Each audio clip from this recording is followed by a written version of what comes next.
Hello. Hello and welcome. Hello and welcome. Welcome and hello. Hey, what's going down? Hello and welcome back. Hello and welcome. Hello and welcome back.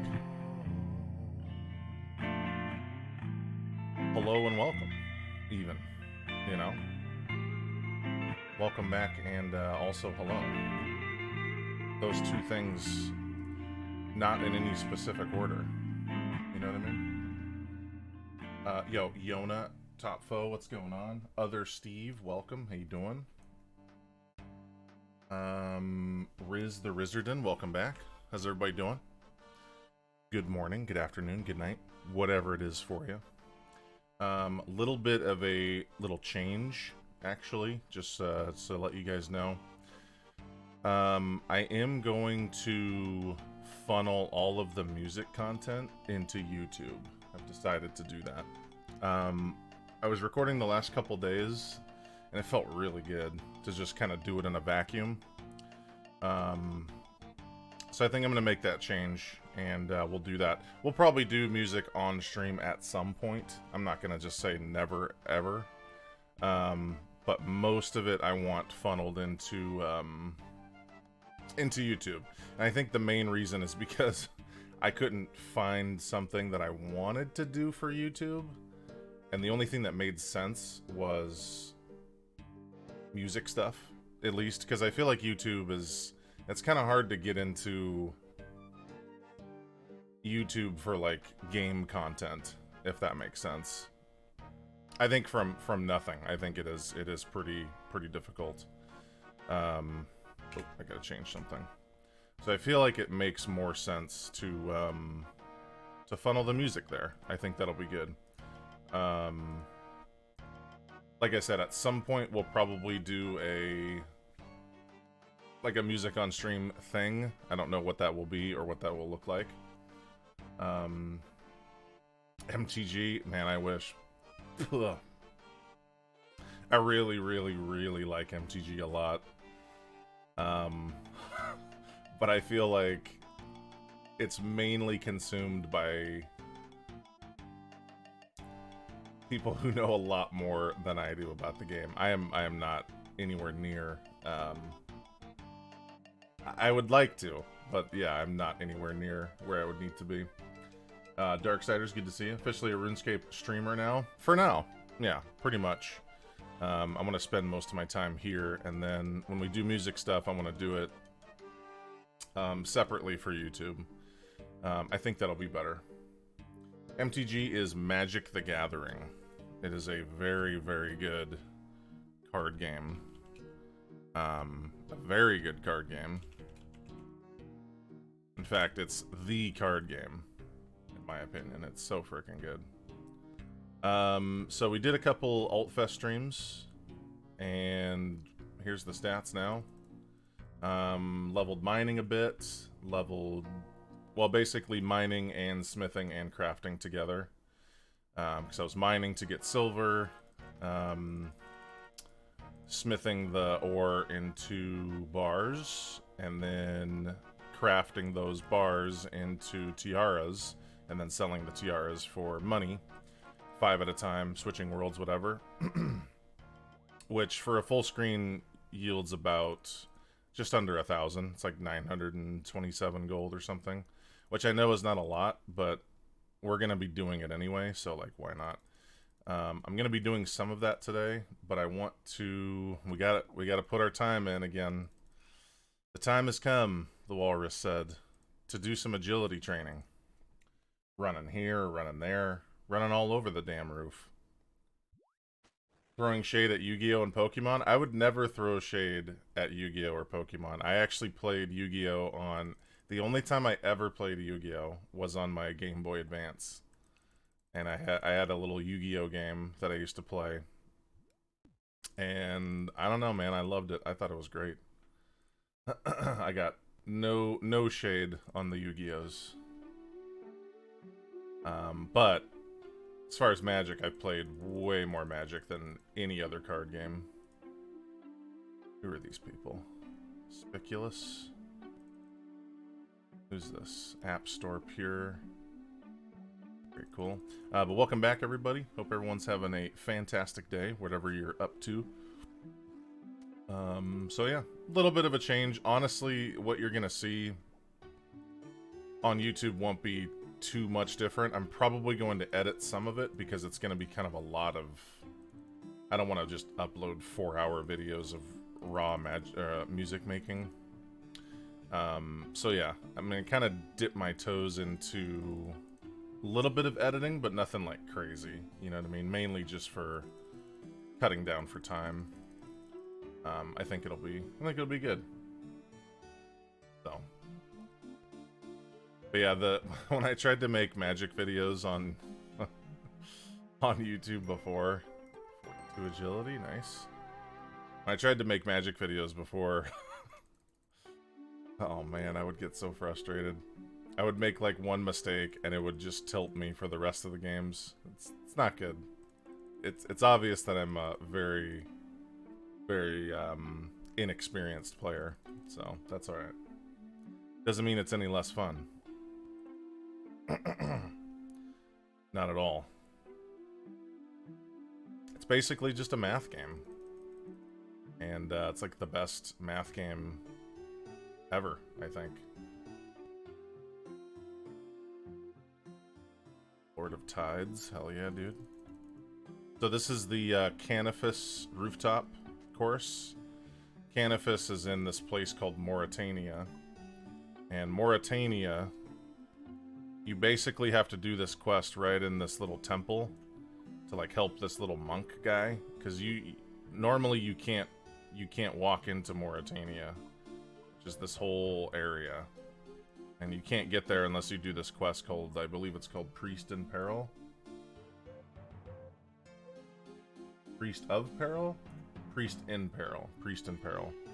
So we did that, and we also did Rune Mysteries, because Rune Mysteries unlocks the teleport to get to the Rune Essence Mine. And for Priest in Peril, you have to give him 50 Rune Essence. So yeah, we did that on Altfest over the last... Or yeah, we did that yesterday, I believe.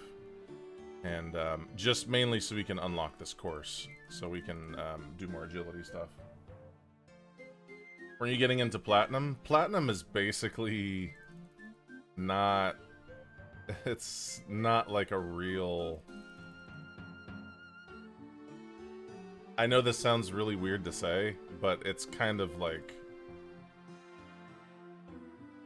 Platinum is where I went to die, pretty much. Like, I never, ever even made any headway in Platinum. And I think that's, like, the real base... Because I remember feeling really good about, like, powering out of bronze and getting out of gold and, like, feeling really good. And then once I hit platinum, it was just downhill from there. Like, it just, I don't know, that's where you start playing players that are, you know, that's where the experience comes in. And I definitely don't have that. Bardfest so agile. What's up, Fish Beans? How you doing? I say that as I fall off the roof. That's okay. Seemed like you were winning a decent amount. It's kind of, you know, I think I was getting better. I think I was improving. Especially if we're talking like limited format for sure. But yeah, it's rough. And also very fun. If you could deal with the, because like I read a lot of stuff about Magic and like how to kind of like look at it and all that stuff, and one of the things that they say is basically in every Magic game there's a winner and a loser, so losing isn't just like, oh, you suck, it's just part of the game. Oh, come on. The worst place to fall. The worst place. The one right before the final lap. Oh well. There's a lot of people out here.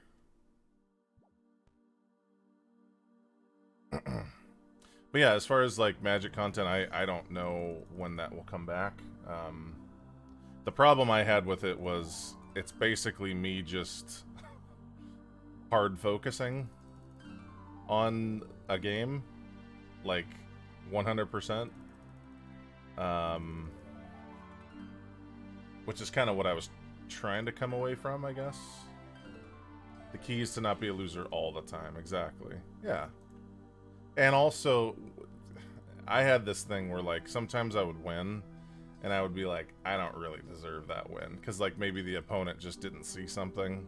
Like, sure, I'll take the win. But, like, in my head, in my little ledger in my head, that's not a win. They made a huge, grave mistake or didn't see something. And I'm, like, about to concede the game, and then they don't do that one thing, and then I just clean up. And that's... I get that that's also part of the game, but in my head, that's not really a victory. I don't know. I don't know. Just to keep it, you know, even keeled. Just to keep it key and peeled. Yeah, so Mauritania is kind of like a swampy vampire place. It's very swampy, and there's like all these people on the bottom. Will turn into vampires.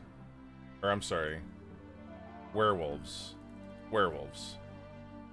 And if you don't have this dagger on you, this Wolfbane dagger, this comes from the, I believe, the Priest in Peril quest. Yeah, I'm pretty sure. If you don't have that on you, they can turn into their, like, ultimate form. And they could just start shredding you. So, yeah, I just keep it on me, you know, just for now. Just in case. So we're gonna do this till... How long should we do this for?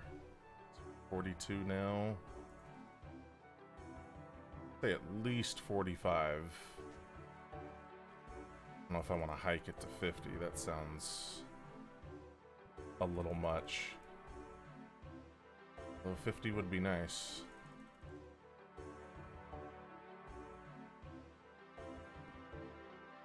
Man, I almost ate it so hard last night.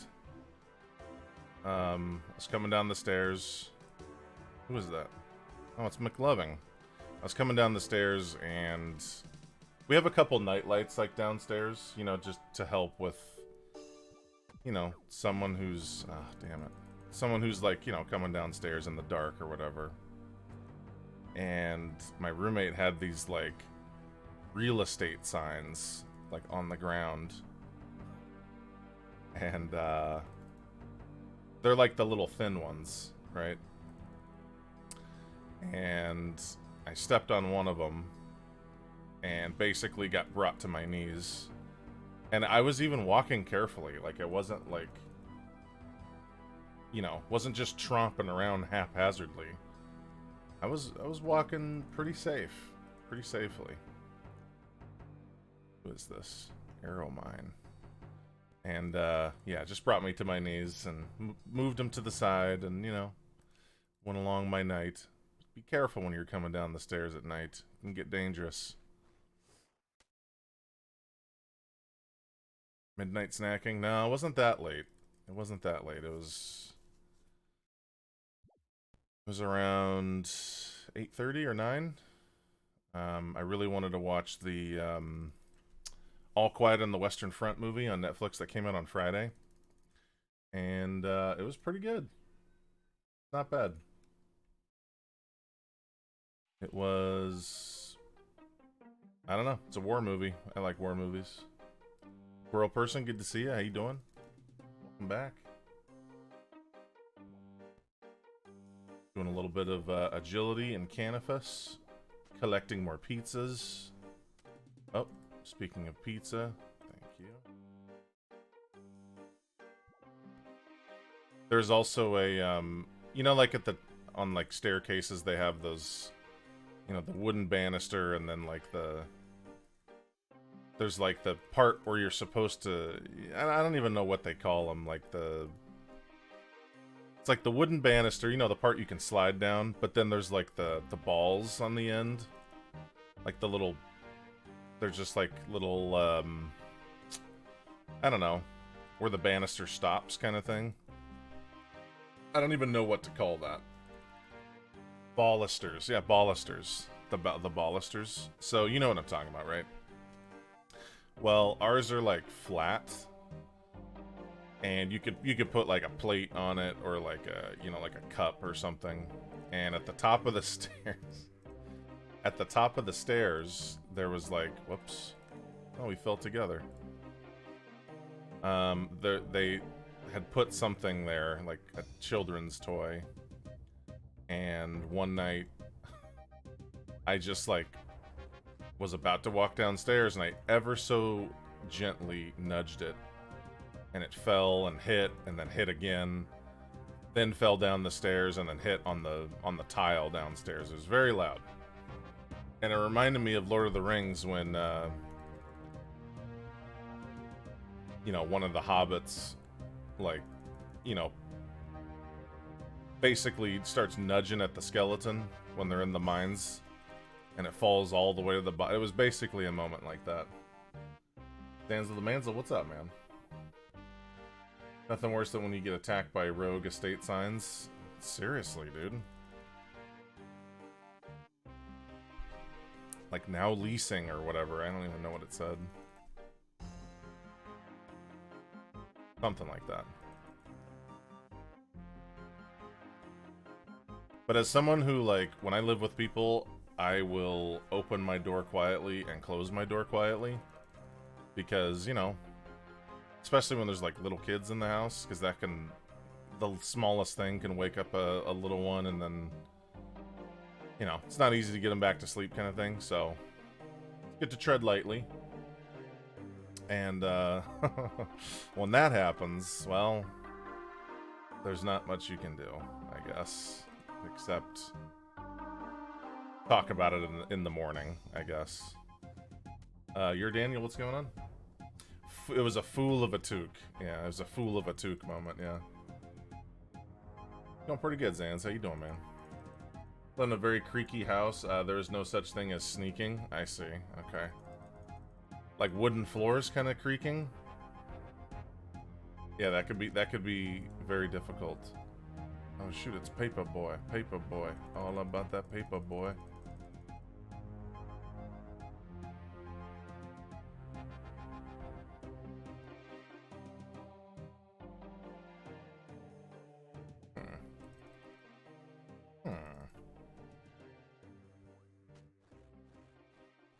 Love the little sound effect of him, like, dragging himself up the tree. It's a wonderful sound.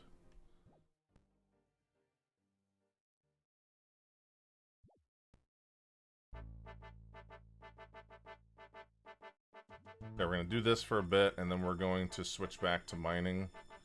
I really, really, really want to get my magic up to 55. It's not going to happen today, but I really, really need to get that to 55. That's important.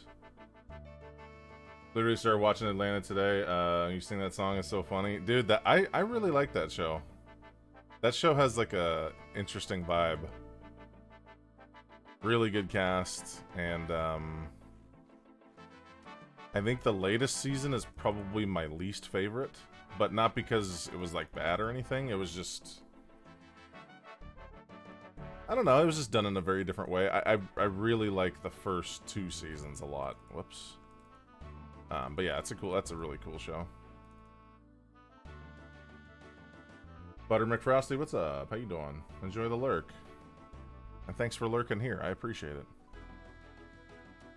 Got much things to do. Many things. First, we have to exercise our sea legs. Or roof legs, as I should call them.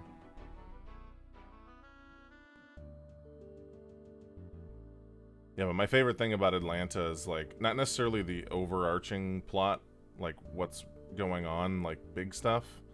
It's, like, the really small scenes where people are just, like, talking about random stuff. It's, like, my favorite aspect of that show. They do it really well, too.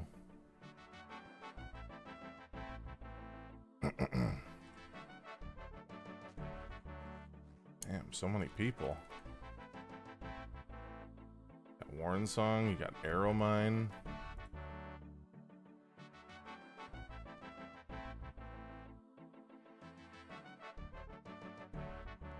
Such a gorgeous day today. It's ridiculous. So nice to be able to stream with the window open. You have no idea. Well, you might have some idea. It's pretty nice. Just saying. Also have to figure out what quest we're going to do next as well. I still want to stick to the quests that I've done in the past, so I can kind of catch up in a way. Remember doing Plague City. For that one. Is that the Ardone one?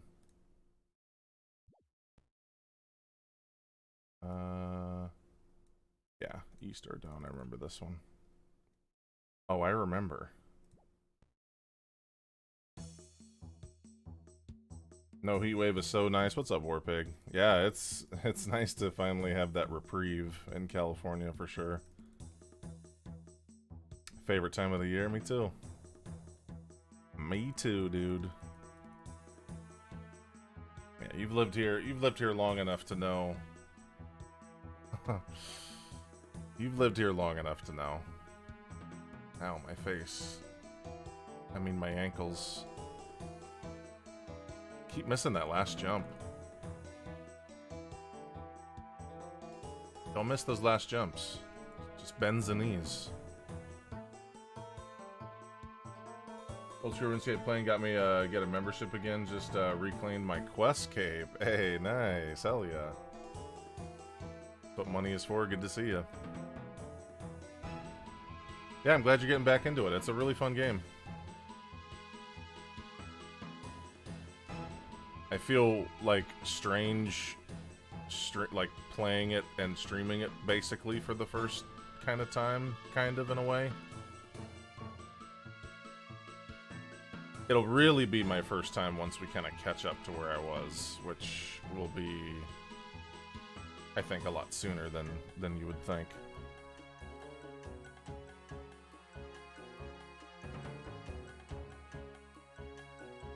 But yeah, I would have had no idea. Oops. I am getting wrecked. Please do not attack me. She's not gonna attack me, okay. It's nice that we're a high enough level to where the locals won't attack us. Even if they did, that's fine. We still have our trusty dagger. And we can just scurry up the tree.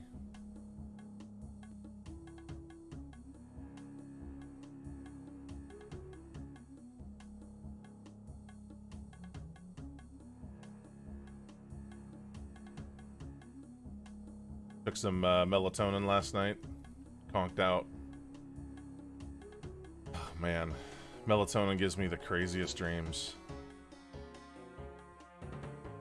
Not necessarily, like, nice dreams, but just memorable dreams. Dreams that there's no way I'm not remembering that happened kind of thing.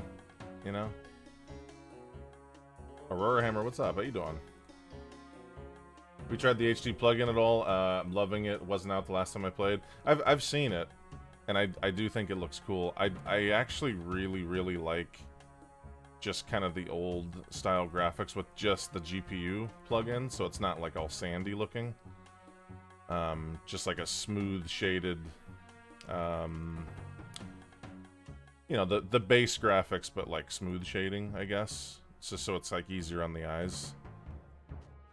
But yeah, the HD one looks really cool too. It's also very cool that Jagex like allows all that stuff and have been more open to the third-party stuff. That's really cool. Down from some early morning metal detecting. Nice, that's cool. What's the best thing you found? What's like the rarest treasure you found? Well, whilst I'm gonna use that word, whilst metal detecting. I knew a dude that used to shop at the store that was big into that. Mine sigil. Oh my god, I'm getting wrecked. Here, give me some. I need some fish. I need fish. Give me like 3 fish. Eat fish. Eat all the fish. Okay, there we go. 3 trouts later, we're good. Found a solid gold religious pendant at a local park. Ooh, wow. When was that? Is that like a recent find, or was that, you know, back in the day or something? Great day for metal detecting? Yeah, I would say so. Halted the HD plugin, and right before it came out, it was big controversy, but they changed their mind. Yeah, I remember seeing a YouTube video on that. That they were kind of against it, and then they decided why not. Fish, you say? A trout fish. We don't eat feasts. We eat feasts. Feasts. 6 rings in one day at another park here in Portland. Nice. 6 rings? Jeez. That's awesome. It must be a pretty exciting job to be like an actual treasure hunter. You know, like those people that go into like shipwrecks and, you know, hoping that there's like pirate doubloons and stuff. Like as an actual job though, like that's your job. Like that would be, I don't know. Be like that one movie. What's it called? Into the Blue? Be like Into the Blue. If your job is Into the Blue and you're just searching for treasure all day, that's like pretty cool. Sunny Cheese Jr., good to see you, man. You big lovable man melon. First time I've been called that today. Just kidding. Yeah, man. Probably 5 or so months back. Okay. I see. So you've been doing this for a while then. Ability 43. I'm jealous of them, of the treasure hunters. I mean, it's definitely dangerous too. Like, I imagine, well, first of all, I wouldn't get caught dead being anywhere near a shipwreck. Even if I had full-on protective whatever, like, that's just not something I can do, right? Let's just say that I could do that. It's still very dangerous. Like, things can go wrong, equipment can, you know, it's definitely risky, but...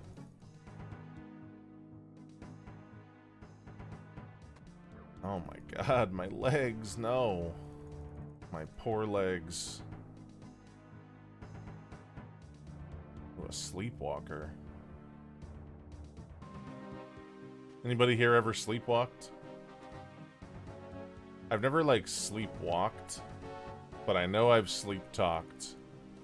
And I know I've done things around where I was sleeping. That's like an action.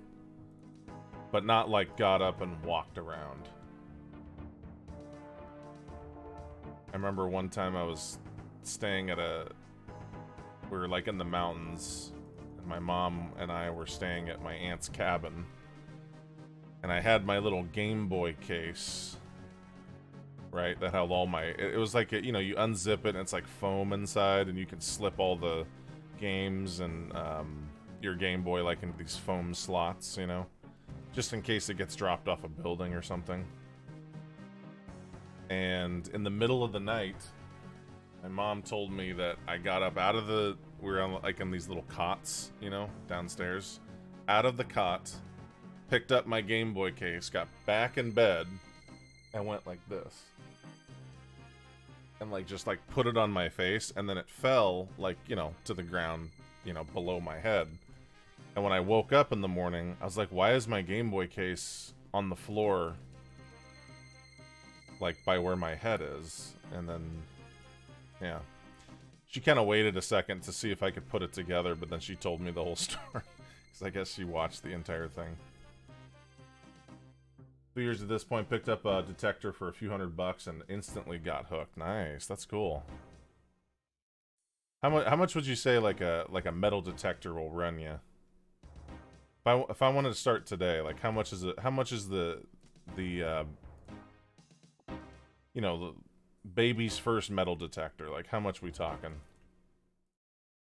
I would never buy like top of the line. I would probably, but I wouldn't buy like garbage either. I would want to buy like something in the middle. Yeah, that was my only real experience with like actual sleepwalking that I can remember. I know it's a lot more intense for other people though, who like actually like get up and walk around and stuff. Oh damn it! Poor little weak legs. No. Hey Oracle, thank you so much for the 3 months with the Prime. I appreciate that. Thanks for using that here, dude. Hope you're enjoying this rooftop chatter.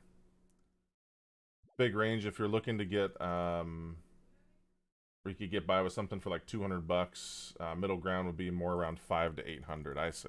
So the big top of the lines though, those are like over 1,000, like 1,500, something like that.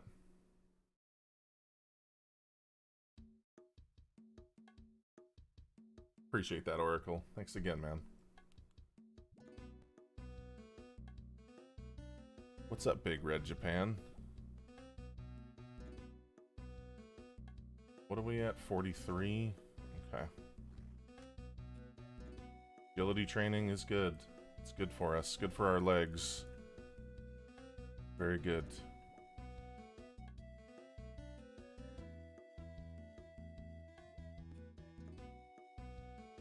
We've been finding little baby cucarachas in our house. Little cockroaches. Actually, I guess would that be cacahuate? I don't know what you call it. But yeah, that's not a good sign. Not a good sign. Range from 1,200 to 5,000 depending on what you go with. Damn, 5,000. Current setup cost me around 1,300, fully wireless and weighs about 1 pound. Very cool. Okay. 5Gs. Goodness. Trying to think of like the most I've spent on like something for like a hobby or side hustle. I think the most expensive thing I've ever purchased, aside from a car, because that doesn't really count. I think the most expensive thing I've ever purchased, like one thing, was probably this computer. I can't think of anything else that I spent more on. Yeah, other than a car. Or, you know, tuition and stuff like that, but... yeah, I'd probably say this computer. If not this computer... it goes down significantly. Don't think I have an answer. Even my guitar and my amp I got for $450 for the Deuce. That was like a steal. Those are brother prices. That would have normally cost me way more than that.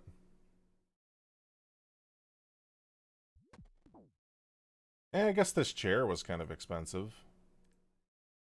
Like $600. That's only because I've broken multiple chairs before, so.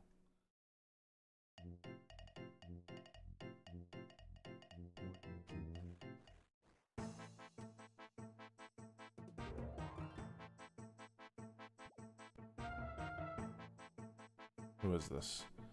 5 Laugh Pig. What's up, 5 Laugh Pig?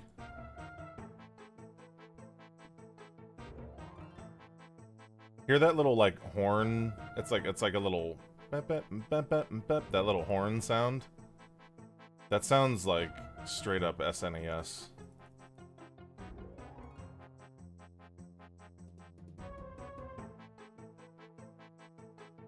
It's kind of like when you go back and like watch like a playthrough of like a Sega game. You can hear like specific, you know, like instruments or whatever that are used for like the songs that, you know, you'll find in like multiple different Sega games and stuff. Especially when talking about like bass. Sega Genesis has like some really interesting like bass sounds. Like very like bouncy bass noises, if that makes sense. Boisterous bass, one might call it.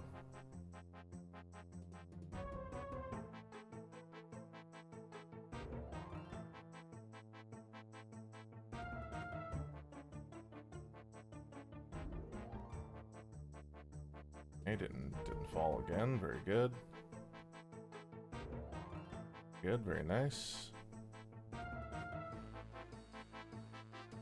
So our sous vide broke. Any sous vide users? Sous vide, sorry, food stream. Sous vide is like a little thing that you can. It's like this little metal thing that you put inside. You know, you kind of put it inside water, and it like heats up the water to like cook like, I guess, anything really. You can sous vide pretty much anything. But it basically uses the temperature of hot water to like cook things like in like bags and stuff. And it's really good for like to start like steaks and things like that. And ours just broke after using it for a good amount of time actually. And so yeah, we just got a new one. But I cannot swear enough by those things. Sous vide. Very, very nice. Nice to have. Nice to use. It's kind of a set it and forget it kind of tool, if that makes sense. Nice. Mark of Grace.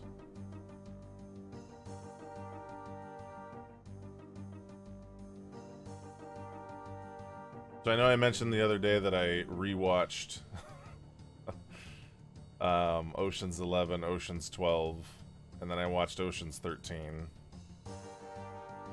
I've never seen Ocean's 14. I've never seen that one, but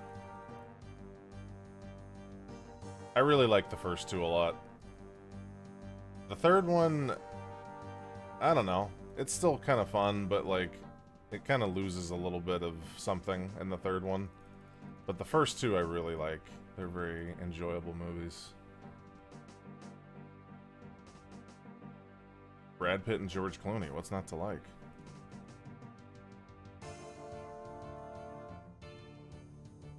Fall Asleep Back in the Day, such a fine movie.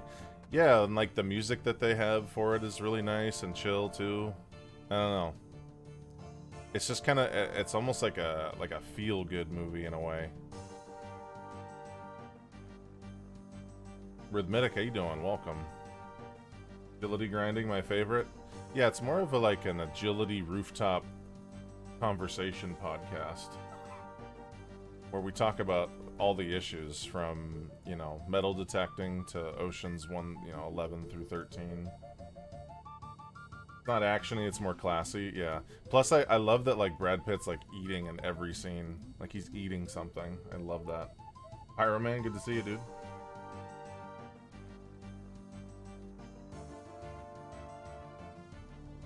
Yeah, so we're going to do this for a bit, and then we're going to switch back to mining. I know, it's going to be a little bit of a grind to get to 55 magic.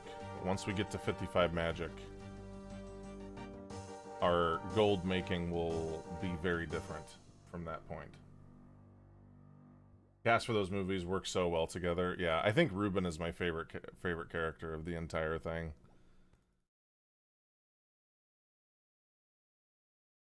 Better goddamn well no. I just really like him a lot. Autumn Voyage.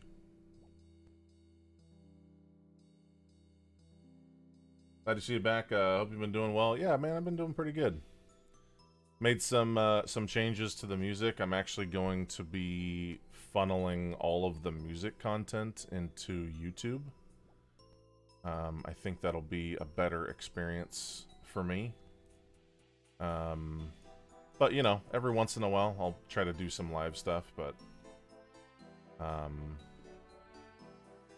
I'm actually going to start dipping my toe into a little bit of editing, like a tiny bit of Vidya editing, just a little bit, nothing crazy. Are watching Cabinet of Curiosities? Dude, I went through those, at least the ones that are out. That's a pretty cool show, man. That is a pretty neat show. I was into all of the episodes, actually. I found them all to be, I don't know, pretty interesting, pretty different. Yeah, it's definitely spooky and some gnarly parts. But, oh yeah, it's eldritch horror for sure. Yeah, it's pretty cool. I was digging it. I like the people that they chose for the for each episode too, because like they're very um memorable faces for sure. One of the guy, like, I think it's the first episode. The dude from what the hell is that? Oh Brother, Where Art Thou? Pretty sure he's in that. He's also in the movie Heavyweights, which I thought was pretty funny too.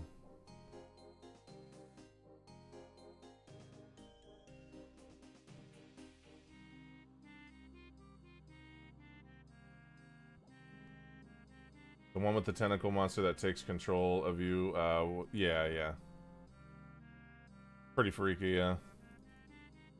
Just like, I don't know, just interesting, I thought. Pretty well done. I also really liked the little mini intros to each story. I thought that was pretty cool too, how he had that, like... It kind of reminded me of like a puzzle from, what the hell is that game? The Room. It kind of reminded me of like a puzzle from The Room. Like a huge, you know, ticking, like it's all connected, and I don't know. Pretty cool. More pizza, hell yeah. Very nice. It's actually another reason why I really like fall, is because they start rolling out all the Halloween stuff. Which I'm definitely into. Even if it's like, you know, kind of silly or whatever. Like, I still like it. Weird Halloween is on a Monday? Is it really? Yeah, that is weird. I think it was 2 Halloweens ago. It, like, poured rain here. But last Halloween was pretty clear. Yeah, it gives credit to each director. I like that too, yeah. I like the way he talks, actually. I don't know. I could listen to that guy talk for a long time.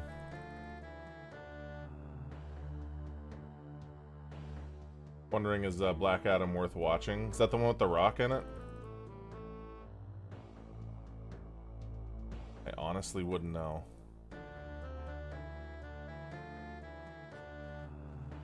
I'm a sucker for accents in general. Me too, actually. Who is this? Olet Rota. What's up, Olet Rota? That dude looks awesome. Heard it's a great watch. Haven't seen it myself. Yeah, I would check it out. The nice thing is like, I like when shows are kind of like more anthology. I don't know if that's the right word, but like where all of the episodes don't really have to do with any sort of overarching story. It's just like you can watch them individually as like little short stories. I really like that. There's another show that's similar to that called Oats Studio. It's on Netflix, and it's a bunch of like sci-fi / horror mini stories. It's kind of like Love, Death, and Robots, kind of. It's kind of like that. And man, there was some cool ones in that show that I honestly would just love to see turned into a real show, but you know, that's the nice thing, is that they're just little glimpses. I think it's called Oats Studio with an E.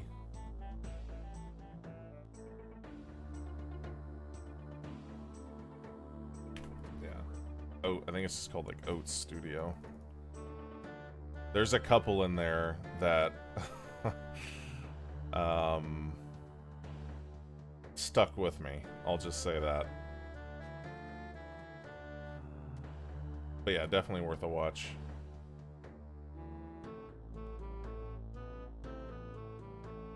I haven't really done much in Mauritania at all, except for... Oh man, my poor legs. Except for do this rooftop course, and uh-oh. There's a werewolf. Stay away from me, man.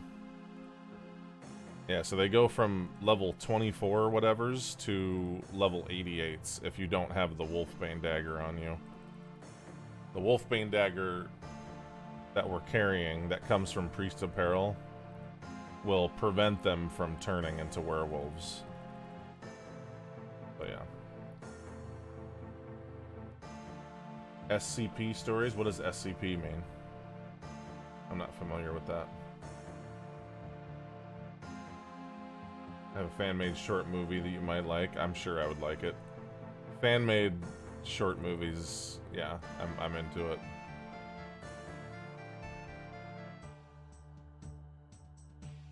Secure, contain, protect. Yeah, I've never heard of that before. Is that just a fancy way of saying, like, short story, kind of? Or is that something completely different?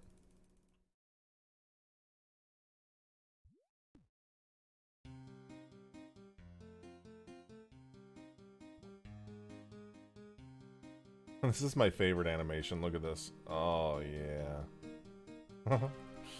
Wonderful. Really good book. I see, okay. What's up, Ball Force 1? Yeah, I've never heard of that term before.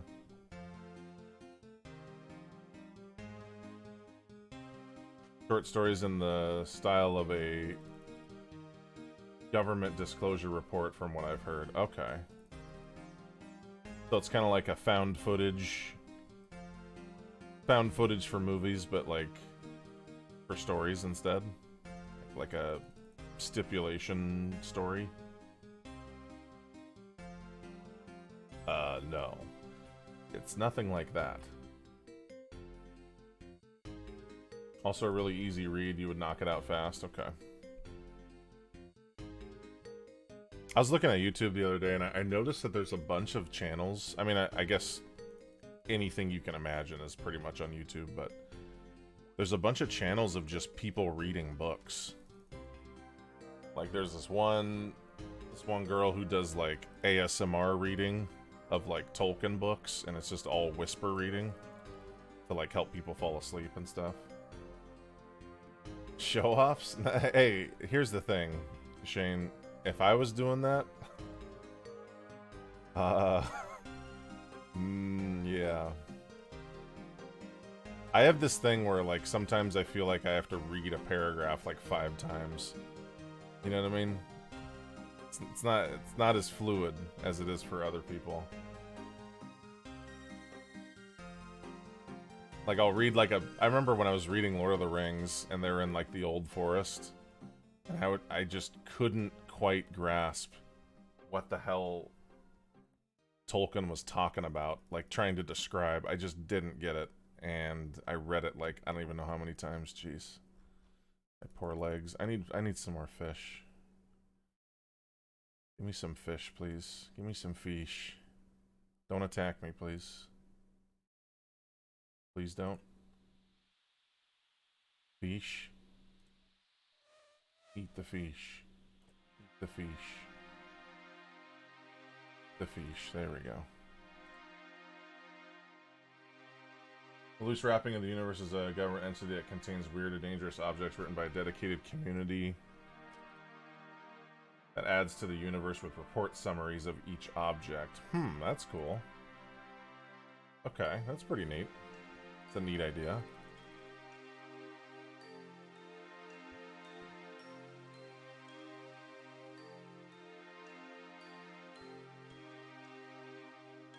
It kind of like boggles my mind, like how vast YouTube is. Like, it's literally endless. Yo, Kurogane, thank you so much for the 52 months. Wow. Long time, dude. Yo, yourself. Ability 44, hell yeah, dude. Thank you so much for the support, man. I appreciate it. I want you to know that every time I hear that or see that name, Kurogane, I think of a samurai. I don't know why. Don't ask me why. I have no clue. I got nothing to back that up.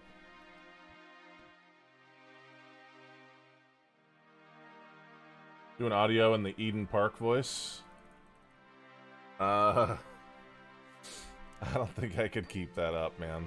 Because, like, my problem is, like, like, let's say, okay, so you're reading a book, right? And then you get to a part where someone is talking. My problem is, and I do this in my mind a lot, I'll start talking in my mind as the character, you know, like as if this character's talking. Why won't you stay there? You know what? Just stay there then. What? Forget it. Just don't show it. So I'll like start reading apart Fantastic Elm in like the, you know, the voice of one of the characters, but the entire time it was the other character who was talking. You know what I mean? I run into that a lot, actually.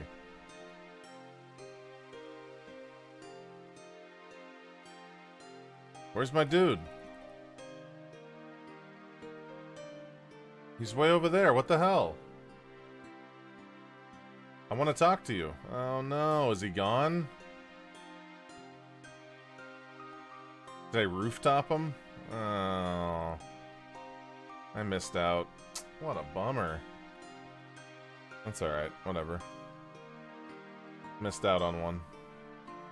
Half page of text, the other character said. Yeah, and so when I read No Country for Old Men by Cormac McCarthy has a very interesting writing style, and that he never ever says, like, for example, if I was having a conversation in the book and it's like,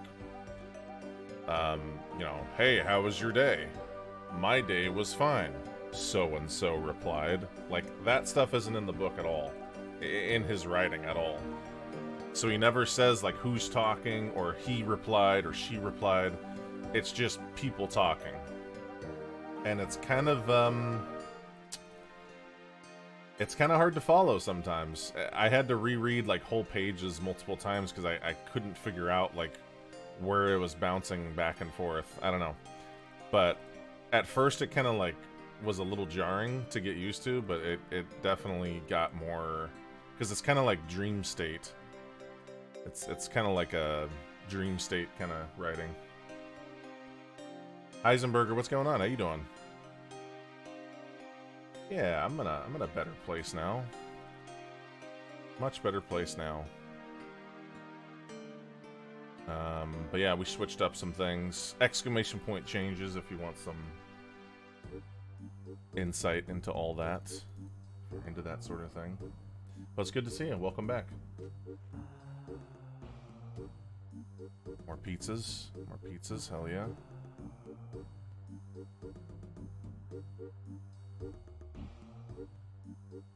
I remember when I was a kid, I'd even say through teen years, I had a really tough time with like settings in stories. Like, you know, he climbed up the ridge and almost slipped down the gully. Like, I don't really know what that is. I mean, like, now I have like a better idea of it because I actually had to like look up, you know, what these like natural, you know, formation, like what a ridge is versus like a gully versus a this or that, you know, like all these words that are used to describe places. I don't know, it can be kind of hard to follow when you're like reading through a book, but I think that gets easier. Changes just brings me to the Tupac song. That's a really good song, actually. Oh, pick the strange plant. Picking it. It's not here for you. Oh my god, that's... Someone's leaving it there to taunt? Oh man. That's not here for you.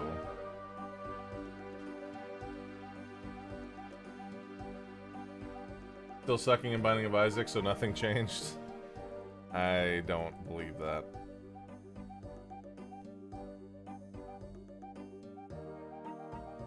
Well, especially with Repentance, there's definitely some relearning that has to happen, but... Big battles happening, they describe how the armies are moving, I zone out. Yeah, exactly. Stuff like that is hard to keep track of, I think. Poor plant. I want to pick it.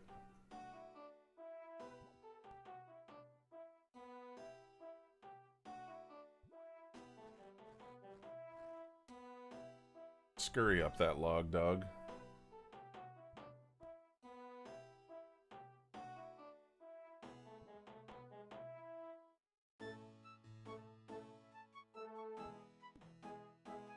I watched a tiny little mini docu-series on YouTube, or I'm sorry, on Netflix called Earthstorm.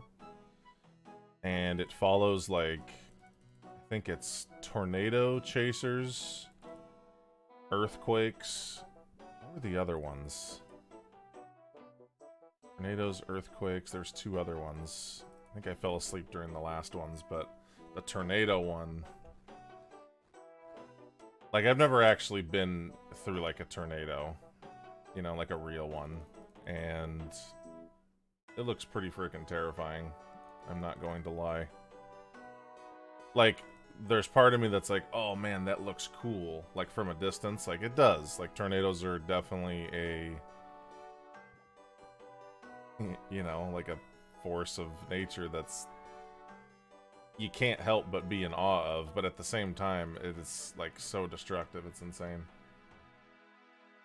Books include a map of the world, because I know I'm never looking at it. Sometimes I look at it, but sometimes I wish they had, like, an overworld map, like a video game, and then, like, a map that's a little bit more for, like, regions. You know, so you can kind of, like, see a little bit more. And, like, some books actually do add stuff like that, like little mini maps, to kind of, like, help with that stuff. But yeah, it's... sometimes they're not really that descriptive either. Like, it'll just say forest, right? And it's just, like, a bunch of, like, wavy green lines, you know, like, stuff like that.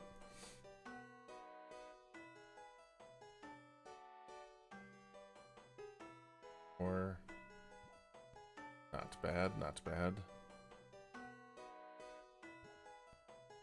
I think my roommate is somewhere way above me right now, in the air, flying a plane, I'm pretty sure. Or getting plane training hours, pretty sure. So while he's up there getting hours to become a pilot, here we are in Gillinor, training my internet legs, you know? Priorities, you know? Cave background.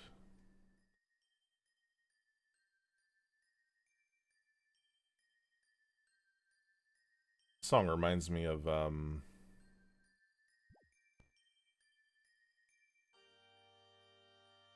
what game is that? Can't remember. Janitor Mike is now principal of Ione Elementary. Good for him. Oh, really? That dude was awesome, dude. Yeah, I dated a girl who's basically that was her or his niece. Long time ago. Janitor Mike. That dude used to get up on the roof and, like, kick all the balls down, like, to the kids. I remember that dude. He's a cool dude. But you gotta understand, when you're, like, a little kid... Classy Jones, what's going on? When you're a little kid and you kick a ball on the roof, and then or like a hacky sack or something, and, like, somebody gets up there and, like, gets it for you. I mean, that's an actual hero. Like, actual hero. Yeah, he was pretty cool. He was a nice guy.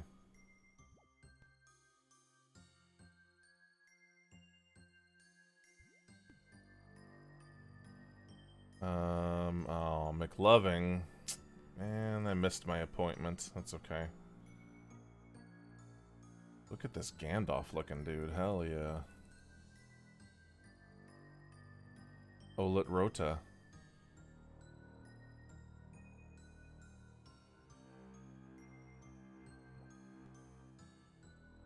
Okay, up the tree, doing fine. I do your struggle. I love that you changed stuff to happier with this. Visit Austria, hit me up. I'll have a beer or two. Hell yeah. Hey, someday. Someday when I go Like real traveling for the first time. That'd be fun. Yeah, but thanks for taking the time to read. I know it's kind of a lot, but I tried to make videos on it, but I just ended up rambling. It was pretty bad. So I changed it, you know?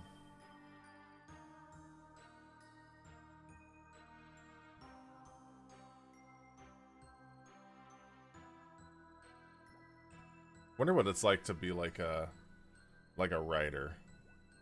Like someone who literally, like a novel writer. Like all they do is pump out novels. And that must be like, I don't know, that must be hard. Must be pretty tough. I'd imagine it must be freeing in some way, but also very tough.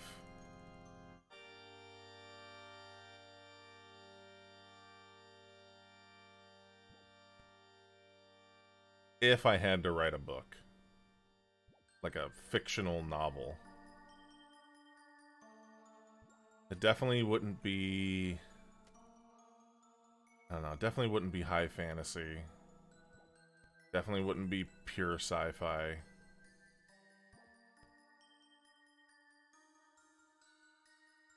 I don't know.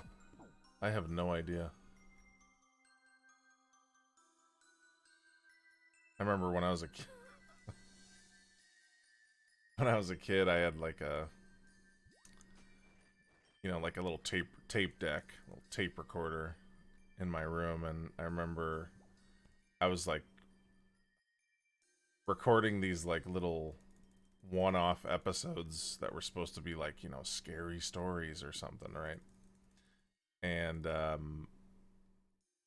remember one time my mom like walked by my door and kind of like cracked the door cracked the door open to kind of like get like a sneak peek of one of the episodes, which is completely against the law. Like you're not allowed to just peek into the stories. If you'd like to tune into the stories when they come out, sure. But don't be sneaking into the studio. Don't do that. Anyway, she gave me this really weird look. It was funny. Why are we jumping on roofs? I'd never touched RuneScape. The point of this is to get those things we just picked up, Mark of Grace. The main point is we are leveling the agility skill. So agility in this game, think of like Diablo 2, like when you first make a Diablo 2 character and you run out of town. And you know how like your stamina bar just gets depleted super quick, so you gotta drink those stamina potions? Well, this game, you also like kind of level up your, you know, how long you can run type thing. And if it's at 0, if it's at 1, like, you know, starting, it's really bad. Like you sprint until it's gone, and then it takes forever to come back. So the reason why we're leveling the agility is so we're a little more mobile, and we're collecting these marks of grace because there's a armor set in the game called the Grace set. And the Grace set is specifically for making your load lighter. And making it to where, basically making you better at running. So the only one that we have now, the only piece we have is the Graceful Cape. So it's like the first one that we bought. And the only way to get these marks of grace, or roof pizzas, as I call them, because they look like little pizzas, is by doing rooftop courses. Not even halfway done. No, it's something that you could go all the way to 99, which takes a very long time, but the higher it is up, the better you'll have better, more mobility and stuff while you're actually playing the game. So it's definitely something that I want to do in chunks. You know, not just sit there and do like a million levels of it, but it's nice to get some of it done here and there. You know what I mean? So yeah, not even half is correct. Not even close.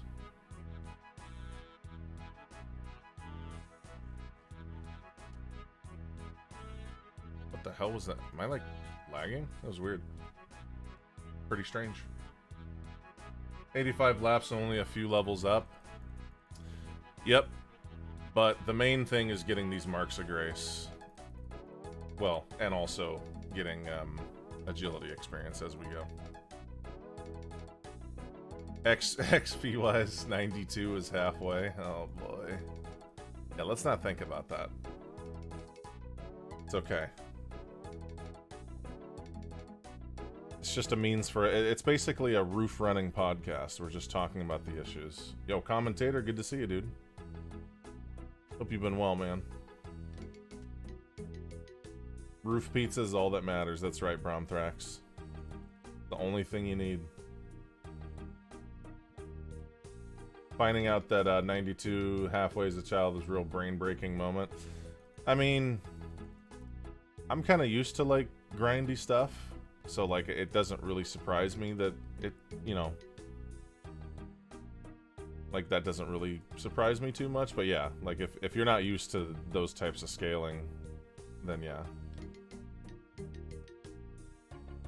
How many laps are one grace token thing? I believe that the marks of grace spawn based on how many times you click on these little jump points, I think. I don't know if it's an exact number. Here's another one. But it's like, however many times we do this. And I think this course is the best for getting roof pizza because there's not a whole lot of running in between these nodes. In between these little jump-off points. So that's why, like, the Canifis course is known for, like, being, like, a really good course for Marks of Grace. Good to see you, brother, very well here. She got done raking some leaves. Nice. Hell yeah. Please tell me you jumped in it at the end. That's an important part of it. If you're gonna rake those leaves, you gotta jump in it, dude. Like, once, you know? Maybe in your outside clothes or something. So the town is okay with you training your agility by ruining their roofs and shingles? Well, it's because I'm so light-footed. See how these, like, there's these little footsteps right here? I didn't put those there. Those aren't from me. But if you notice, the rest of the roof is, like, totally fine. That's from me. I don't step in those muddy footprint parts. Of course I jumped in them, now I'm slightly wet and disgusting. Hell yeah, nice. That's the way to do it. I'll be honest with you, if somebody asked me when is the last time you've jumped into a raked pile of leaves, whew, it's been a long time. Still playing WoW Classic? Yeah, I'm actually playing some Wrath. Not as hard as the other ones, but the dungeons and the raiding is very fun in Wrath Classic. So yeah, we've been doing that. I've only been doing the 10-man thing, though, just because, I don't know. I like raiding with people that I know, I guess, more. We're not doing the Falador ones? Yeah, I'll probably do it when it's time. Just to kind of, like, make the agility go faster. I think it's actually better to stay here because of the roof pizza thing, but I'll probably just move on. I don't even know what level that one is. Falador is 50. Okay. Sounds like you need to fix that and get your ass into some pile of leaves, yeah. It does sound fun. More pizzas here from what I understand? Yeah, I think so. But I think the agility levels faster if you go to the newer one. I'll probably end up staying here because I really do want to get the gray set, but I don't know. Here we go. Nice. Thank you. 27. We bought the cape. I think that one was 40. The cape was 40. So, yeah, there you go. There you go.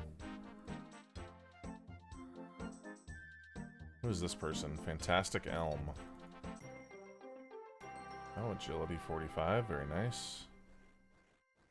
Yeah, but the people of Canifis don't really care because, I mean, they're all werewolves. So, like, they don't really care, you know? I feel like if you're a casual werewolf, right? And you burst through your clothing and you become a werewolf, you're already ruining clothes. You're obviously gonna have a little aggression, so you're probably gonna, you know, knock over grandma's china a little bit, right? So I feel like a little bit of shingle damage, that's nothing. In fact, they can't even see us up here, so it's totally fine. They're too busy constantly replacing their pirate clothing. Went on vacation to Scotland with my partner for a week, so I missed all the RuneScape streams. Could you give me a quick 30-second recap of where you're up to? Well, here's the skill list. And we've been mainly focusing on, of course, keeping our agility up. Gotta stay healthy. Gotta stay quick. I like to do a lot of mining, then smithing, then crafting, then selling to get, like, a little bit of money. So we've been doing that a little bit. Mainly trying to get ready for making jewelry. And I've been spending pretty much all of my money on runes to level magic. We really want to get magic to 55 so that we can use High Elk, which lets us, like, sell things to ourselves at a really high rate. So, like, if you had, like, a store downtown that said, hey, I'll buy electronics for 40% of what it's worth, you'd be like, okay, here, take this radio, you know, take the, you know, you get some chump change. But then if you had a magical spell to where you can cast it on an old tape player and get 100% of what it's worth, and you don't even have to go anywhere, that sounds better to me. That's basically what High Elk is. So today we're just focusing on a little bit of agility, and then we're going to go back to mining and crafting and that kind of stuff to make more money, to buy more runes, and level more magic.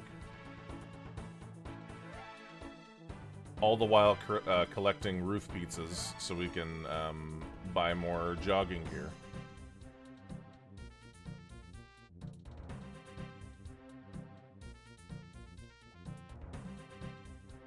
There we go. Perfect, perfect.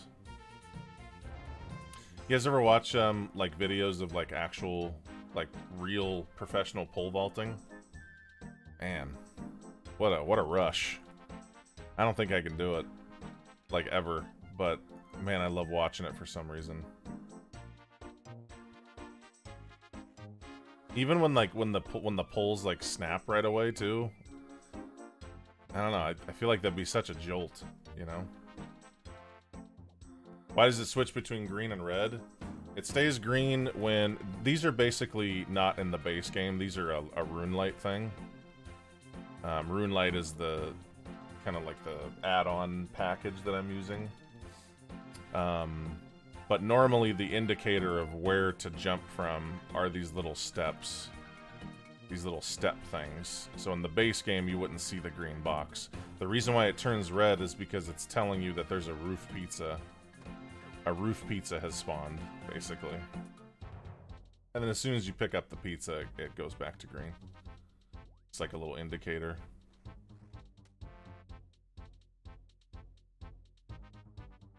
Be keeping it real. How you doing? But yeah, I hope you had a really good vacation in Scotland, though.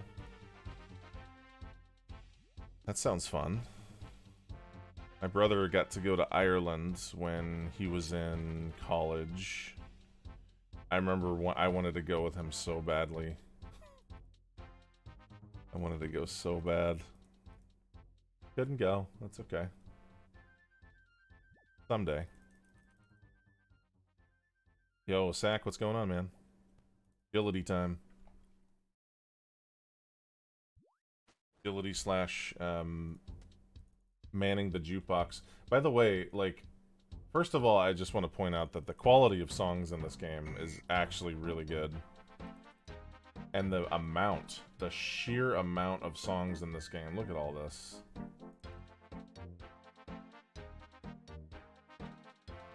That's so many. I have 127 unlocked out of 727. That's nutty. Freaking nutty, dude. Anyway. Doing pretty good, be keeping it real. Just chilling, man. Enjoying this wonderful game. Was a lot of hiking and fishing in the mountains was lovely. Nice. I think that, like, fishing I would really enjoy, I think. If I really gave it, like, a shot. I think I would really like it.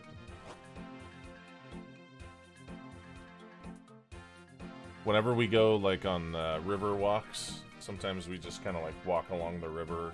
There's all kinds of places where you can kind of trudge along in the Sac River.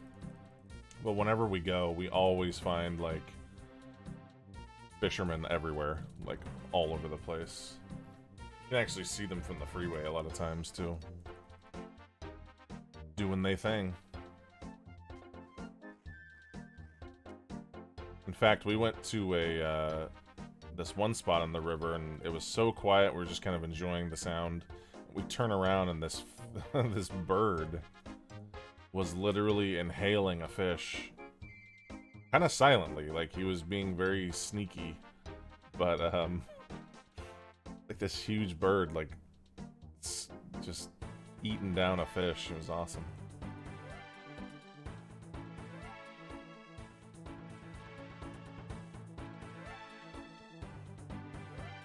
I'm curious how many, like, what number of that 727 songs, like, what number of them were actually, like, are those all old songs, or, like, were any of those added later, or, like, curious about that.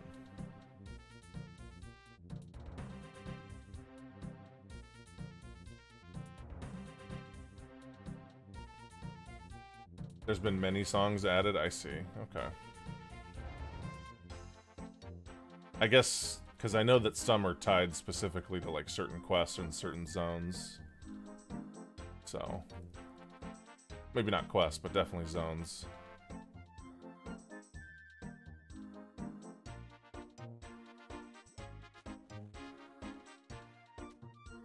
Pizza time. Thank you. Number 29.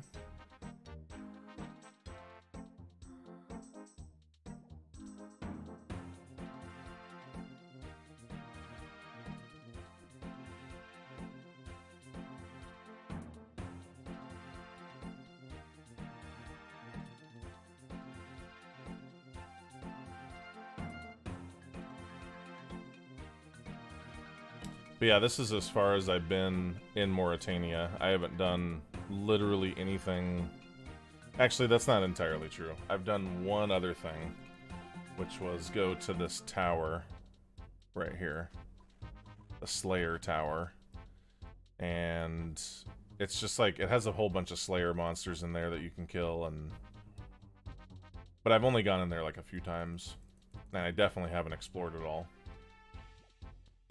We're talking like base level stuff, you know?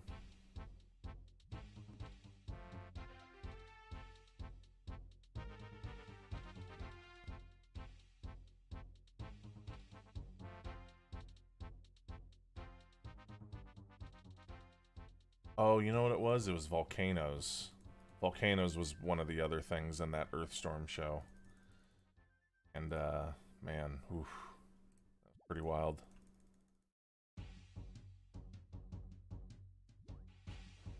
East Mauritania is awesome.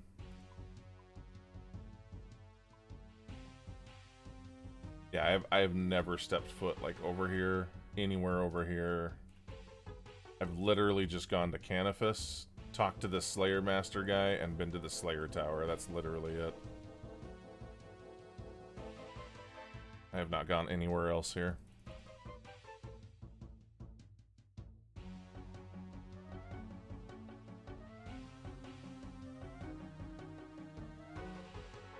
Actually kind of looking forward to, like, some of the later stuff. Like the bossing and the, you know, even like some of the raid stuff, I think will be fun.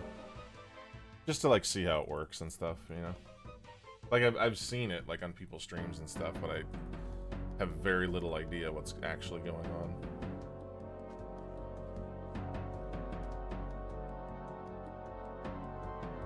Lots of cool quest lines. What I don't get is like, you know how they have that like Swampletics thing where people like only play here? What I don't get is like, how do you start here? Like, cause don't you have to do a couple quests to like get in here? Do they just like beeline for it and then never leave? Or like, how does that work? Unless there's like some sort of mod that starts you here or something. Did the bare minimum to get there. I see, okay. And then once you're here, you never leave. Interesting. Yeah, that would take a lot of work and research to map all that out.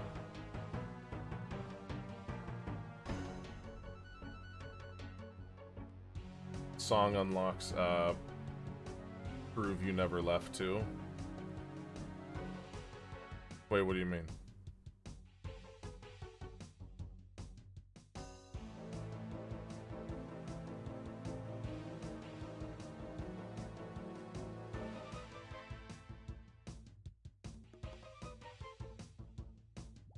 Kind of a secret agent song.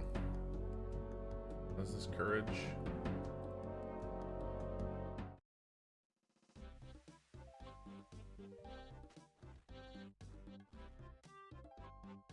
Sounds like a jovial pirate song. There you go, it's turned red, so another pizza has appeared.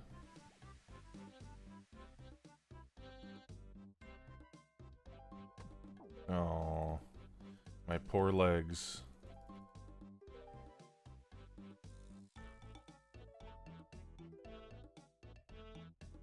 What's up, Zoja?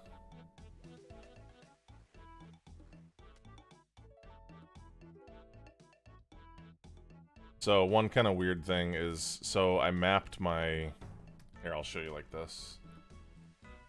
So this is my mouse, and I map my middle mouse click in. You know, you click the middle mouse down. I mapped it to this button on my thumb keys, and the reason why is because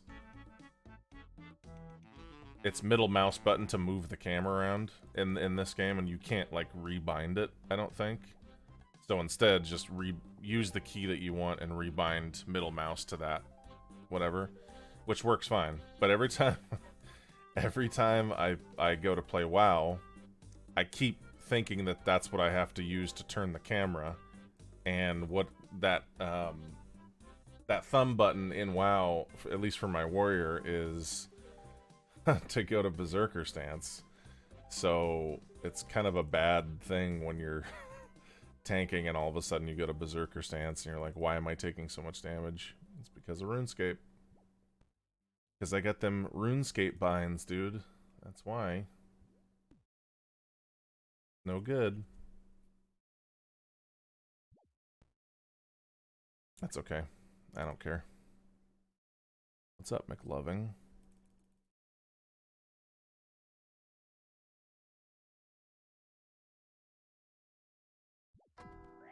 Schwartz, what's up, man? How you doing?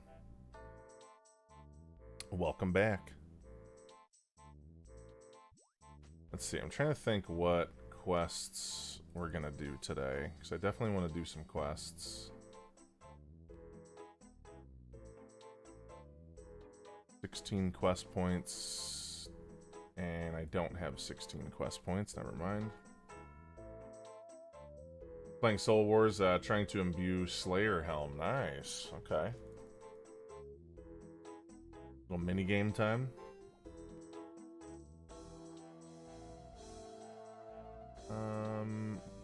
Which ones of these have I done?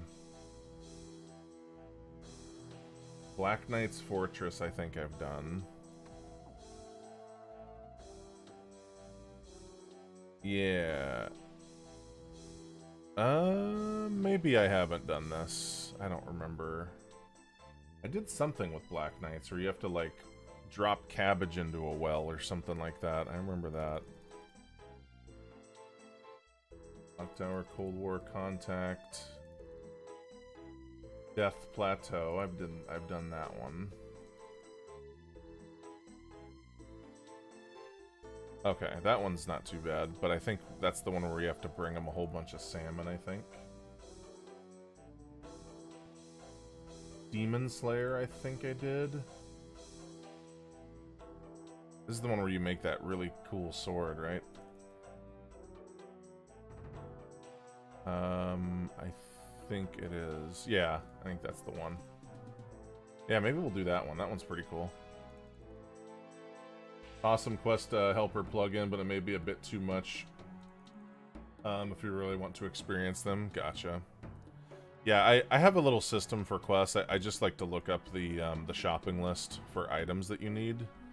And then after that, I try to figure it out. And if I get stuck on things, like really stuck, I'll, you know, either get a nudge from chat or I'll just kind of look up one little part just to kind of move it along. Yo, Ika, what's going on? How you doing? Welcome back to the stream. But yeah, playing alongside the wiki is, in my opinion, just a much better experience. For me, anyway.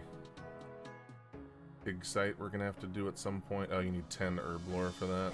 That we do not have.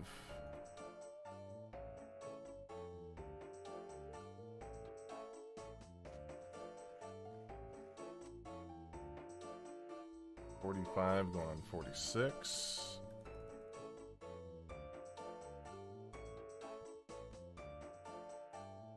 Alright, we're gonna commit to 50 here. We're gonna commit to 50. Wiki is key. Quests can get way too obtuse. Yeah, and like, I think it's cool that they are really kind of complicated as far as like steps goes. Like, I do enjoy that. I like that there's like a mix of, you know, like, what the hell is that thing? I don't even know what that was. Kind of a mix of like travel mixed with you gotta like farm for this rare thing, get it to drop or whatever, and then you gotta travel way over here. Like, I like that stuff. I think the traveling in the game is fun, especially if you have a better understanding of how it works, but at first, knowing nothing,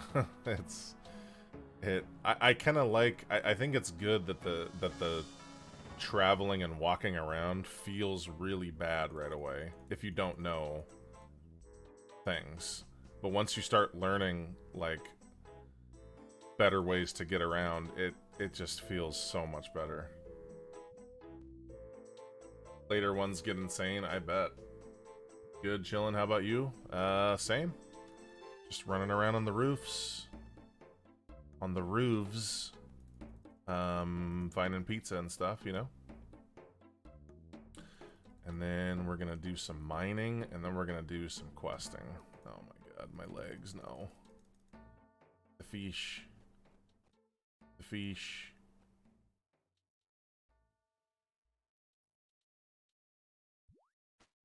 Hey, what's this?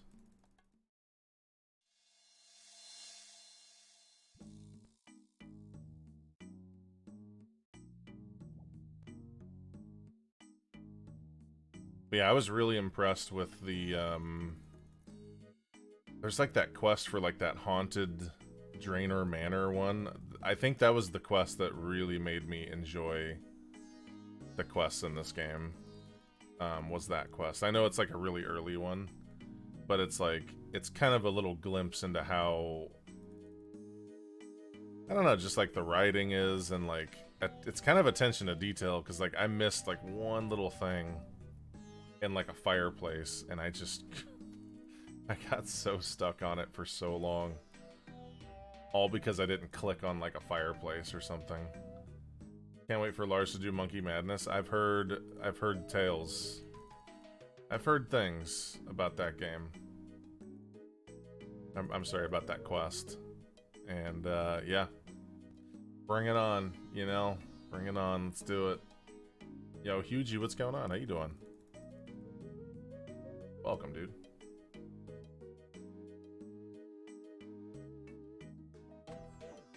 God, my feet. What's up with old RuneScape hype? I don't know. It's just a really fun game that I discovered this year. And it turned out to be one of the coolest games that I've ever played. Not necessarily for any one, like, action or thing. Oh shoot, it's Roid Rage. What's up, Roid Rage? But mainly because of just the systems and, like, the way that the game is put together. It's just really interesting.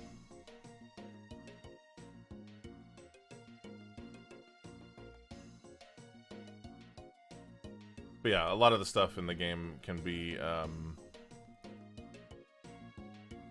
you know, obviously repetitive. It is a grindy game, for sure. Oh shoot, who is that badass? Aliyah. What's up, Aliyah?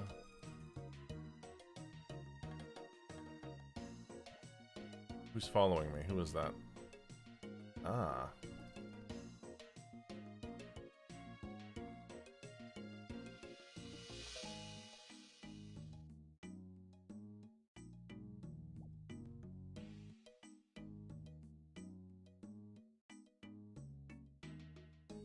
But yeah, we are playing an Iron Man account, meaning that we can't trade with other players and can't use the Grand Exchange or Auction House, which I didn't know got added to the game much later. I had no idea that it wasn't in the old game. I had no clue. I figured it was just there the entire time. That would be incorrect. Any plans on playing Spelunky? Not any, like, full-on grinding. I might play it, like, here or there, but, definitely not gonna, like, play it hard or anything. Mainly because I think the last thing to do in that game is to just do the $7.99 run, which I think I tried for a while, and I was just kind of like, I don't know. It was fun. Like, I enjoyed trying to do it. But it got a little too much of a grind for me, I think. But I really did enjoy, like, learning that game, like, from nothing. That was a very, very fun game to learn. Oh, damn. Like, honestly, one of the best games that I've learned.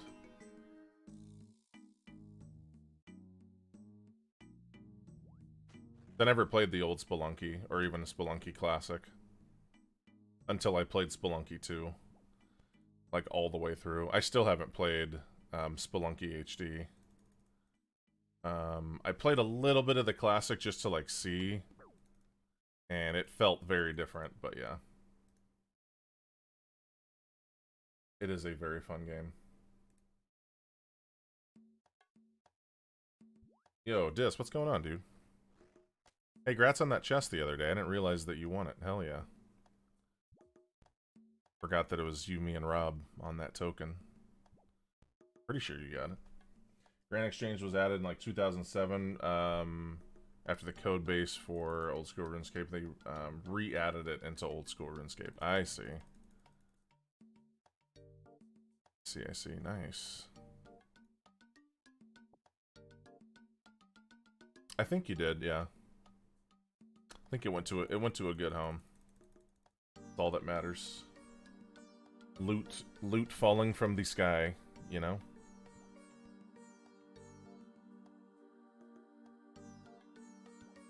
I was very tired and I don't remember. Nah, I get it. That was kind of a rough night, but we got through it. We got through it. A little bit of a rough night. Some rough fights in there.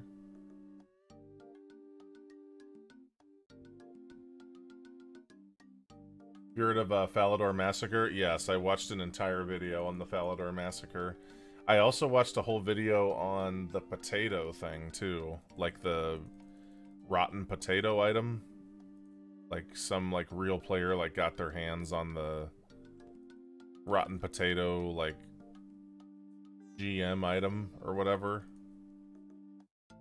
There's all kinds of crazy little tales about the history of this game. It's actually really interesting. The Falador Massacre was Actually insanely cool.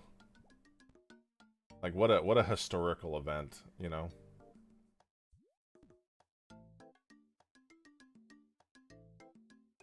The Falador Massacre, I'm probably gonna butcher it, but the gist of it was... Like, normally you can't just go into town and just kill people, right? There's, like, certain places where you can PK people and, like, whatever. But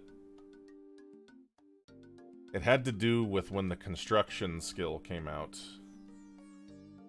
And people were, like, you know, adding stuff to their house and stuff like that, right?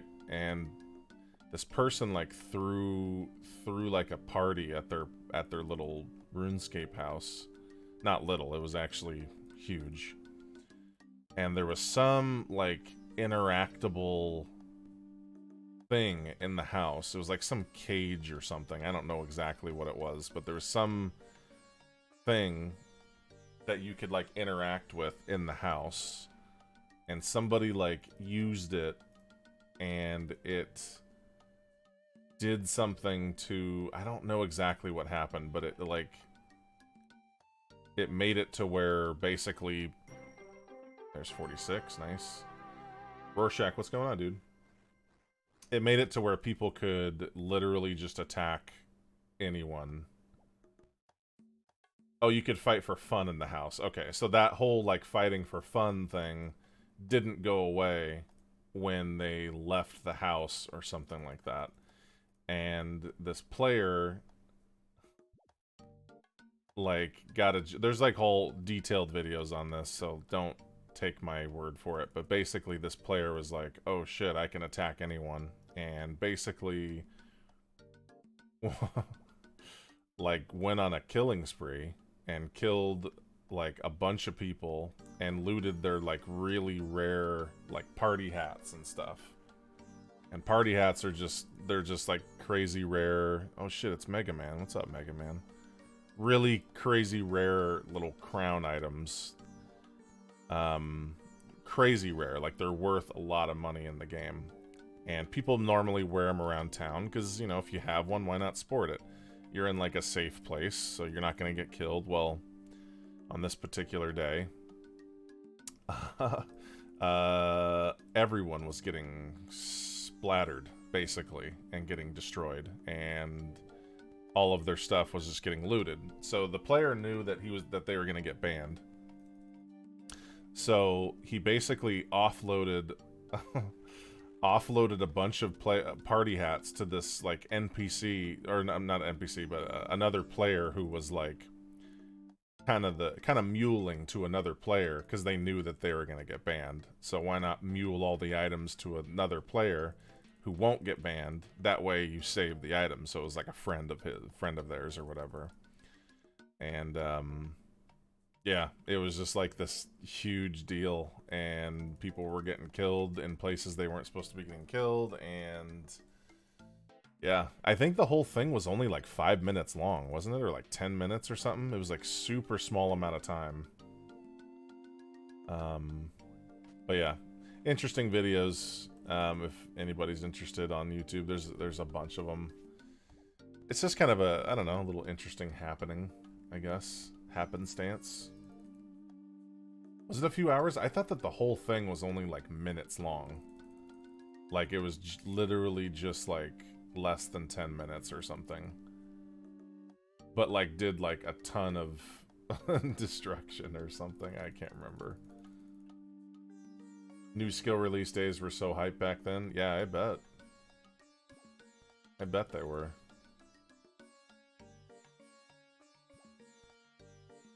But yeah. This game has a pretty crazy history. Like, I mean, you hear about stuff on WoW, like, oh, so-and-so kited a boss all the way back to Orgrimmar, and it was crazy. Like, that's... It is kind of cool to see stuff like that, but it doesn't hold a candle to what happened in this game. They keep trying to add new skills to old school RuneScape, but the fans keep voting them down. I could see that. I could definitely see that. I would imagine anything new that gets added to this game would have to jump through some hoops. Like a lot of hoops. Rip warding would have been a dope skill. They were going to do sailing. Okay. I mean, the question is, if they added a new skill, where's it going to go on this list? It's not going to fit. You just put it right here? It's not going to fit. So you're going to have one square that's, like, off by itself somewhere? Or you just change, you put it here and then you just change where the total level goes. Who knows?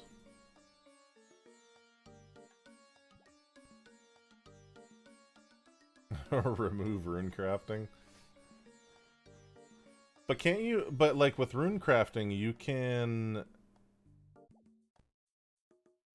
Isn't there some way where you, is it like rune pouches or whatever, where you can make a whole bunch more than just like, you know, 28 at a time? There's some way to like make like a bunch more. Still so slow XP wise, for sure. It feels like it's... I did a little bit of it, like I did it to like level 3 or something, just to kind of see what it was like, and it felt like delivering pizzas. Like, you get a whole thing of rune essence, and then wear the tiara, and then go to the place, and then go inside, and then click on the table, and then... And that was pretty much it, but I thought that there was some way to kind of, like, up, like, how many you get, or something. Ooh, we got 35 already, hell yeah.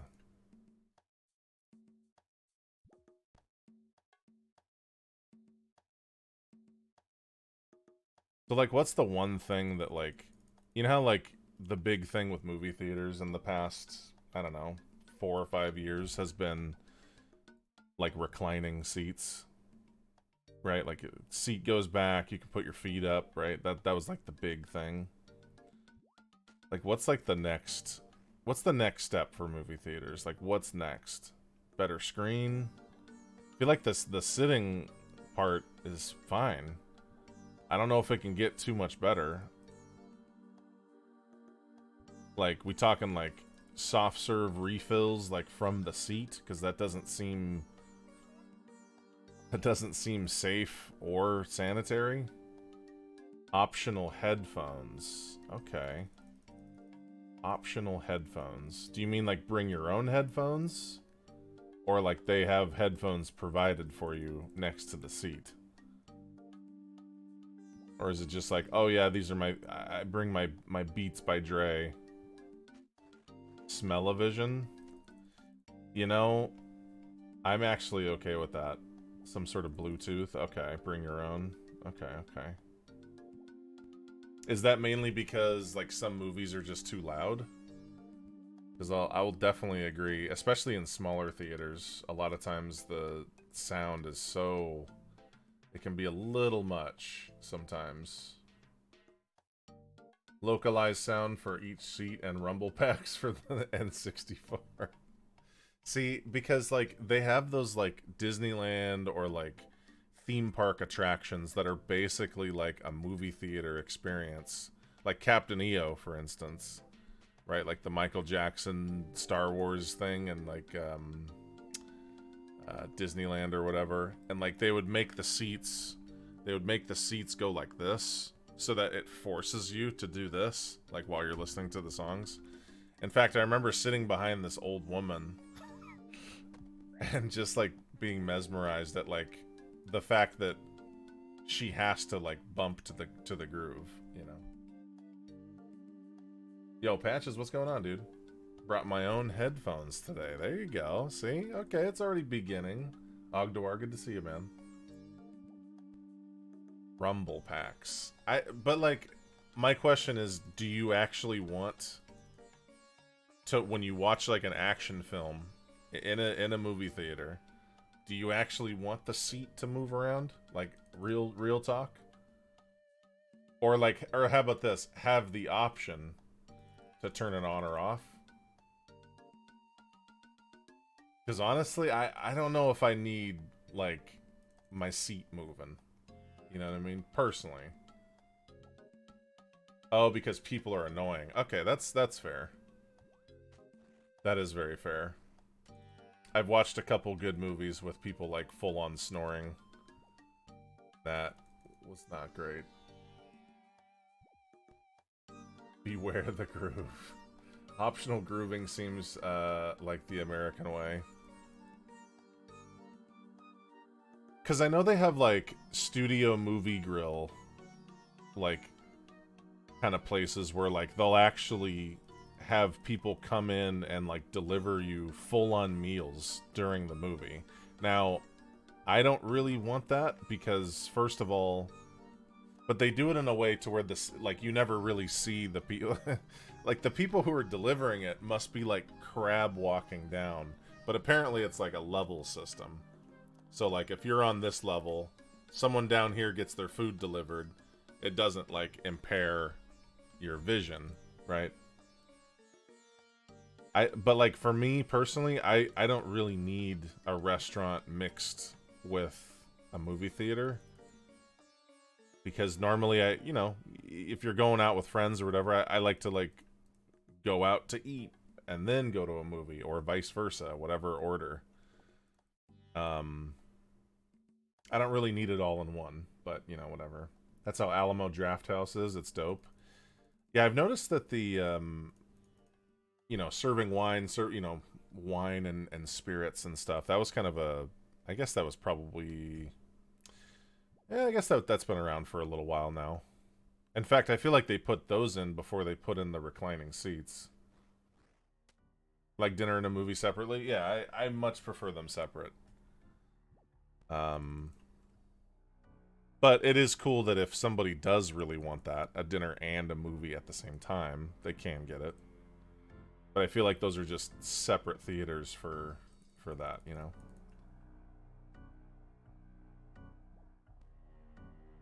Now, the smell-o-vision thing, I am a fan of because of Disney's California Adventure. You know, that big hang gliding ride? What's it called? Soarin'? Soarin' over California, right? They strap you in and then, like, inject smells into the ride while you're watching the screen to make it smell like, you know, like a ocean mist or like a orange orchard, right? But I don't know how that would like. I feel like if you're talking like that kind of stuff, like sure, but like you can't have it throughout the entire movie, and the smells have to be good because if they're not good, like why would you want that? You know what I mean? Okay, we got a downtown alleyway shot. Let's really capture the essence of the smell. Like I don't think anybody would want that. You know what I mean? But if it, like, again, if it's like waves or the sea, sure. Those are fun rides. I don't know why I said rides. They're kind of like rides. I mean that's basically a ride. Nickelodeon magazine that smells you can smell during certain shows. Really? So you had to watch the show with the magazine in hand to get those smells. That's interesting. Okay. Probably wouldn't play well while watching Shrek or something. Yeah, exactly. Oh man, that swamp smell. Like nobody wants that. Little number would come up. You know what? I think that is a really fun interactive thing, though. It reminds me of, like, playing EverQuest 1 without a map. Like, when my buddies and I played it, we only played it for a little while, but it had literally no map in the game. So, like, you had to go by, like, fan-made wiki maps that were, like, just... See this big statue? Yeah, it's on the other side of the statue kind of thing. Like using, you know, like key things that you can see to, like, get around. Um, I know it sounds like archaic, but I kind of enjoyed that because you needed something that was outside of the game. Damn it! Stop falling. You needed something that was like outside of the game. Um, you know, to help or whatever. Always wanted to smell Eddie Murphy's donkey, yeah. Or like the brimstone part, like ugh. You find that on GameFAQs.com. I mean, it's crazy like what people like actually put together. And I feel like back in the day when people played EverQuest 1, people did make maps so that they had some sort of like, I know it seems silly, like why not just have the map in the game? I get it, but I feel like there's an extra element there. I don't know. Maybe that's too old-fashioned. Honestly, though, those people were heroes. Well, think of, like, the game Tunic, right? Like, some of the puzzles in that game kind of forced you, forced me anyway, to use photography, right? So I actually got, like, my phone out and, like, took pictures of, like, clues, right? And also, like, just drawing out, like, mock little puzzle things, like just so I have some way to put it together, because there wasn't really a place to do that in the game. Oh, dude, Patches, you got to play that game. You got to play Tunic, dude. You got to play Tunic and don't look anything up, because there's big, huge, giant spoilers. Like, do not spoil that game. It's so fun. Yeah, game of the year, easily game of the year for me. What's up, big dog? Easily. I had the pleasure of watching Big Dog play through that, and he beat it a lot faster than I did, so. Remember drawing out level layouts for Donkey Kong Country on SNES? I see, okay. This is before where you could just Google everything, you know? It's a different time. So I think using all of those, like, cell phone pictures and, like... I mean, that's how I did it. I actually did the same thing with that other game, like The Room, like the Room series. I would take all kinds of pictures. Because it's like, it's either I take pictures and go through the evidence, you know, or I don't take pictures and I have to actually go to the physical places and look at them each time, which just took more time. So it made more sense for me to just take a picture of it. Donkey Kong Country was goated. That game is actually really hard. I have one of those like mini SNESs that comes with like all the preloaded games, and it has Donkey Kong Country on there, and I forgot about like the little bonus levels in that game.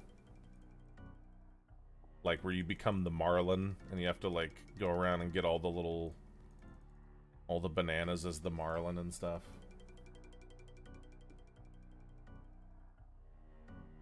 David Wise soundtrack was just insane. Is that the name of the person who made all the songs? The music was really good for that. Very, very good music in there. What was the one with Dixie Kong? Was that the third one? Or was that the second one? Dixie Kong was like the monkey who could like spin her hair around and like float. Donkey Kong Country 2 and 3 had Dixie Kong. Okay. I remember getting stuck on... Jeez. There's a lot of levels I got stuck on in Donkey Kong Country games. Some BS... some BS jumps. I remember. Yeah, the minecart levels specifically. Like, some of those jumps on the minecart levels were so... I don't know. Maybe it's just mismemory, but it felt pretty tight. What agility are you shooting for? I am shooting for 50 today. I know it's a big, tall order, but you know what? We got nothing but time. Shoot for 50 and then take some breaks. off of agility for a while. But look at that. 39 marks again. Hell yeah, dude. Time for our next piece. I might just go straight for the chest. Who knows? Trying to think of some of the hardest games I ever played. I remember Ninja Gaiden. I remember renting Ninja Gaiden from this little video store in town where I grew up, and being so frustrated by that game. What can you use agility for? Agility is used for a lot of things, not just the like your run. Because like right now I'm running, right? So this is me running. If I don't have run on, this is what it looks like. So it's literally just walking around.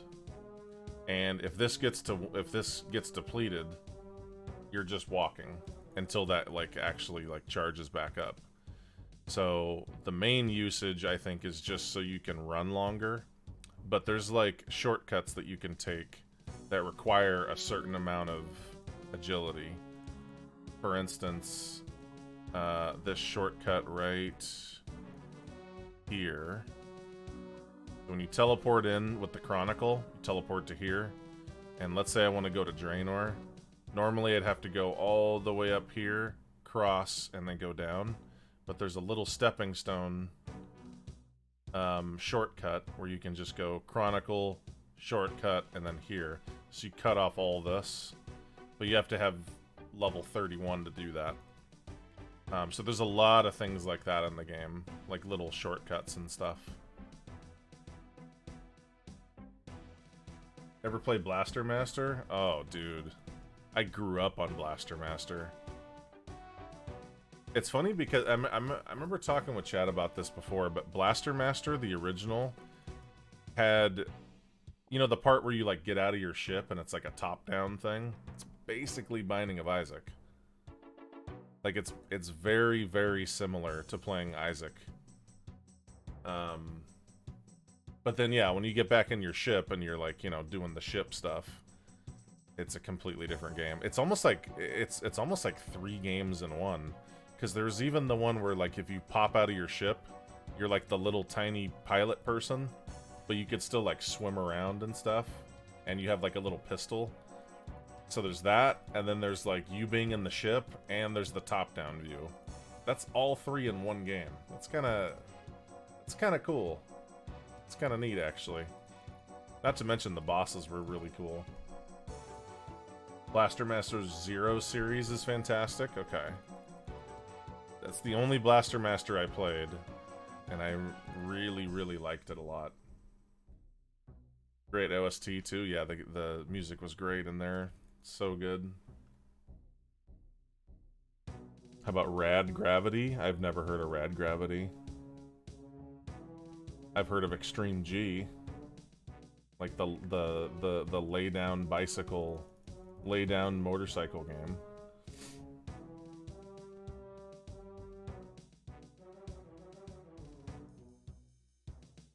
Yeah, but I think if we're talking hard games, yeah, Ninja Gaiden got me. I'm trying to think. Teenage Mutant Ninja Turtles on SNES, or I'm sorry, on NES. Oh shoot, it's Big D. What up, Big D? Weird 2D platformer, pretty tough. Okay. What's that game? This isn't an old game. It's like a... It's kind of one of those little flying shooter games, but you have to like absorb either the light balls or the dark balls. What the hell is the name of that game? It's like Tetsugo or like Suit Sega or something. It has some cool name. Personally Hell, what's going on? How you doing? Welcome back to the stream. I want to say it's within the last like 10-15 years. No, I think it's like a computer game. And it's like one of those, you know, top-down airplane games, except this one is all specifically revolved around you kind of like switch whether your ship like absorbs red balls or light balls. I don't remember what it's called. It's actually really hard. Not really sure what it's called. It's called like Tetsuga or something like that. I don't know. But like I started playing it and I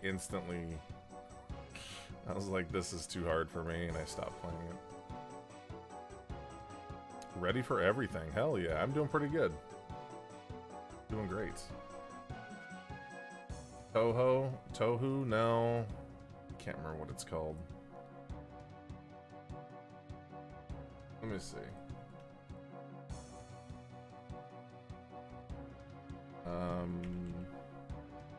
The hell? Oh, Tohu Project.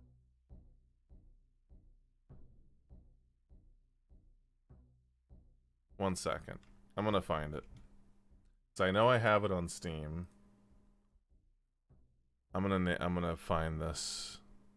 It's called.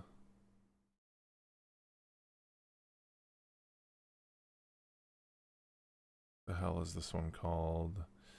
Here, I'm just gonna read off all the games I have ready. So Caves of Cod Celeste, a cheesy game, Chips Challenge 1, Cogs, Cold Silence, Omega Lol, Cran Physics Deluxe, don't ask, Creepy Castle, Crystal Project, Cthulhu Saves the World, awesome game, Cuphead, awesome game, Cyber Shadow, Dark Devotion, Dark Souls 2, Dark Souls 3, Dark Souls Remastered, Darkest Dungeon, Dark Wood, Dark with a Q, Dead by Daylight, Dead Cells, Dead Space, Death Fungeon, actually a fun game, Death Garden, Omega Lol, Death's Door, actually pretty fun, Deceit, Devotion, Distraint, Divinity, Doom 64, Dota 2, Dream Machine, Dreaming Sarah, awesome game, Druidstone. If you like XCOM kind of games, Druidstone. Check that game out. That game is awesome.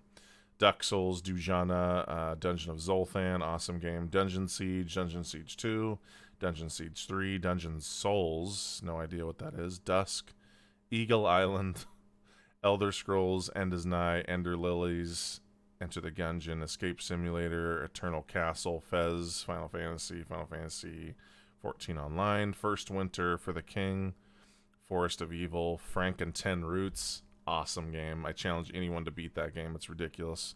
Frank and 10 Roots, FTL, Fury, Gang Beasts, awesome game. Gary's Mod, Gato Roboto, also a cool game. Basically a cat-themed Metroid game.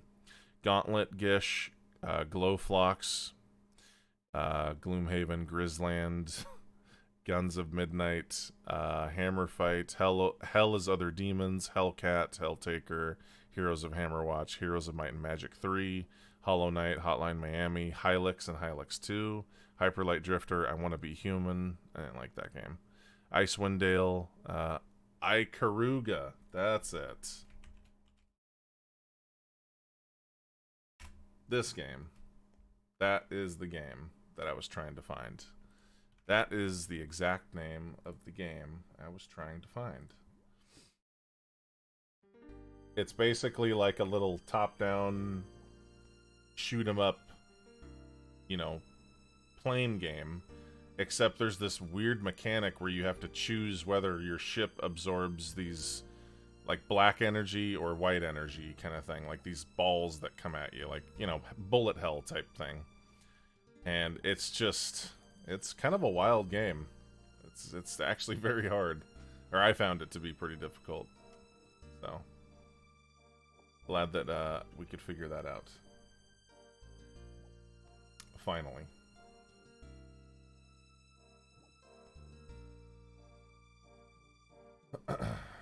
Yo, Foggernaut, what's going on? Welcome back. Comfy little rooftop agiling. By the way, don't forget to drink water. It's very important.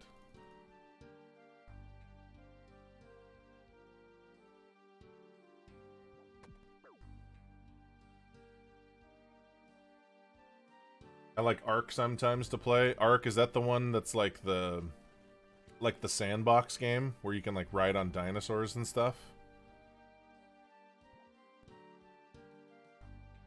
That is actually a really fun game to watch. It's not really for me, but yeah, I've seen people play that game, and it's quite a game. Look at all these little kitties everywhere. Who is this? Who's that? Can't Wooks? Line Sigil? 540 defense kind of ridiculous right now. It helps with enchants because you can actually, there's like the Helm enchant that has 20 from Argent Crusade. You can put defense on your shield too if you needed, and on your cape. A lot of the blues that you can buy actually have a lot too. I think you can put it on your bracers as well, like if you absolutely need. But yeah, it's not like, it doesn't get super easy until you start getting like, you know, better raid gear and stuff. Trying to get away from the blues, yeah. I have noticed that like some of the Nax 10 stuff has like less defense than, you know. Oh, I just put that one on. Like less defense than some of the blues, which is kind of weird. Like I remember I had, I think I had like a helmet or something that had like 80 something on it, and it took me a while to get away from that. So takes a second for sure.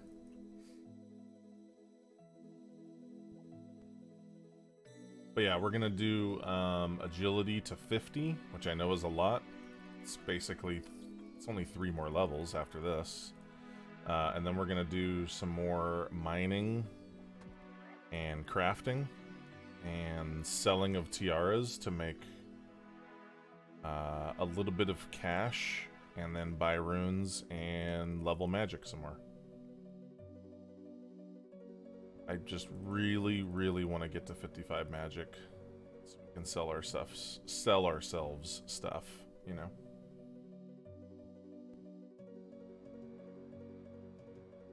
Yeah, but I used to watch this. I still watch him every once in a while. This streamer named Omni Kefka, who plays a bunch of Ark. It's like, it was like his main game for a very long time. And the things that he would get into, I don't know. I have certain games like that where like I never really want to play it, but like I have certain people that I go to for that. Oh shoot, it's Shart Nugget. What up, Shart Nugget?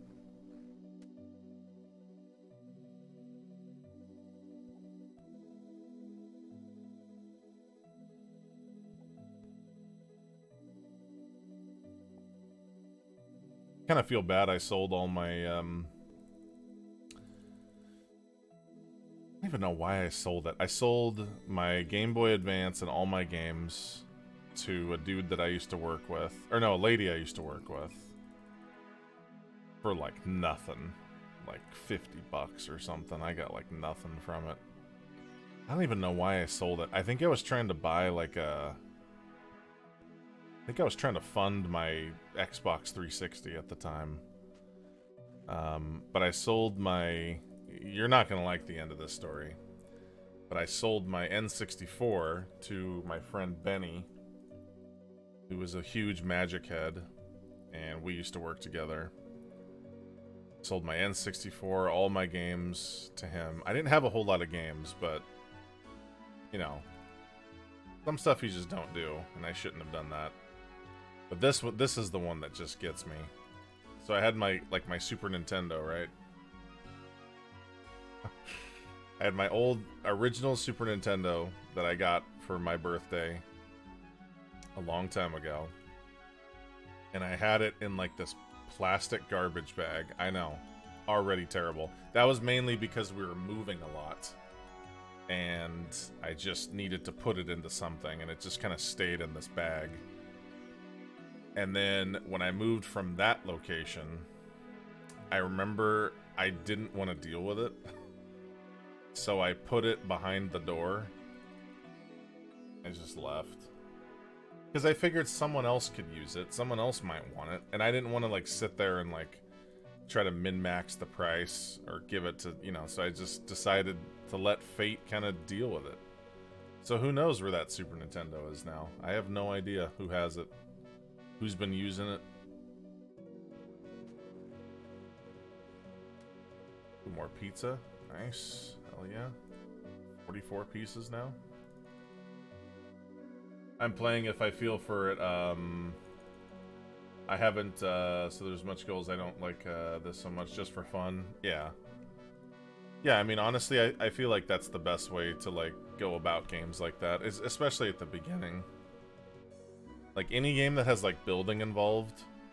Like, what's that other one? Valheim? I feel like I would have to take very slow. Or, like, let someone else do the building, and I'll do the other stuff, you know? Personally.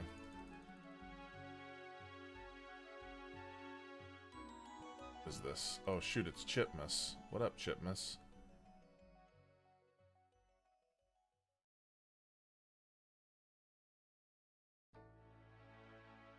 Evil Bob song is kind of little too jovial for me. What was that other survival game where you, like, crash land on, like, a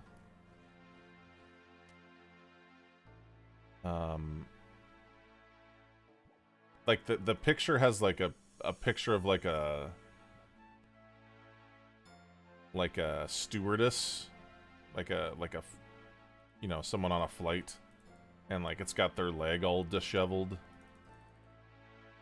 The Forest. The Forest. That's it. No, not Green Hell. I think this is before Green Hell. I think it's The Forest. Because I remember watching Grizz play that. And then as soon as he got into, like, the little cave area where there's, like, you know, like, other people in there, I don't know. I don't know how I would fare in a game like that, but I much more would rather watch someone else play those, I think. I don't know why. It's one of those types of games.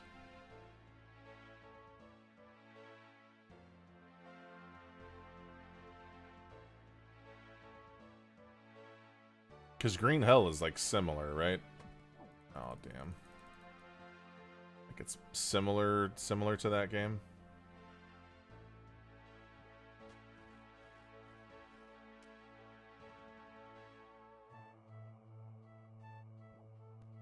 Zarduckas.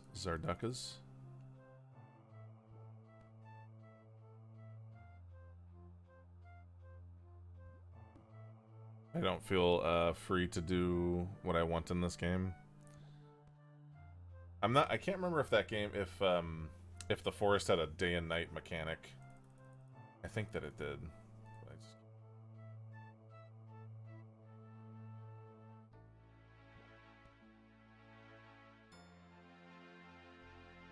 It did have one, okay. Wasn't sure.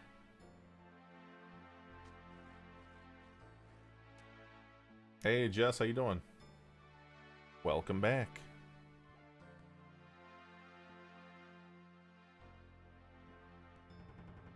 Running around on roofs, picking up pizza, looking at people's cool names, talking about things like, you know, the evolution of the movie theater. You know, like, what's the next thing? If I had to pick the next addition to movie theaters... Whoops, I just put that on. The next upgrade.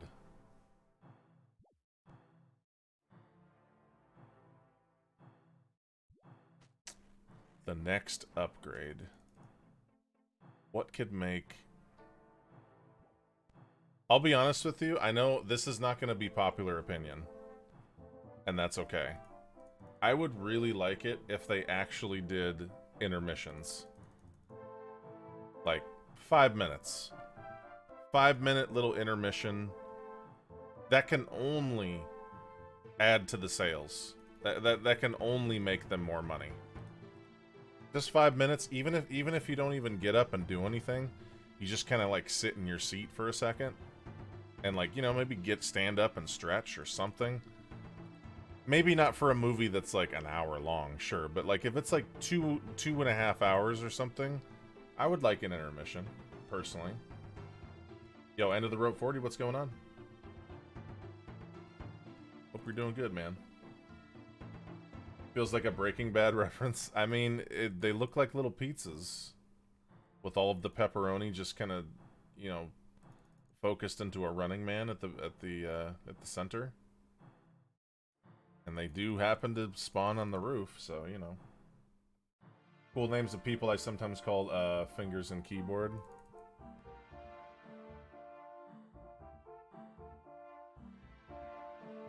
But yeah, an intermission. Oh, Mr. Squeeze. What's up, Mr. Squeeze? I would really like to have that. I remember I went to this play once. And plays... that intermissions, I guess, are more of a play thing. Like when you go and see a play. And I just really dug the whole idea of the intermission. I thought that was wonderful. Because it's like, it's almost like it's the end of, you know, the end has come. We're here at the end of this section.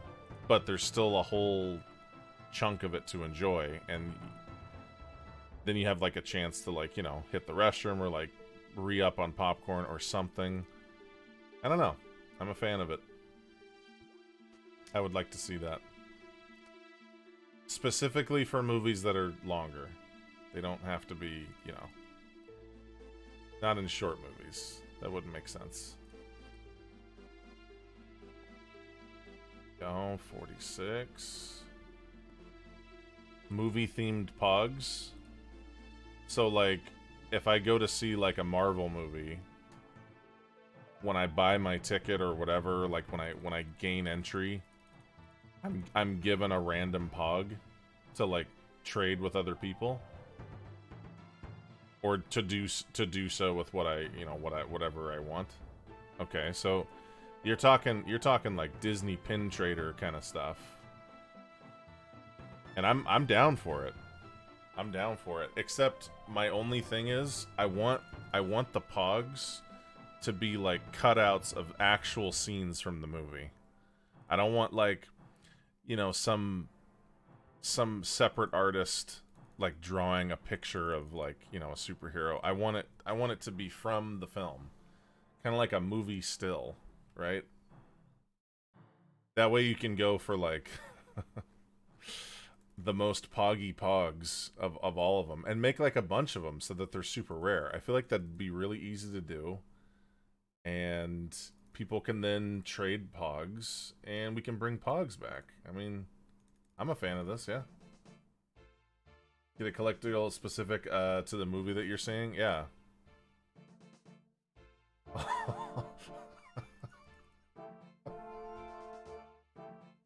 Also, Pog battle stations in the theater. Okay. So, do you mean like those sections where like, you know, like when you go into a theater, there's the concession stand, and then off to the side, they have like one of those birthday rooms? You know, for people who want to rent out a random room next to the concession stand before they watch a movie to eat cake. No more birthdays, it's all for Pog battles. Yeah, I'd be a huge fan of this, yeah. Because, like, then I would want to show up early, right? And either trade Pogs or win Pogs from local passerbys. I would be a huge fan of this, yeah. In fact, it reminds me of when Taco Bell did the Pogs for N64. Like that whole, remember that whole Pog N64 craze? Are the Pog players called Poggers? You can call them, yeah, I mean, Poggers could be one. You can call them Pog Heads, Pog Lords. Let's see. I guess it'd still be WSOP, World Series of Pog.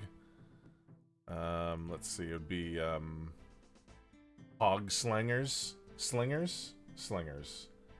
and the winners of the Pog Champs. You know, I do feel that you would get. So do you only get one? How do you acquire Pogs other than playing for them? Because is it like I go to a movie, I pay for a movie, and I get one Pog, like one Pog per movie? Or is there like other, like if I buy a soda, I also get a Pog? Is it like more ways? Or do you have to do Pog battles? Like what if like that goes into effect right now, and I gain entry to a movie, I get my one Pog, and I go straight to the Pog battle station. Or like a Pog pack, 3 regulars, 1 foil. Okay. Okay, so now you're adding rarity to the Pogs to make them even more tantalizing. Okay. But if you're talking like, if you're moving big amounts of Pogs, you're a Pog battler. Like you're a Pog lord. Not just like, oh, I casually collect Pogs. But they could have that too. Because I'll be honest with you, if I would only really collect the Pogs that I got because I came to the movie. I wouldn't buy like packs of them. I get that some people would buy those, but I would only want to get the ones that I'm gonna get. Every $15 spent at the theater gives a Pog pack. Okay. Okay, you might be onto something, chat. I mean, you know, you might be onto something. I think people are screaming for Pogs to come back anyway. I'm sure that the public schools would love that, you know, bring back some gambling. I'm sure that public schools would love that. Pogs could legit make a comeback in the near future. I think there's going to be a lot of stuff like that that could potentially come back, because the more and more digital we get, the less and less it becomes like human interaction. Right? So like, I don't know, even with sharing music, like I would much more prefer to like share music and like face to face, kind of, you know, like here's a song, listen to this, let me listen to your song kind of thing. Like that doesn't really happen too much unless you kind of like force it to happen. I don't know.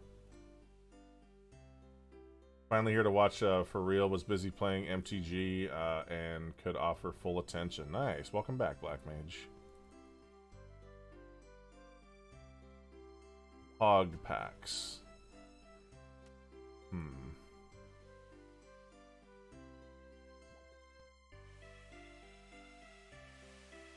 Every $15 spent, you get a Pog pack. 3 regulars, 1 foil. Okay, so let's say a movie comes out and it's super iconic, right? And like everybody wants all of the Pogs from that movie. If I go, let's say that movie's in theaters now. If I go and I buy a ticket to the movie and I get my Pog pack, am I guaranteed to get at least 1 Pog from this movie that I'm trying to see? Or is it just random? Like there's a chance that I won't get. Like let's say Death Slasher 5 comes out and I want Death Slasher 5 Pogs. I have to go be a I have to go to the Pog battle station and like actually win and hope that they're actually putting up Pogs from that movie, or it's just random. I feel like if you're going to see a movie, I think that every $15 gets you a Pog pack is fine. But if you're going to see a movie, you should at least get 1 Pog from that movie. Period. Like, I think that that's pretty fair. Like, it should come with the ticket price. Yeah, like a promo Pog. Exactly. Exactly like a promo Pog. Buying the ticket should give a pog for the movie. Yeah, I completely agree. 100% agree. One though, not a whole pack, just one. So like for instance, if I wanted like if I went to see like one of my favorite movies was what the hell is that cape? What is that cape right there? That looks awesome. Interstellar, right? So if I wanted like a certain pog of like say Matthew McConaughey's face like right before he goes through the black hole, and that's the pog that I want, right? The Matthew McConaughey pre-black hole face pog. And I go to the theater, I pay like how about this? How many pogs per movie are made? Because they need to be like, you know, they can't just be like random parts of the sky that's just dark. That's not really a pog. It needs to be something that's like highlighted or accentuated, right? So, I don't know, like the like a pog of like the rocket taking off, right? That could be, that's a big part of the movie. Like you can even hear the music in there, right?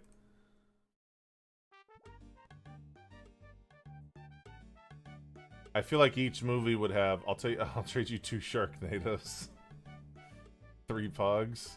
Each pog is made with 100% concentrated dark matter.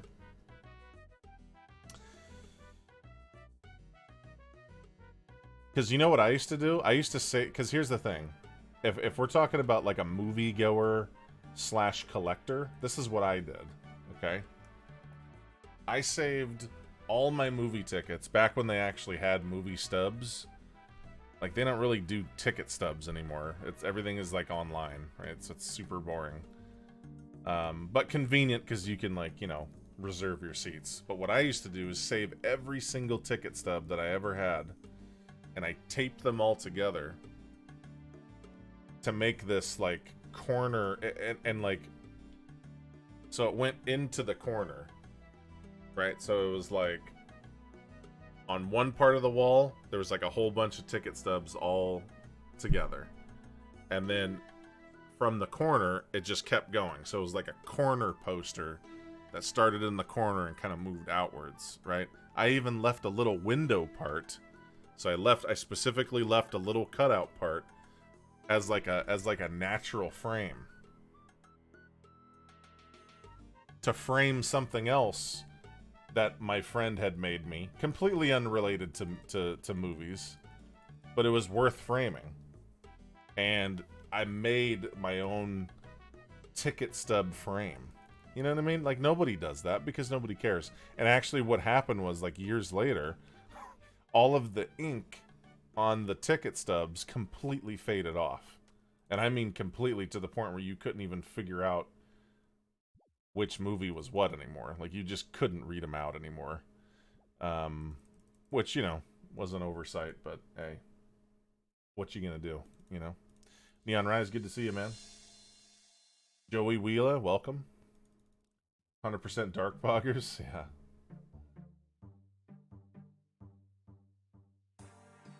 I have a question. Pog, does that mean the circle thing with the picture on it? That's exactly what a pog is, yeah. It's like a little cardboard cutout thing with like a little, yeah, like a face on it, or like some sort of reference to something on it. Or just, sometimes they're just not really about anything. They're just like random pictures specifically for the pogs. I have stubs to important events. Yeah, see, that I think that stuff is definitely worth keeping. Locally and ethnically sourced. Ethically sourced, yeah. Super rare one actor signed pog. Okay, so big movie comes out. Okay, let's say it's a huge Matthew McConaughey movie. Big. I mean, blockbuster. Everyone's talking about it. Everybody's watching it. It's like Lord of the Rings, except Matthew McConaughey is Gandalf. Of course everyone's going to watch that, right? Huge movie.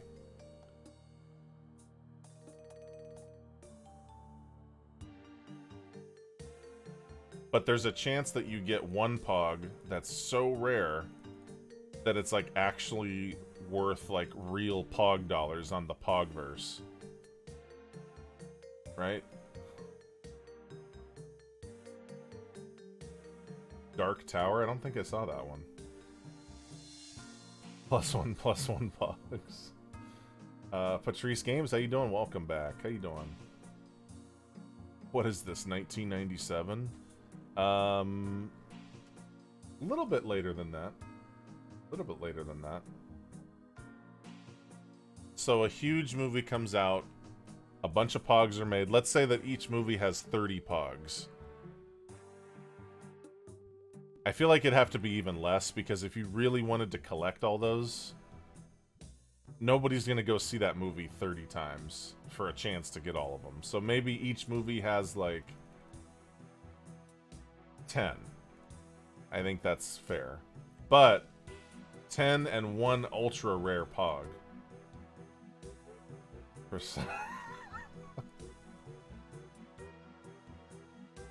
Big Dog Matt, let me ask you something. Let's say they did that. It's the same exact Peter Jackson Lord of the Rings, except the only thing changed is that it's Matthew McConaughey as Gandalf. Would you actually go and watch that in the theater? For a very small chance, well, for a 1 in 10 chance to get whatever Pog you wanted from the movie, and then a super rare chance to get the real rare. I'd have all the Pogs. That means you'd be watching that movie, I mean, at least 10 times. And that's if you got a different one each time. Is there a pity system? Like if you keep getting the same one over and over? So it's not just like, hey, you got 5 of the same one in a row. I think that's what the Pog battle stations are for. Right? Isn't that what the Isn't that what the battle stations are for? So you can actually do battle with your excess Pogs? Buy the ticket. Step 2, get the Pog. Step 3, leave without watching a terrible movie. Step 4, who knows. Step 5, profit. I mean, I guess if you want, if people really wanted to spend multiple ticket prices to get individual 1 out of 10 Pogs for a chance to get the ultra rare foil Matthew McConaughey wizard Pog.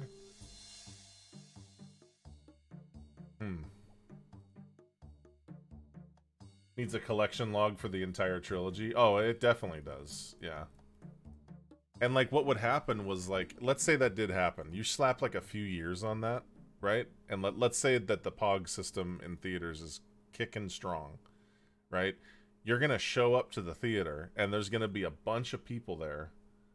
Just like Disneyland Disneyland pin traders, like outside the, you know, outside the building, trying to do trades. There'll be extra security for people trying to steal like Pog books. Oh shit, it's Whiskey Ball. What up, Whiskey Ball?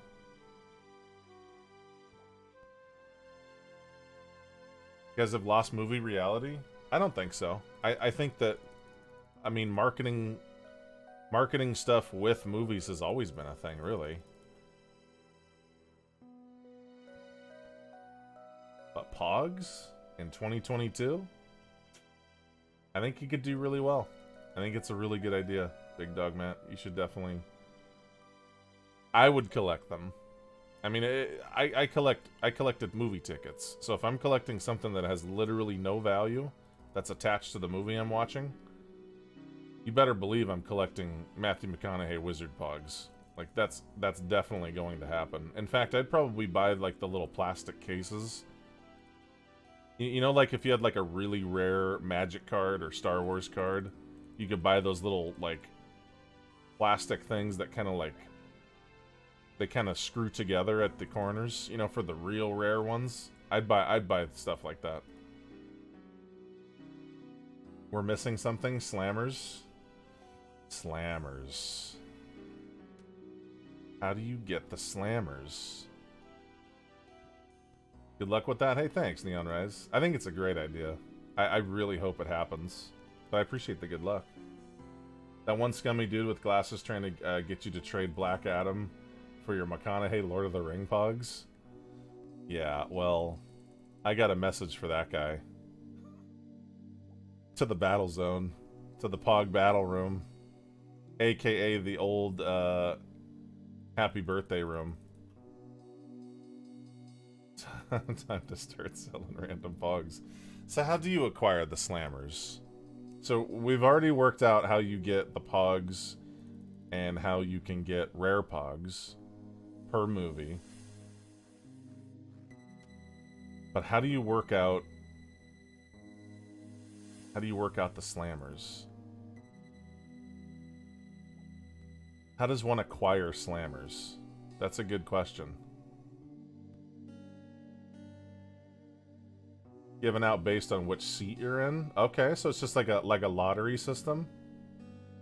Slammers must be from the Monopoly style game they have going from Popcorn and Soda. Okay. So that's directly related to the concessions. Okay. Okay. So I buy a large soda, large popcorn, and I get chances to get slammers. To get theater-based. Okay, okay. No idea what I'm looking at, but I'm really curious to see what happens when a goal is reached. Right now we are leveling our agility skill, which is basically us running around in a game to get healthier. We're going to do this till 50, and then we're going to start mining a little bit. So we're trying to make sure our legs are nice and strong. And while we're doing that, we're talking about future plans with movie theaters and implementing a POG system. Because I agree. I agree that people do like to collect things. For example, the only real collection I have is DVDs. Okay, so we're 48, 2 more levels. DVDs are the only thing that I've actually collected to this point. And they have zero value. Like, they're not worth anything. They're just, I just have them for when the internet goes out, you know? Asha Duel, thank you so much for the 2 months with the Prime. I appreciate that. Thanks for the support. And make sure the next time you go see your favorite movie in the theater, don't forget them Pog packs. You know? Forget them Pogs. But thanks again, I appreciate it. There's obviously a post-movie brawl, and the winner is awarded the Slammer, hence the name. Okay. So after you watch this movie, you have a chance to go to the Poggers Brawl, to the Hall of Poglords to do battle with the Pogs that you've just acquired. Now remember, you've only really acquired one for the movie and then the pack, and the pack is random. So you're only really gaining 4 Pogs every time you go and buy a ticket.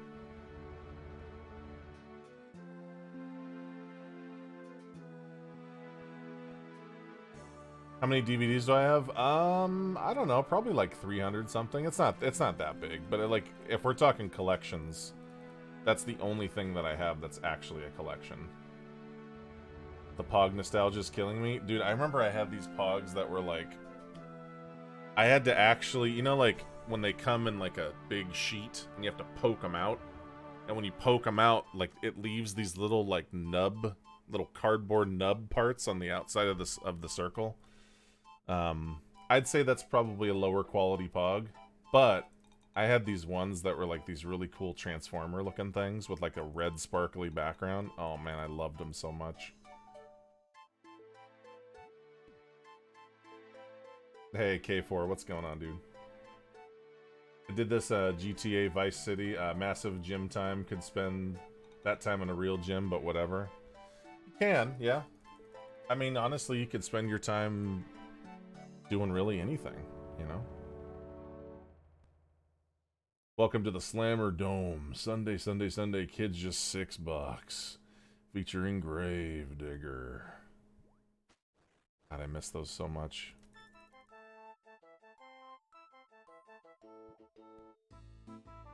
You're given loner slammers for the slammer? I kind of like the idea of it being a random selection. So a random lucky moviegoer. Ooh, it's Lost Leaf 22. What's up, Lost Leaf 22? Random moviegoer just gets a slammer.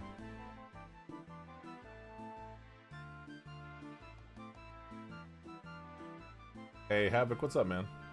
Love getting a random promo card for watching one of the Pokemon movies. Dude, right?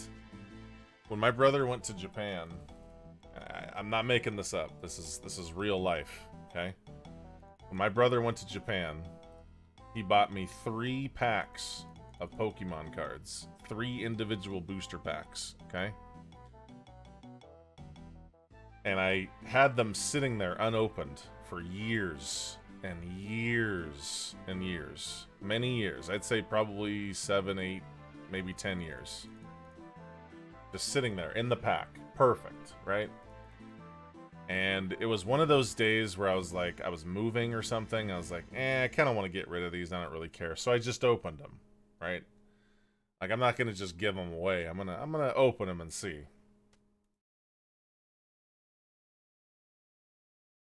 Charizard.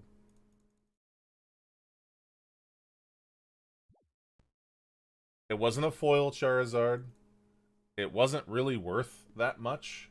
It was only worth, like, I think I looked it up on, like, a Beckett list or whatever those things are.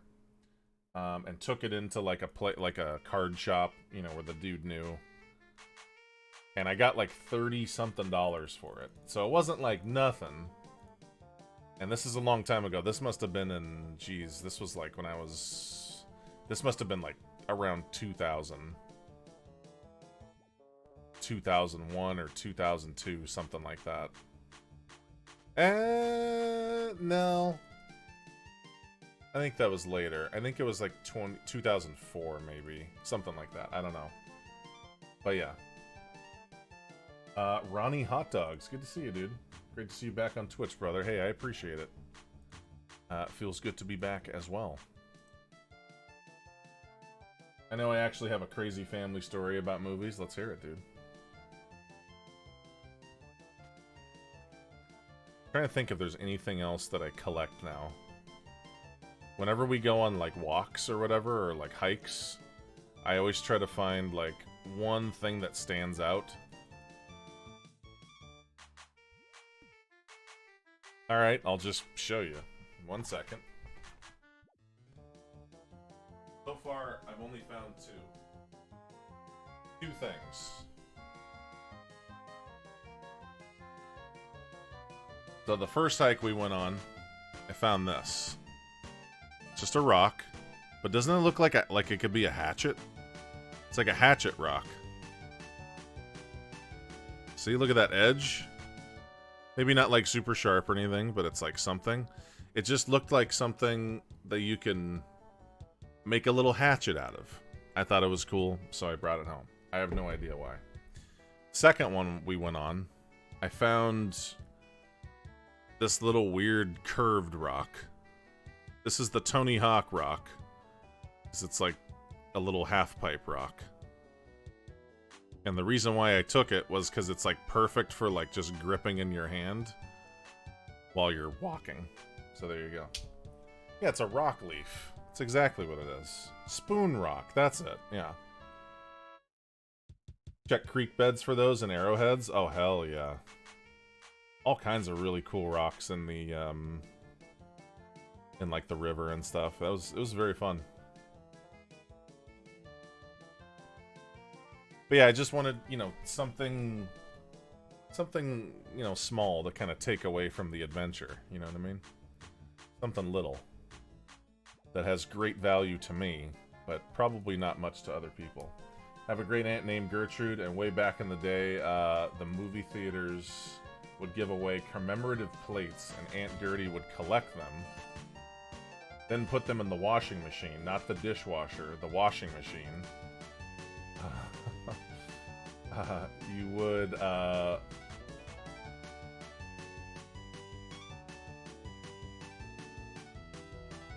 was your clothes in just to find out which ones would break that are the ones she would put on display. Really? Commemorative plates, huh? That's pretty cool.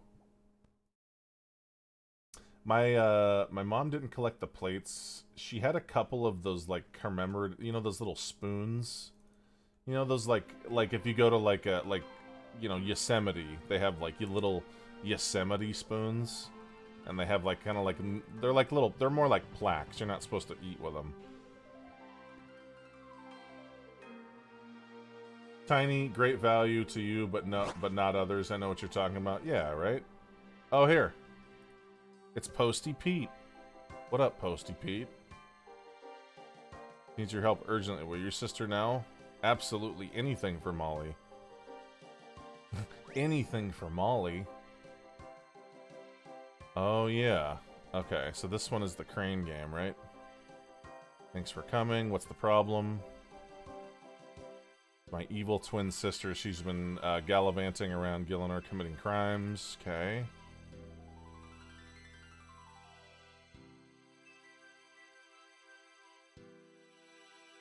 Giant mechanical claw. Okay. What do you need me to do? Need you to go next door and use the claw to catch my sister. Sounds easy enough. Take a long look at me because the door will lock behind you. My twin looks exactly like me, even her clothes. Okay, so blonde hair, got the yellow blouse, got the tan pants, the cool little cuffs. Hey, Malso, thank you so much for the 15. I appreciate that. Welcome back. Do you know what you're doing here? Yes, I know. I'm going to find the clone of you. Here she is right there. I could see her. Here we go. So...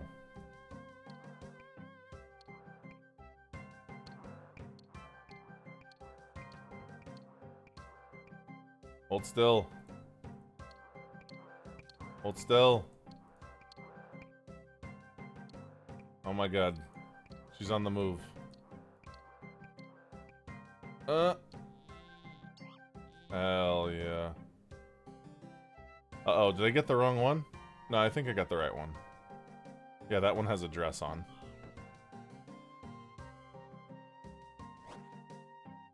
You caught the evil twin. Well done, you managed to catch my sister. Come next door and talk to me. Absolutely, milady. I managed to get her into the cage. Fantastic. Now she's locked up for good. Take this as a reward. Molly's giving you 3 noted uncut rubies. Thanks, Molly. Hell yeah, dude. Nice. Well, there you go. Little mini game. I'm glad that Posty Pete actually, you know, teleported with us on the jump there.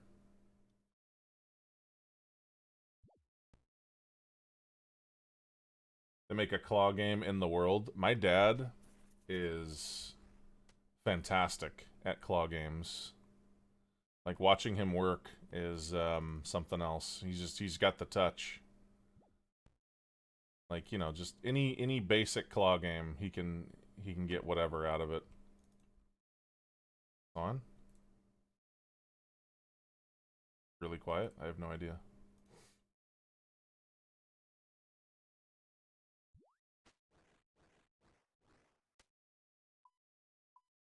What the hell?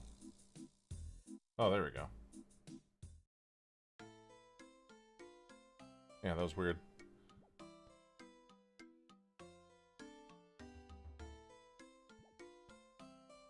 Royalty of Lurk, hell yeah. But that's funny, Voggernaut, the plate thing. The first time that I ever experienced an earthquake, I was at my buddy's house, and it's like a sleepover thing. And it was like super early in the morning, and I remember his mom would collect plates like that. Not like a whole lot, but she had like, I think like 3 or 4 on the wall. And I remember, like, you know, it wasn't like a huge earthquake, it was definitely small, but like the plates were shaking. And I remember like staring at it in like almost disbelief, because it was the first time that I had experienced you know, like a real earthquake or whatever. And when everybody else woke up, like nobody believed me. But yeah. Been to the new round 1 yet? They boast having like 50... No, I have not. Is it like a... Is that like an arcade or something? Or like a, as they call, a family fun center? That sounds really fun. No, I have definitely have not been. But let me tell you, as a kid, when the store owner opens up the machine, the video game machine that you want to play, and then clicks a whole bunch of credits for free, oh my god, I remember just freaking out, because the store owner did that. Because I showed up like super early one day, like on the weekend, and there's no one else there, and I didn't have any money. I didn't have like nothing, no quarters, no nothing. I just wanted to kind of hang out, and he just opens it up, gives me like 10 credits, and I just played Street Fighter for like an hour straight. I felt so good. By an hour straight, I mean I was probably losing every match. I sucked so bad, but it was very fun to play.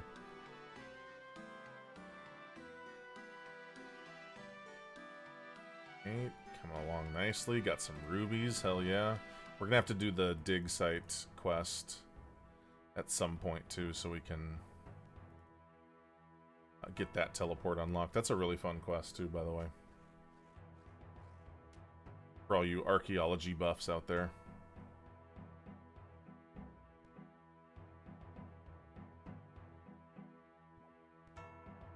You know what I think I would have really enjoyed in like a college elective was pottery.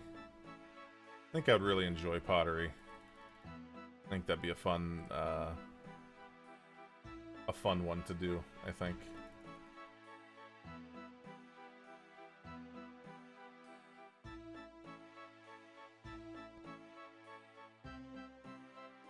The only other electives I did were archery, which I really liked. Archery was awesome. It was very fun to do. Yes, I don't know if piano was an elective, but it was definitely one that I chose. Like a weekly thing for a few weeks. Honestly, I think that'd be really fun. I think that'd be a good time. But yeah, it's a good idea.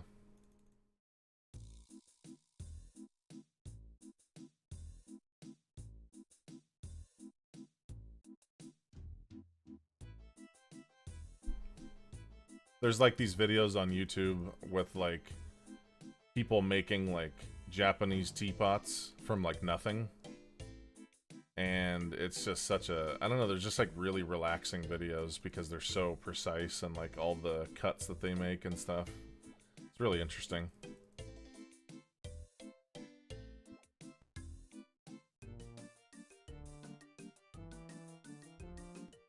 I'm digging the horns in this one, hell yeah.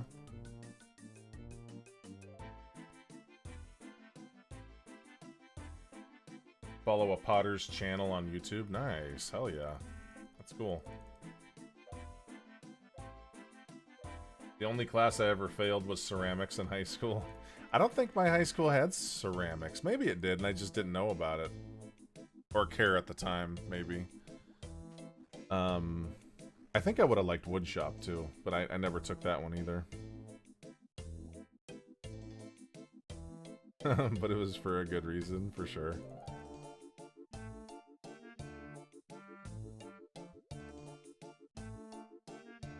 I kind of wish that they had way more like wacky like electives when I was in high school. They didn't really have a whole lot of, I don't know. I mean, I guess they got you know, kind of the basics. You got drama, you got music. You know, that's still cool stuff.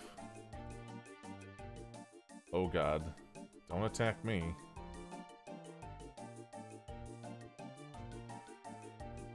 Ogre titties got him. Don't worry.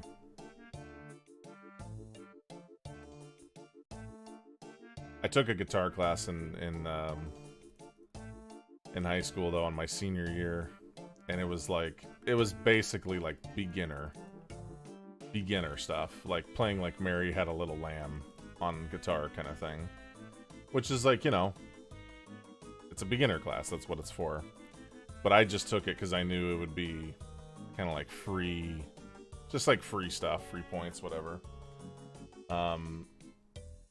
And I remember my buddy,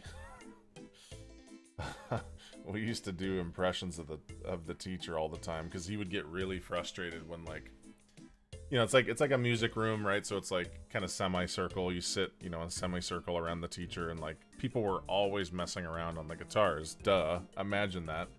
High schoolers like messing around on the guitar while they're supposed to be listening.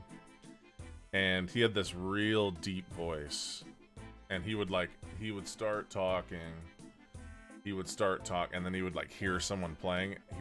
He would be talking about, and he would like focus on where the sound came from constantly. The entire, like, every single class, every single day, he would do this. And guys, I need you to stop playing the guitar, okay? And like he really, that was like half the class was him telling us to not play it. And I always felt bad. I mean, I wasn't the instigator. There's definitely some instigators in there, but yeah. Anyway, Nigel, what's going on, dude? First one in high school was terrible. We were learning post laws. Post laws.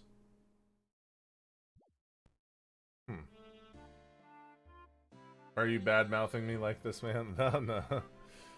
Not a bad mouth. He was a great teacher. He really was. It was just, it's interesting to see different teachers, like, teaching styles.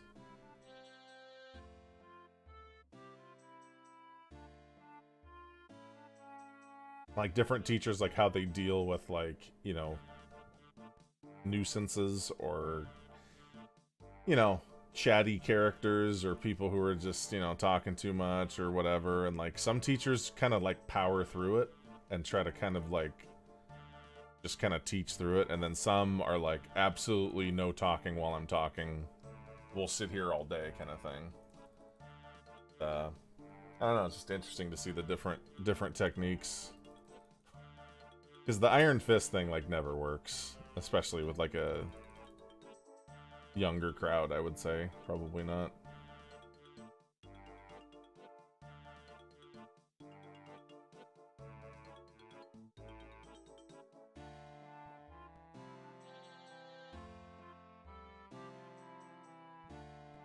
I had this Spanish teacher who was one of the coolest teachers I've ever had.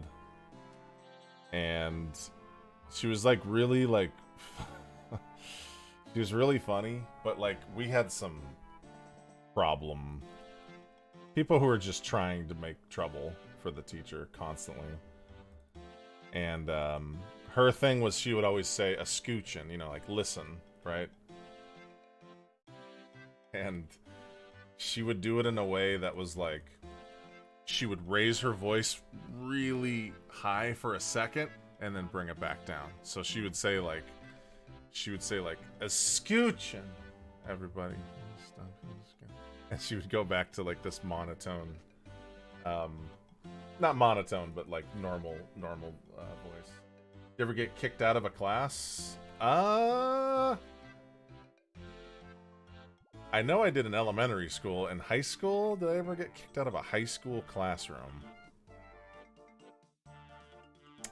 You know what? I'm sure I did, but it wasn't often, and it's it was probably for for making somebody laugh too much.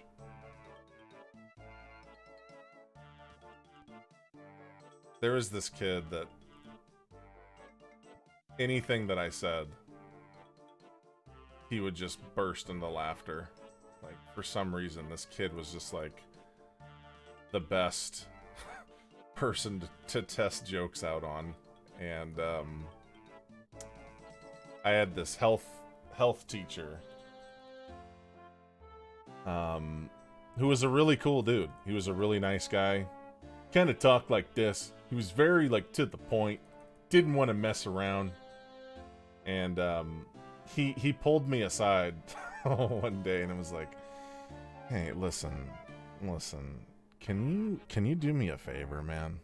I was like, "Yeah, you know, anything you want. You know, what can I do for you?" "Yeah, great. Could you maybe just not make Gerald laugh today? Can you do me that favor?" He would like beg me to not talk to him, which I respected. You know, he's trying to find a solution to the problem, and the problem is that kid won't stop laughing, and it's because of me. It's my fault. So instead of kicking me out of class, he pulls me aside and, you know, "Hey, can we work through this?" And I you know, was like, "You know what? No problem. No problem." Class came, and that same kid was constantly trying to look over for some sort of fresh joke. And I just, you know, sat on my hands, didn't say anything. And he saw the effort made. He saw the effort. A lot of times it was the kid reciting the same jokes back to me that would make, so he essentially started making himself laugh. I don't know. It was an interesting little process.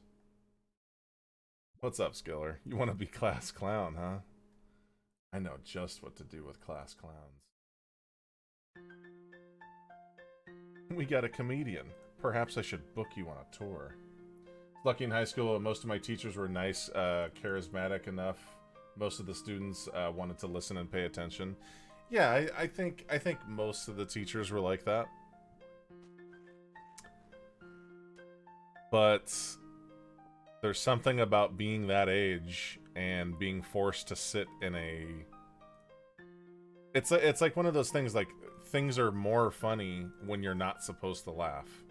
You know what I mean? It's like accentuated laughter. So if somebody does like a joke, it's not like because the joke was so funny. It was mainly because we're not supposed to be laughing at it, and we're supposed to be being quiet. We're in the library, and it just kills me with laughter. Yo, Ronnie Hot Dogs, welcome back, dude. Thank you so much for the 9 months. With the Prime, I appreciate that. Super nice. Feel bad for teachers that have to teach the final period of the day. Oh yeah, and like you see it on some teachers' faces, like they've just had it.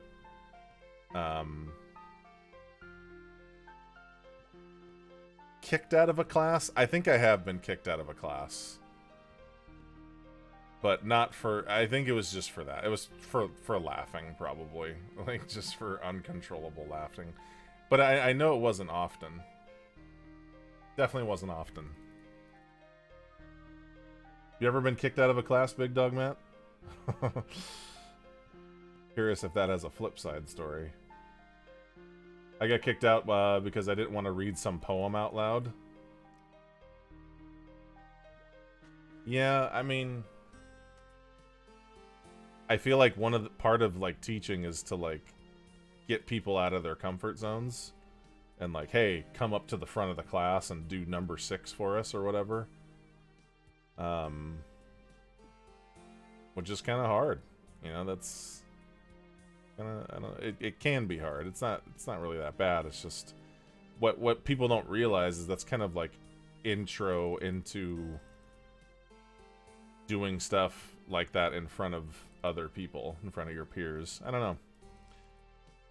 Don't really think about it at the time, you know.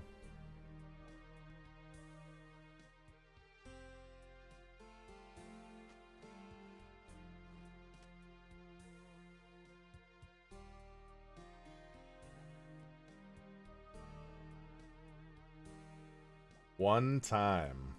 Really? Let's hear it. First off, who is the teacher? It's probably Piper Ski. Oh my god, I nailed it. I freaking nailed it. I nailed it. No, I didn't hear the story. But I know the teachers that were there, and I just had a feeling it was her. I have not heard this story. I swear I have not heard this. Getting stressed out about this more times it happened. Embarrass myself, yeah. Definitely part of it.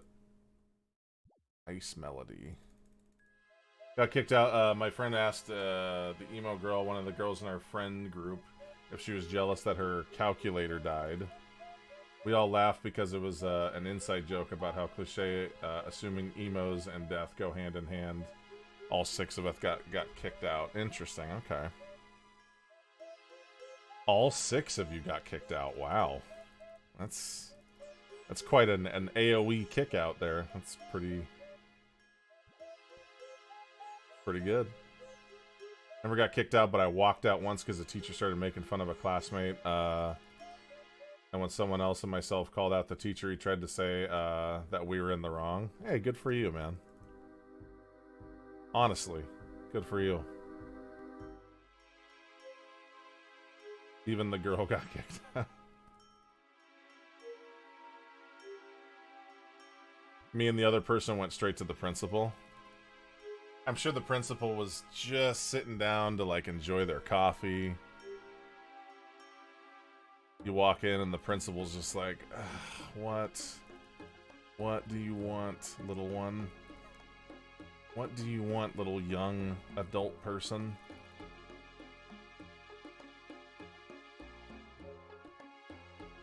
Evan, what's going on? I freaking called Pipersky, by the way. I called that.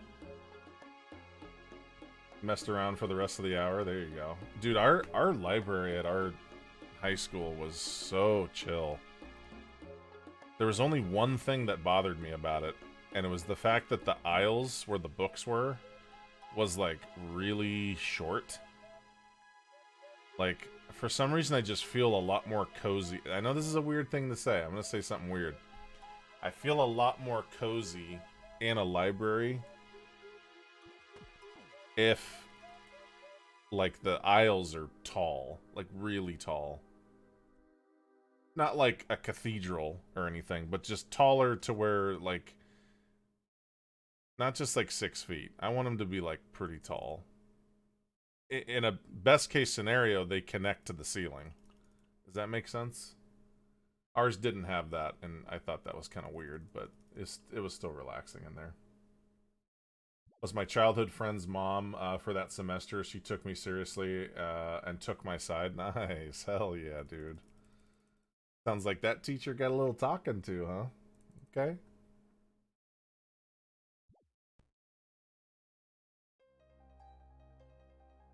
The one other time I got booted was for playing Vidya in computer class. Okay. Okay. I played games in class. I don't know if I ever got kicked out for it, though. I don't think I ever got caught, really.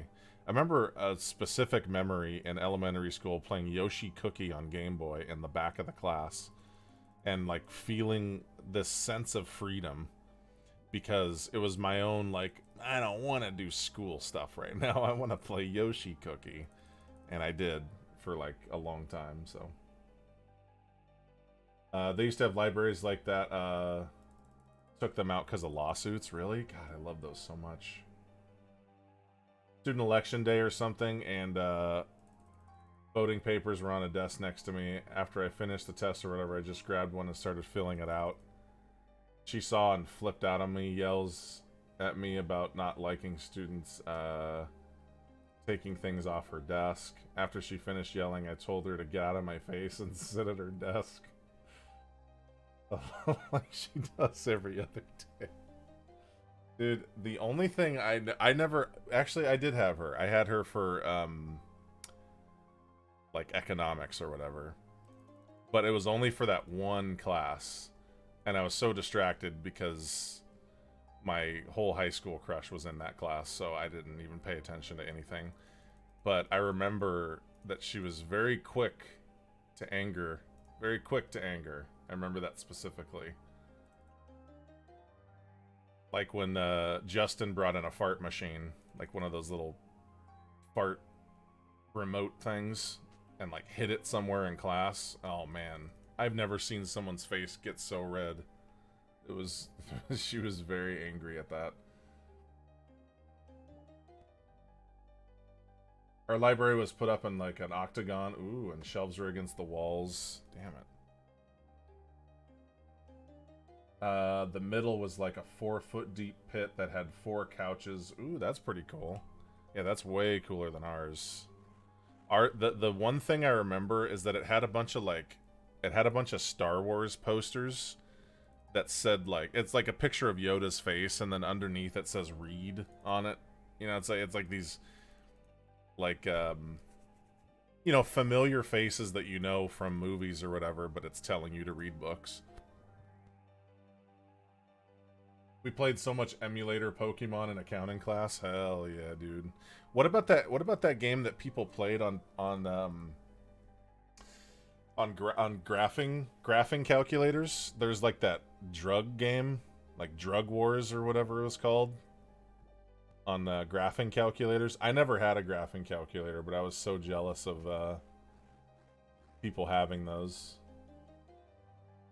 I think something clutch in the video happened. Like in Hollywood movies to my friend, and that was enough for the booze. Got moved to the back of the computer class because I finished all my typing tests with 0 mistakes and was playing Minesweeper. Got moved to the back so I can continue playing Minesweeper. Hey, you know what? If you have a prodigy in class who's like way above what we're doing, yeah, you know, just slide him to the back. What's wrong with that? I'm totally a fan of that. At least the teacher was like cool enough to let you keep playing Minesweeper. You know. I remember students found out where Pipersky lived, a community called Gala Manor, and they stole the law and Oregon called it, so it just said Gay Man. I think I remember something about that. There was like some MySpace thing that happened with that too. That was like around the time right before MySpace came out, I think. Yeah, I remember those days. My senior year of high school, my English teacher participated in a teacher exchange program with school in Germany.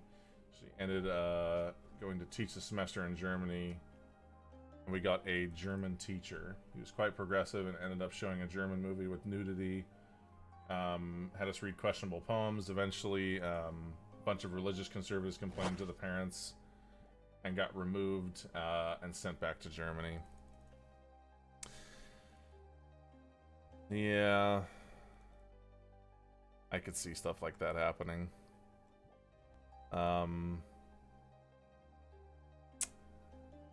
Sadly, I could see stuff like that happening. I remember watching, there was... I think our our history teacher used to show like some movies that were, you know, history based, but you know, they had like nudity in them or whatever. And this was in high school. I remember that specifically. I remember being like, damn, who approved this kind of thing. It was kind of wild.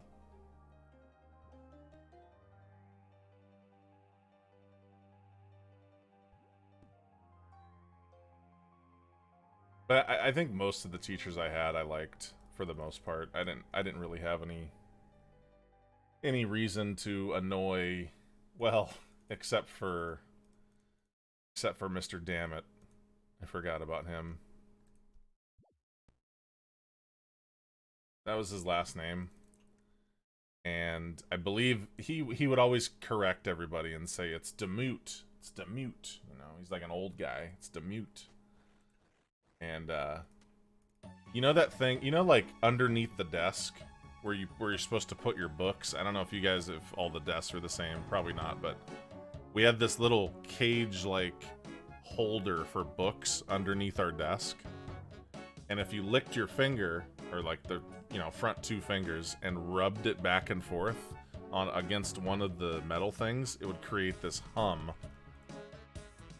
It was like this hum thing, right? Like this hum effect.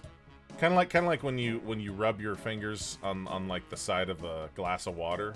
You know, it does that like vibration hum. Similar thing. Well, we got the whole class doing it, and this guy was a substitute teacher, Mr. Demute, Mr. Dammit, and every time this guy would come, he was like he was definitely an older guy. The whole class would be doing this, and to the point where okay, we're down to our last level here, nice. To the point where he was calling the office, being like, yeah, there's something going on with the pipes here. They're making some kind of weird noise in the pipes. And like everybody kept doing it, and like it was just like this whole thing. It was hilarious. It was great. Told that story before, but definitely remember that.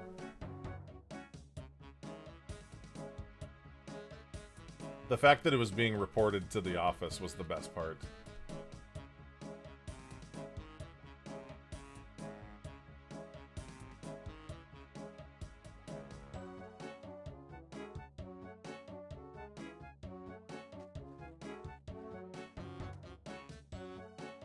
In the Clink. It's a pretty good one.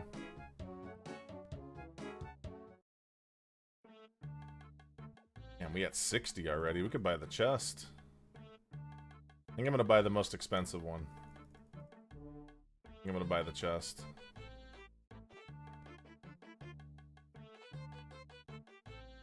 Giant legs, dude. They're getting big. They're getting thick. Old tree trunks, they used to call me.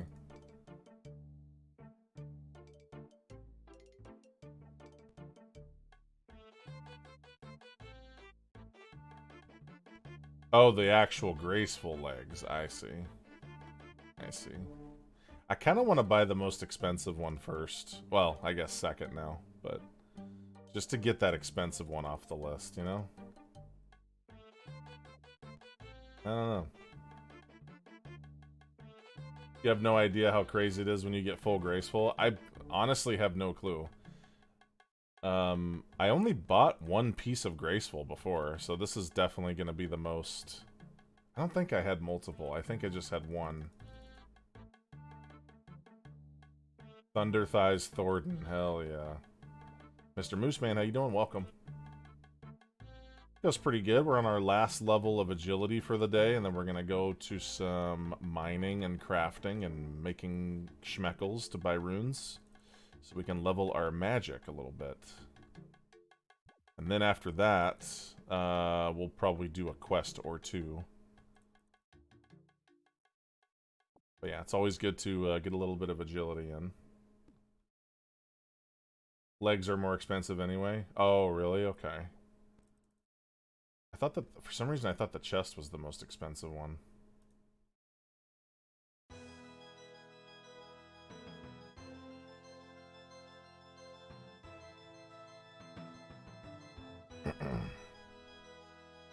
Daily agility, the way to go. I mean, we technically did like 9 levels today, which is more than I would normally do, but we got some good conversations in. That's the important part. We went through the whole, you know, movie theater POG system, and yeah.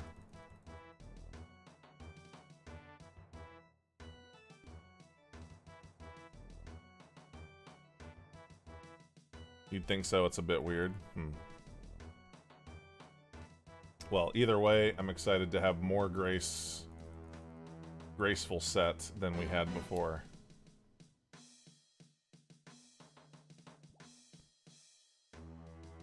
Got 95 fishing today while working. Nice. Hell yeah, dude. That's awesome.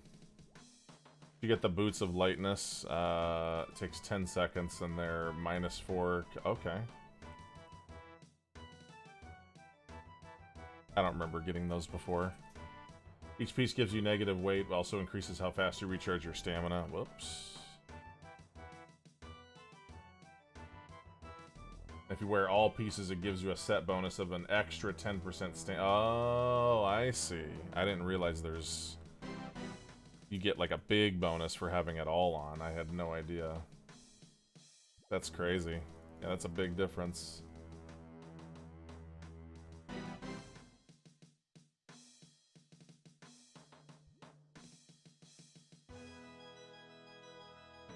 I see, I see. That's cool.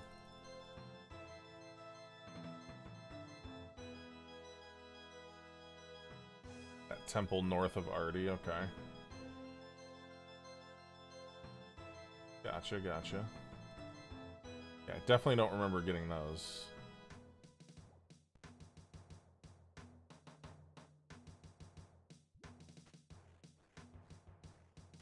Ooh, nice. Man, this course is actually very quick for the pizza. Digging it.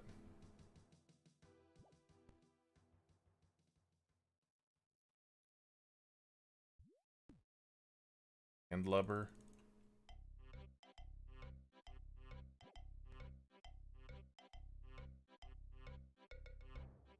And a light source. We actually do need to, we need to figure out our light source situation and make a lamp, because I want to farm for some cosmic runes pretty soon so we can start making jewelry. Or enchanting jewelry, I should say.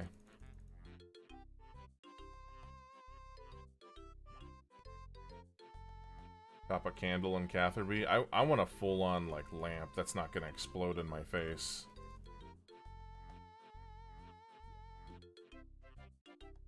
Fastest course for Marks of Grace until 60, which there's a penalty. Yeah, I remember reading that it was better to stay here instead of moving on to, like, the next course. And I probably will end up doing that, because I would like to get those marks for sure before they start getting, you know, getting into the negative, or into the penalty, I should say. Not today, obviously, but the next time we do this.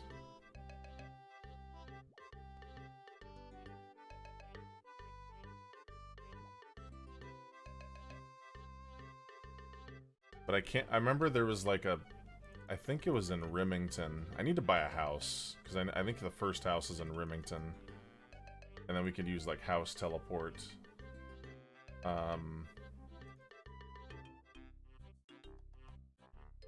Or you can just take the house teleport from, I believe it's Taverley, I think. Oops, where am I? But it's nice to have that, because Remington has that little oil place where you can make oil for the lamp or whatever.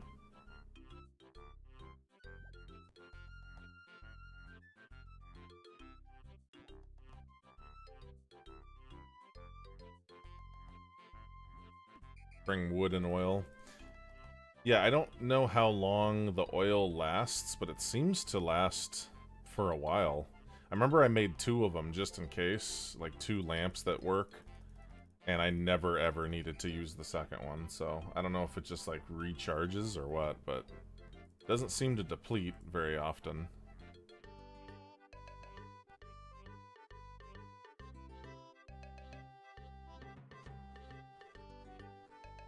Pretty happy song. Oh, a Denethor quote. Oh, man. Dude, that whole scene of Denethor, like, eating while Pippin is, like, singing that tune, that, like, Led Zeppelin tune, or whatever the hell that is, awesome song that he sings. That part where he's, like, I don't know, like, biting into tomatoes and it's, like, going everywhere. It's like... Dude, just, like, put it into your mouth and eat it. Like, why are you eating? Like, who takes, like, a small bite from a cherry tomato? That makes no sense. I mean, I love cherry tomatoes. In fact, cherry tomatoes is one of my favorite things to sneak into a movie theater. Just a little basket of cherry tomatoes. They're delicious. I mean, of course, you gotta rinse them first, but, you know.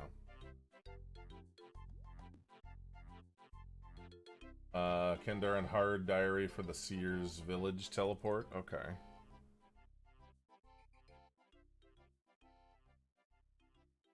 Cherry tomatoes are the best supermarket tomatoes since they're picked more ripe compared to full-sized ones. God, they're so good too. I hated them as a kid because they were too I don't know, too explosive. It's like chewing on little vegetable bombs, you know, but I don't know, I really like them now. They're good.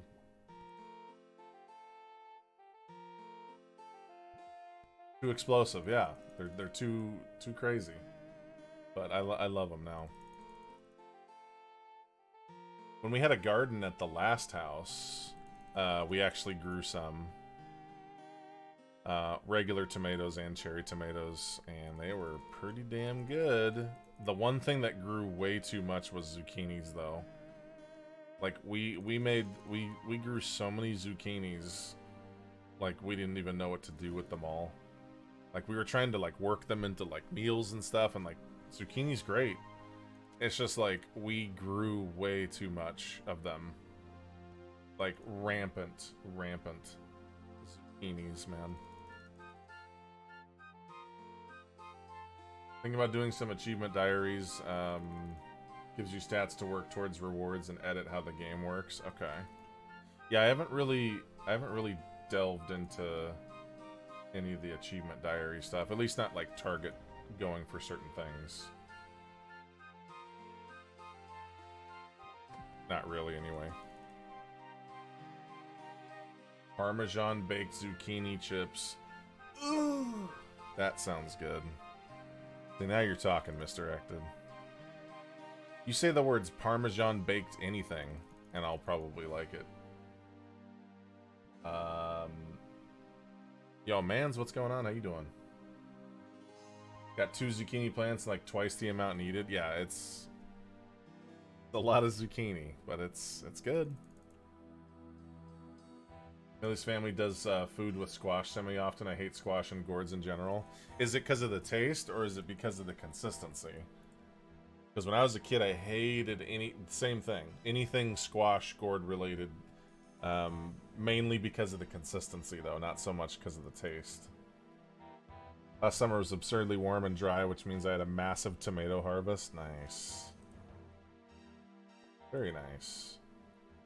Year before, it was super wet. All my tomato plants died of blight before I got a single ripe fruit. Ugh, okay. Both, really? Okay, so taste and consistency. I remember, like, the first time I had, like, a really good butternut squash recipe. I had, like, a really awesome butternut squash soup, and it just changed my whole life, I think, for butternut squash. But yeah, I get it. I'm trying to think of, like, if there's any foods that are like that for me, where I don't really prefer them. There's gotta be something. But I like a lot more stuff now than I used to, so.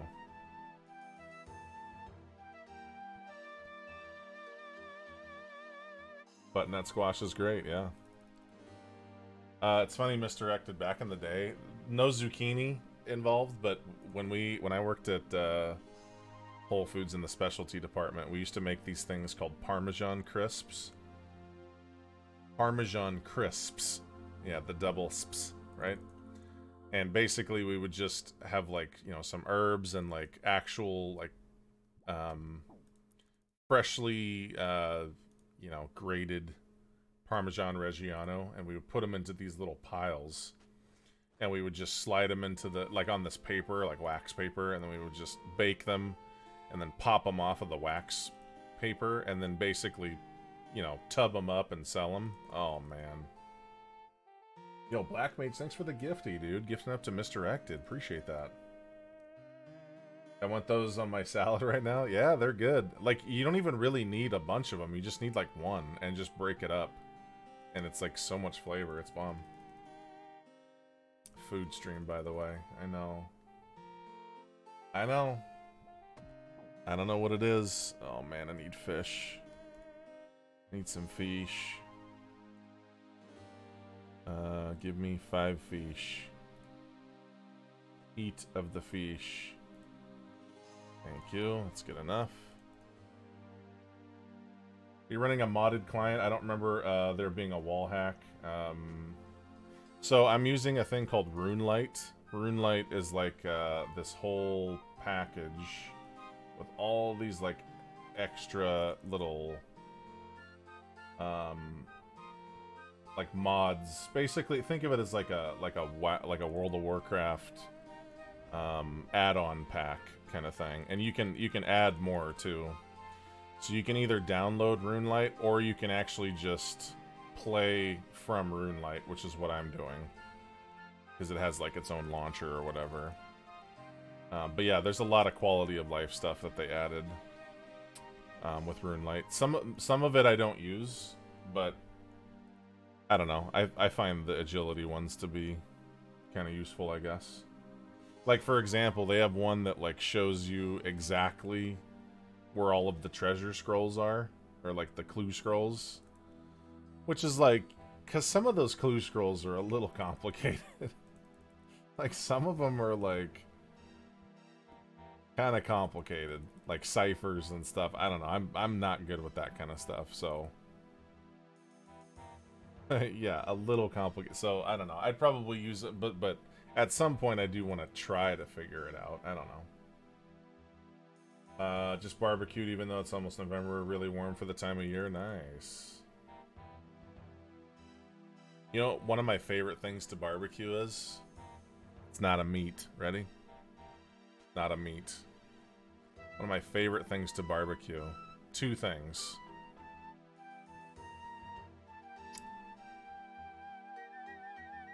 It's corn on the cob, but you put it in like foil and like put butter inside the foil so it kind of like, you know, cooks it in there. But yeah, corn on the cob for sure. And portobello mushrooms. Those two things are so good on the barbecue. I've never had barbecued watermelon. I've never tried something like that, but I would be down to try it at some point. So much like... Let me ask you something, Misdirected. If there was like a show where all they talked about was food, but like the person who's like the host constantly is like drooling, like actually, but like tries to remain... Who the hell is that? Oh, it's a genie. Tries to remain, you know, like professional, but they just happen to be drooling. Like, would you watch it? It's okay if you say no. Barbecued pineapple? That sounds really good too. A secret watermelon splitting technique? That's right. Especially if you run out of knives on a nice hot summer day.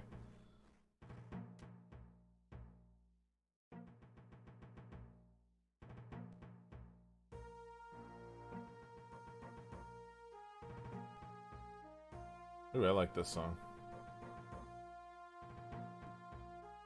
Sounds like Gladiator or something.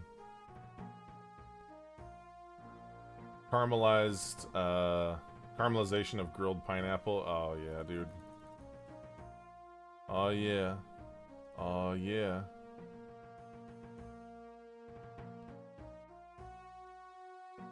Honestly, Black Mage, you can do it easily. It's very easy to do. Take watermelon in one hand. Actually, two hands. And you smash it into your dome. It's very easy to do. Is that host me? I would watch so many shows.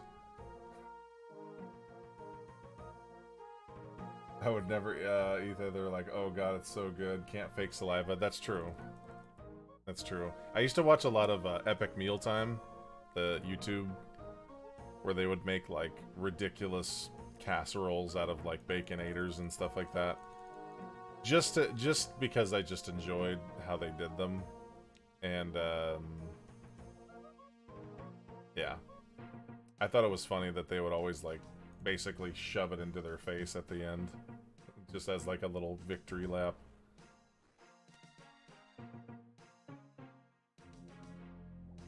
Slice off a pineapple in a pan and pour pancake batter over it once.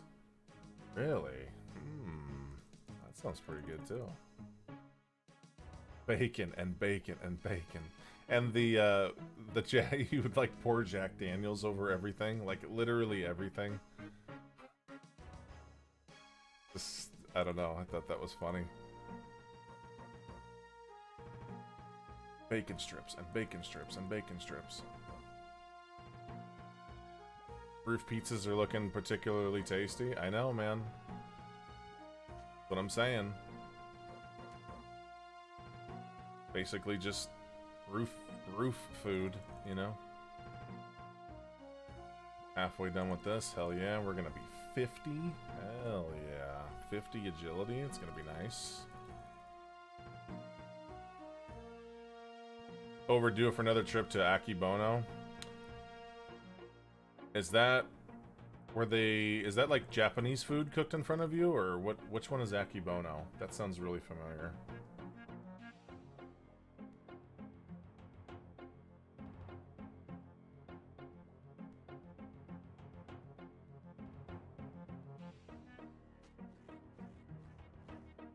Whoops.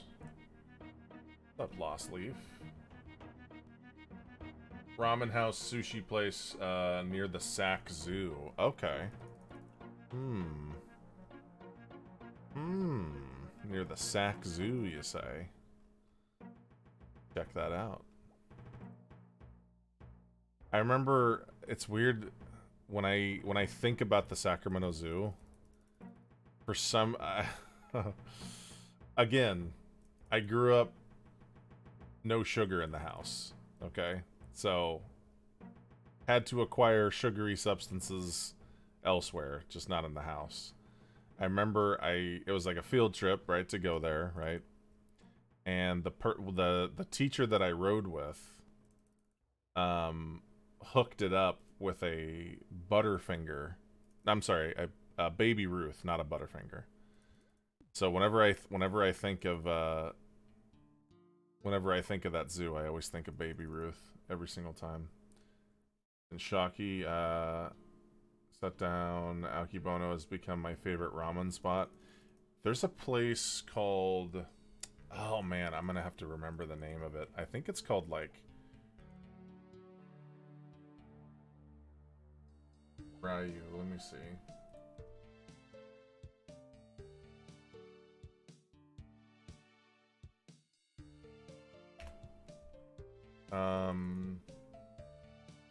Ryujin. This is it right here.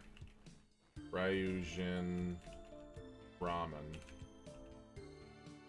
Yeah, that place. It's in, it's like in, I think it's on S Street.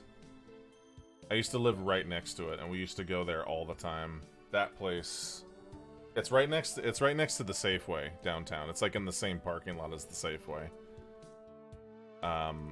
I've been there 500,000 times, and it's really good. So, if you happen to be looking around for new places, I would definitely suggest that place.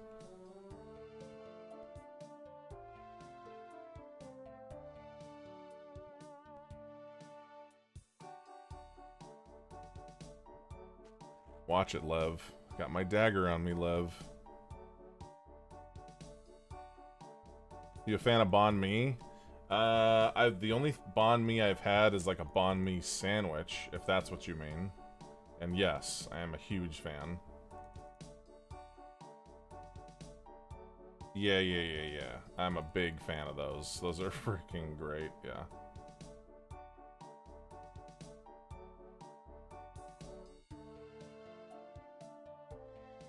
Yeah, that's like the best, pretty much.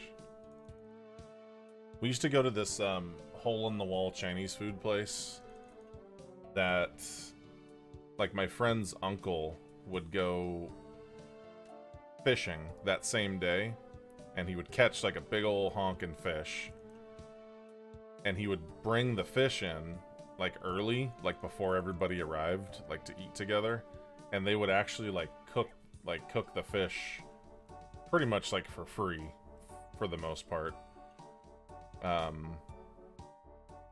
I mean, we would still order other stuff too. It's not like we're just like, hey, cook us our fish and we'll just eat here. It was like, We would still order other things too, but oh my god, it was so good.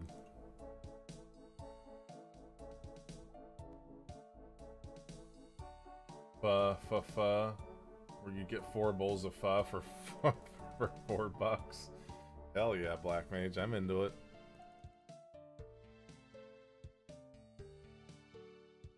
Stockton Boulevard, $6 each. Ordered like 9 of them when we go there and snack on them all day. Hell yeah, okay. Okay. I believe you.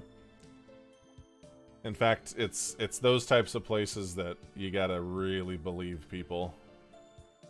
You know? It's like when I went to Hawaii, they had this poke place there that was, it looked like it was part of a, I already talked about this, but it looked like it used to be an apartment building, and it was just the best I've ever had. Oh, 68, very nice. Almost real nice. Hell yeah, dude.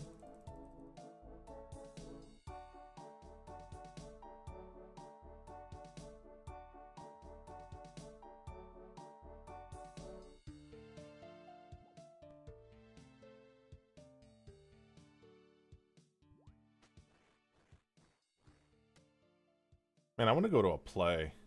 It's been a long time since I've been to an actual play. The last time I went to a real play, there's this little, like, there's this old boat in downtown Sacramento. It's like an old, one of those boats with, like, the big paddly looking thing on the back. I don't know what kind of boat that is, but, like, the, you know, the big paddle boat things. You know, the huge ones, right? Like the steamboats. But it's not operational, so it actually just stays on the dock, and they changed the whole thing into like a murder mystery slash like event center, or I guess, yeah, I guess event center, whatever, like where they have like plays and things like that. I think even sometimes concerts. And so the inside looks like think of like a chill, dimly lit comedy club, but you're like inside like a boat, you know, like in a ship. And I remember I had to go to this play for it was like for credit for college. Like I needed to like go see a play for something. I don't even know what class it was for. And it was just this random play, and I remember it was actually on my 18th birthday. I went to this play with my buddy and his girlfriend at the time, and that was the same night that I got lost on the way home, because I tried to be like, yeah, I can make it home from here. I don't have to go my normal route. And I got so lost for a long time. For a very long time. Then I finally made it home. 18th birthday, by the way. Finally made it home. And because this is during the great days of the George Foreman grill, I cooked myself a steak on the floor. Because we didn't have a table at the time to cook it on. But we did have a floor. And I cooked a steak on the floor. So there you go. 18th birthday, by the way. Basically looks closed down because of the changes made due to COVID. You go in, order your food, breads, etc., then stand outside and they give you everything in a brown bag at the back door. Yeah, see, that's how you know it's good. You know? That's how you know. I know exactly what you mean. Damn it, dude.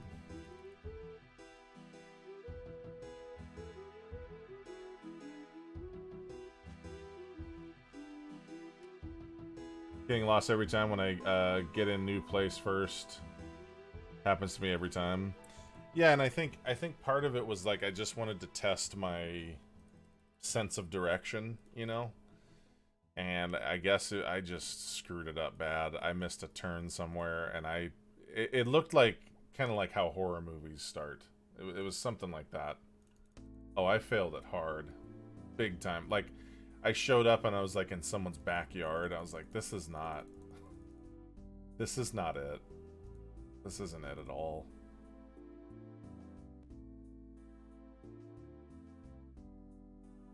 It's weird how, like, even I remember feeling like a little bit of panic too, because this is before, like, I mean, I had my cell phone, I could have called somebody, but like my phone didn't have like internet maps at that time. You know what I mean? I think if it was like during a time where like cell phones were like, if you want to use the internet like to browse or look at a map or something, it's gonna cost money, like per second, like per click. Like everything you do is gonna rack up quickly.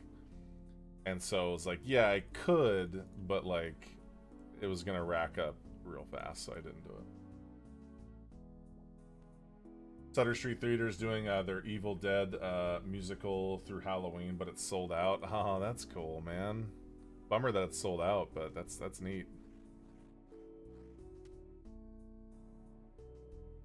To get lost even with Google Maps, zero sense of direction. I'm pretty good, except when it comes to like traffic kind of stuff. I think if I go outside and start walking around, yeah, I'll be able to find my way home. But like when it comes to like traffic and like freeways and stuff, I get I don't know. Not my best. Not my best. My wife could get lost in a one-way street, the dead ends where she needs to go. So, like, in downtown Sac, there's a lot of places. It's kind of like a big grid, you know, like a lot of downtowns. And there's some streets that are just one-way only. And I remember multiple times being just going the wrong way. And I remember thinking, like, oh, look at this idiot going the wrong way. And, like, I'm trying to wave them away. Like, wave them off. And they're like, no, actually, you are going the wrong way. Yeah, that's happened multiple times to me. The residential one-ways are common. Yeah. It's weird. Especially if you're not used to growing up, like, around streets that are like that. Like, I grew up around, like, cul-de-sacs and regular slow streets. Like, not anything hard to figure out, like really basic stuff.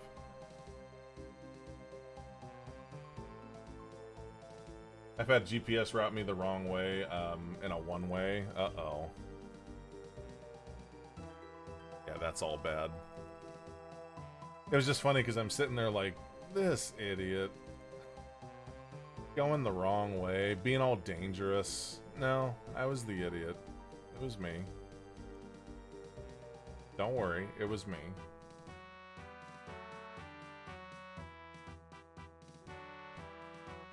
I remember too, like, I remember thinking like, oh, I'll be a better navigator if I'm just not driving.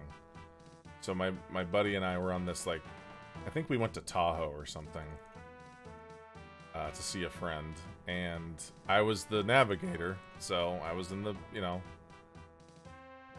in the passenger seat, and I was like, oh yeah, yeah, make a left right up here. And then like we made the left, and then I'm slowly like, oh, actually it was a left way back there. I'm sorry. So we gotta like reroute and like do, it's just, I don't know. Not my best work. Not my best. Yeah, co-pilot, if you will. Exactly. Yeah. Last time I was running to find a bus station in town, running around 45 minutes. All the time with Google Maps. Yeah. Well, I didn't grow up with like having Google Maps and that kind of stuff, so I remember being really relieved when, like, you know, most cell phone what is it, packages or whatever, you could just like look at maps, or like, of course you can look at a map on a phone, no problem, but like, you know, when I was younger it wasn't really like that.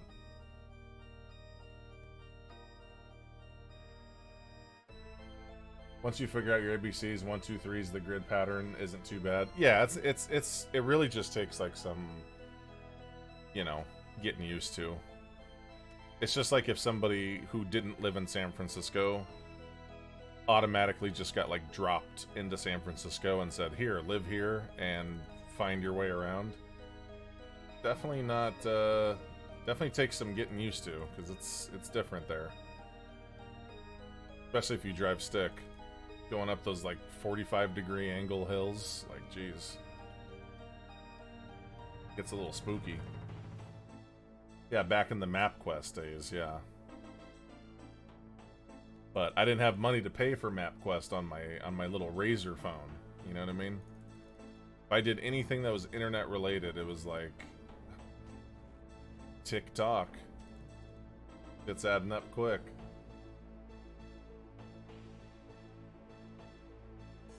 Oh, nice. Almost done.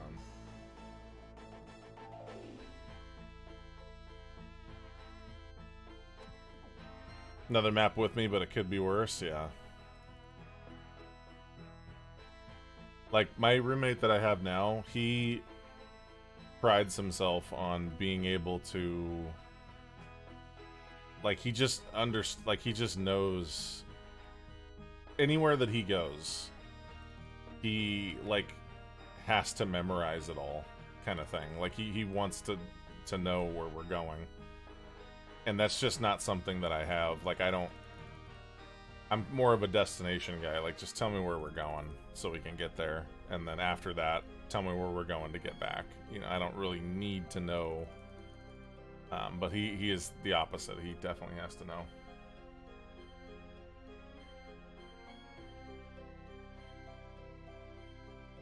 I know my my way around LA because of GTA. Hell yeah. No. Oh, shoot. Well, I guess we're doing a victory lap. Alright, that's 50. It's 50 agility. Very nice.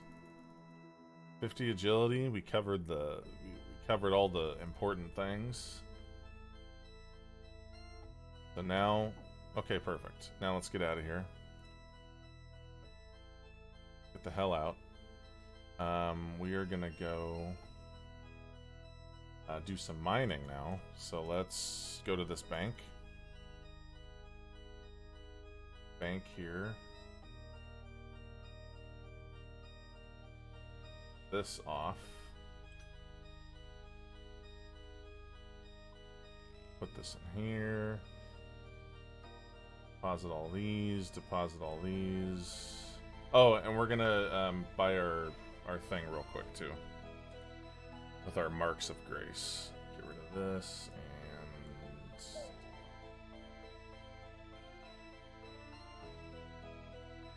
Okay. So we're taking this out. And we are taking this out. And that's it for now. So let's go to Berthorpe Games Room. Teleport.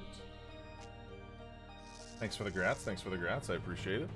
I know that was kind of a long slug, but under 4 hours we did it.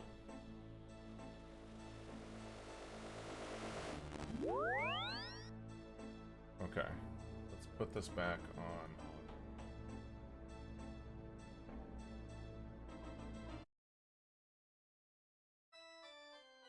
Okay. Here, go up here. Door. Need to pick up some more secret aardvark. What is that?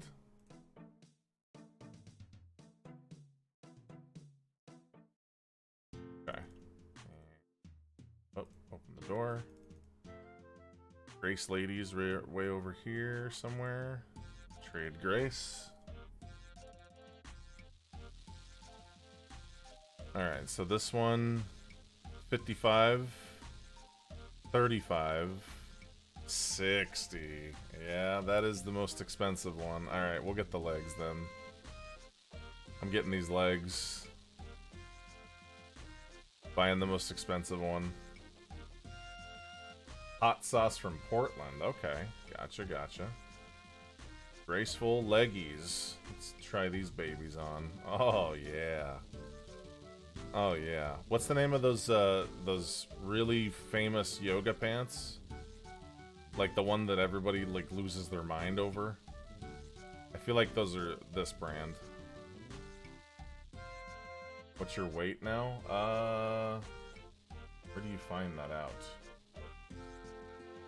Equipment stats. -5. -5. Take these off. Does this reduce it also?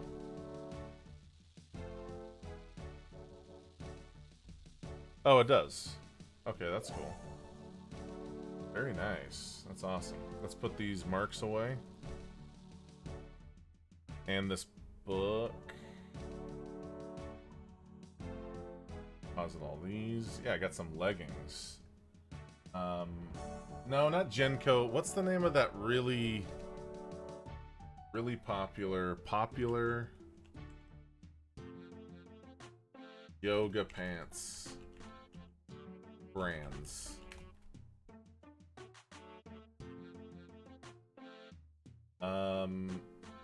It's the one that has that weird little symbol. Lululemon. Lululemon pants. That's what these are. These are Lululemon brand leggings. So there you go. Okay, now we're going back to... Actually, we're gonna just teleport. Put this away. And teleport like this. I have their underwear, it's super nice. Hell yeah, nice. Dude next to the fire acts like a bank. Emerald Benedict. Oh, look at this badass. Oh my god. It's Garazeb. What's up, Garazeb? Badasses. Well, I got cool pants on now, so. Oh, skeleton costume?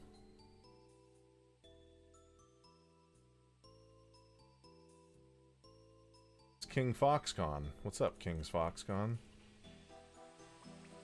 Alright. So now we're going to equip this, put this down here, and make some more stuff. Appreciate you guys sticking through the agility training. I know it's definitely not the best content ever, but rooftop conversations are important as well. Now it's time to mine. Moving on to Adam and Gear. Okay, I see you. I mean, we got the Addy pickaxe, dude. Got the Addy pickaxe. Got the Lululemon pants. We got the Lululemon cape. Actually, that's probably a different brand cape, but that's okay. We're just gonna make like 4K or so, something like that, and then buy a bunch of runes and then level magic. Best content is over.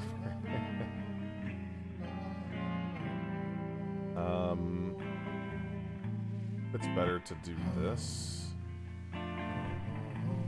This is faster because there's only 1, 2, 3, 4, 5 silver nodes here. These might be better to do in the interim. You get 35. Yeah, that's definitely faster. And we can just drop all these. We don't want that. We just want the Silva. We just want the Long John Silva. Boots of Lightness. I guess we'll get around to it. I don't really know how to do that. I kind of want to just kind of discover stuff as we go. But, at some point, yeah. I've become a MeUndies fan, ordered a pack when my wife made me get new chonies. Now we both have a monthly sub for underwear. Hell yeah, nice. It's funny that you call them chonies. Because I don't meet too many people that call them chonies, but chonies was the word in my household when I was growing up. Or chones, as they say for short. Not balling enough to afford anything Lululemon. It is pretty expensive, right? Like, it's a pretty expensive brand or whatever. That's all I remember. Here, drop this. I love that you can drop stuff while you're running. I love that for some reason. I don't know why.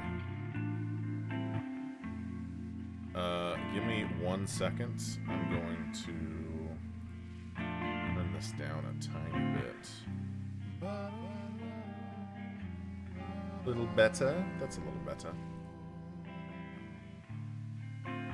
Like, there are timers that show when the rocks respawn. When I played, that was not a game feature. We had to guess by clicking on the rock. Yeah, it's actually a RuneLite thing.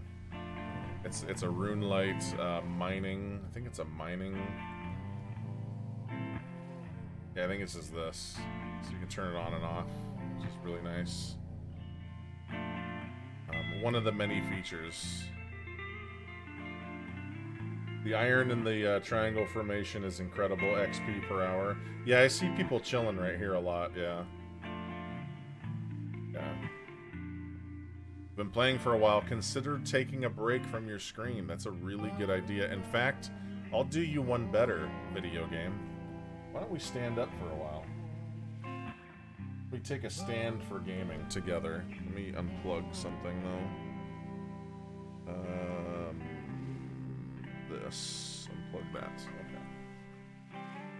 And take a stand for Gaming Foundation.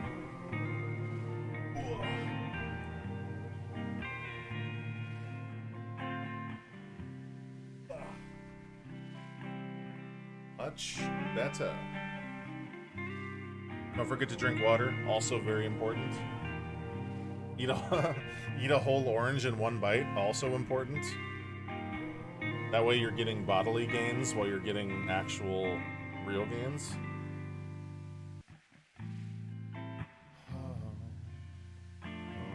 Okay, give me the rocks. Give me the rocks.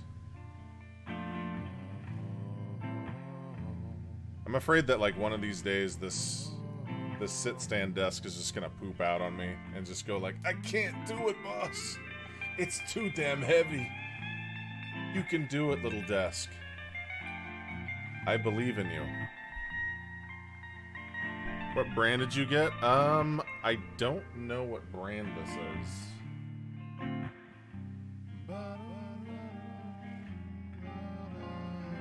I have no idea what brand it is, but I got it for, it was like, you know, like when you walk into like an office supply place and they have like the little corner of like markdown stuff and there's only like one or two of each. It was kind of in that pile and it was only $300, so Buddy has a base from Uplift. Thing is a beast. Okay, I know that there's like better quality ones for sure, but this one has been, I've moved I don't even know how many times with this thing and it's been pretty solid. So how is this account compared to the account you started a while ago? I think it's definitely lower on the attacking stuff, but I'm pretty much following the same kind of route that I did from before. Who is this? Oh shoot, it's Sigmascaper. What's up, Sigmascaper? I know that I definitely need to do more quests, because I think I did about 30 quests in my other character, and I've decided that I'm gonna actually do those same quests if I can remember them. Dude, what is that sick weapon? That chain? It's like a chain... chain slinger? Oh, we're good. Okay, let's get out of here. Rated for 500-pound lift capacity? Okay, that's really good, actually. I'm not sure how much this is rated for. But it has my computer tower on it as well. So it has my tower, and it has 3 monitors. But I guess monitors aren't really that heavy, so it's mainly the tower. Abyssal Whip, but he used an ornate weapon kit on it? Okay.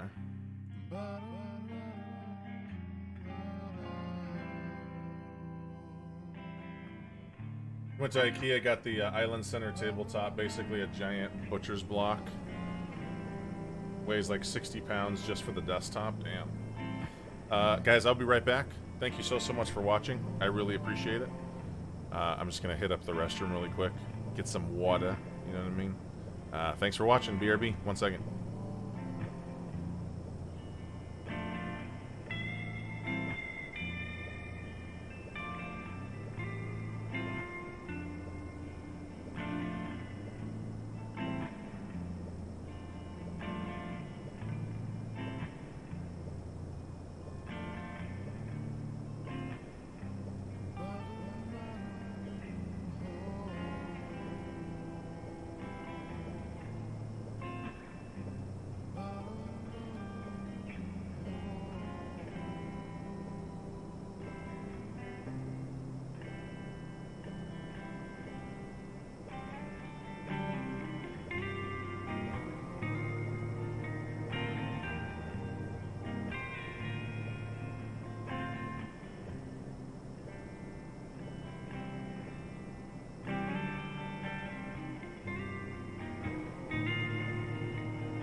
Hell yeah, perfect timing. Alright. Now make a bunch of tiaras. I did save some of the tiaras away for when we actually make the, you know, elemental tiaras or whatever those are called, for rune crafting later. But the rest of them I'm gonna sell.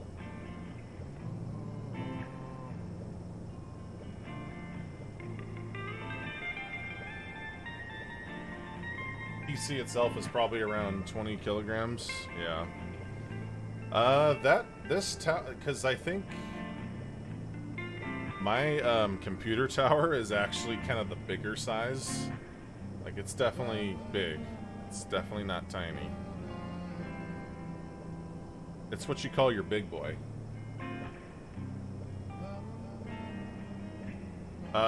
Tiaras sell for, I believe, or I think they're like 40 gold. So this is what I do. I'm sure there's a lot better ways to make money. But since we have all these... Here, so he'll buy them for 40 coins. But if we sell one, the price will go down for the next one to 37. Right? And then the next one, it'll be 34. So that's why I do sell 5. And then switch worlds. So then I'll go to world switcher. Switch to any other world, doesn't matter. And just sell 5. And basically you come away with like 900 something. Which isn't like a lot, but it's not nothing.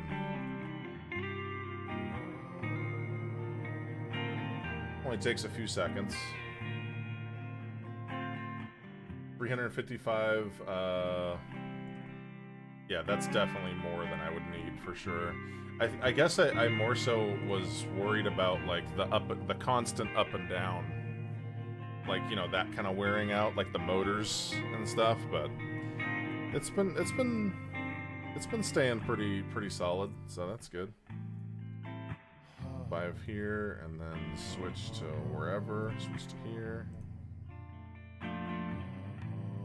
Yes, and in future only warn about dangerous worlds. Oh, yeah, I gotta change that. I actually kind of want to leave that on. Whoops. I actually do want to leave that on because I think there's enough of those messages that I probably still need to see. So. Okay. L5, and then just find an American world. Maybe right here. 15-year warranty. Well, I guess there's that. Okay. If this thing ever poops out on me, I'll definitely look into it. And then we have 927. And it doesn't really make sense to run all the way over to the bank to get one more slot, so I'm just gonna go. After mouse over text goes away, because that drives me absolutely bonkers. If you got sucked into a game, what game would you want it to be? Probably Mario 64. Most likely Mario 64. That way I could do crazy parkour. And if I did actually die in the game, it's just me going wah, and then that's it. That's not really a death. That's like a joke death, you know? And then I could just like flip around and just do cool moves all day. That's all I would do, is flip around. And you remember in Mario 64 how you could like punch the green shell turtles and like ride around on their shells like a skateboard? Oh yeah, dude. All day long.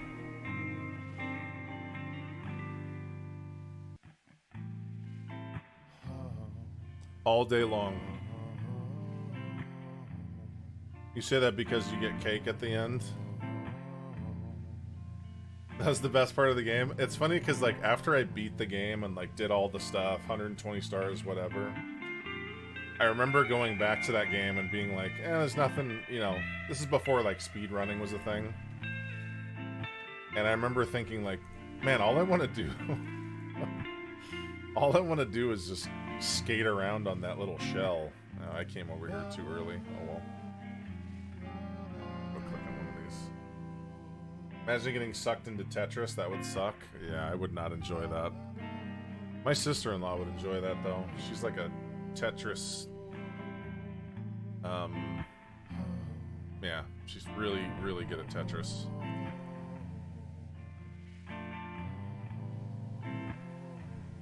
Drop. Drop.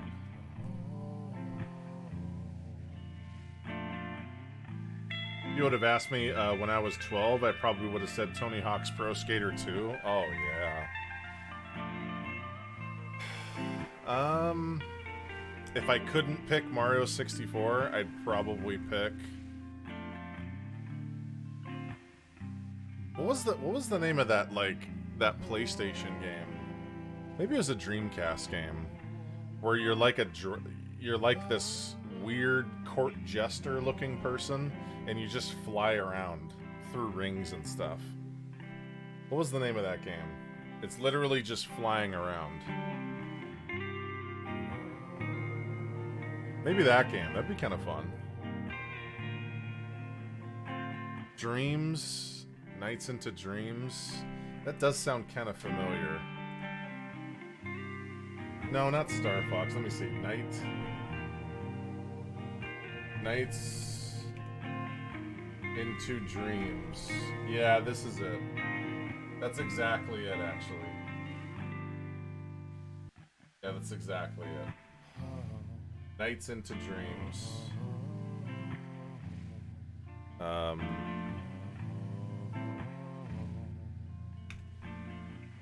Nights into Dreams. Gameplay.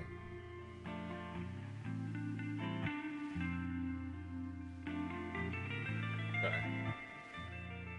Sega Saturn, huh? Okay.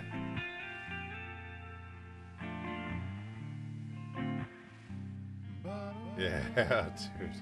This freaking game. I remember this game.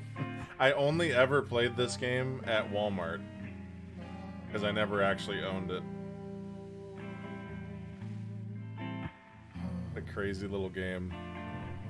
It actually kind of hurts my eyes looking at it, just because of the way the graphics are. But yeah, you hit it on the head though. That's it.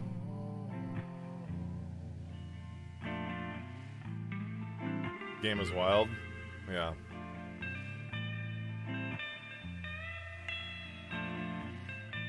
Sonic the Hedgehog would be fun too, to be able to run that fast. Okay, dug up a treasure. Sure, I'll help you out. Sure, dog. Let's do it. Okay, I get it. Bowl. Coins. Bar. Ooh, we got an actual gold bar. Hell yeah, dude. In fact, I think we can mine gold at the next level. Yeah, at level 40. We'll get that very soon. Conker's Bad Fur Day? Oh, that's definitely a game. That's definitely a game that humans once played. That's for sure.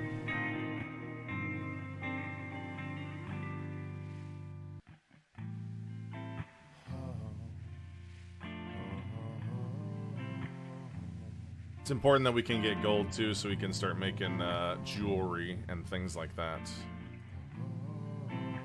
Getting these silver nodes super fast.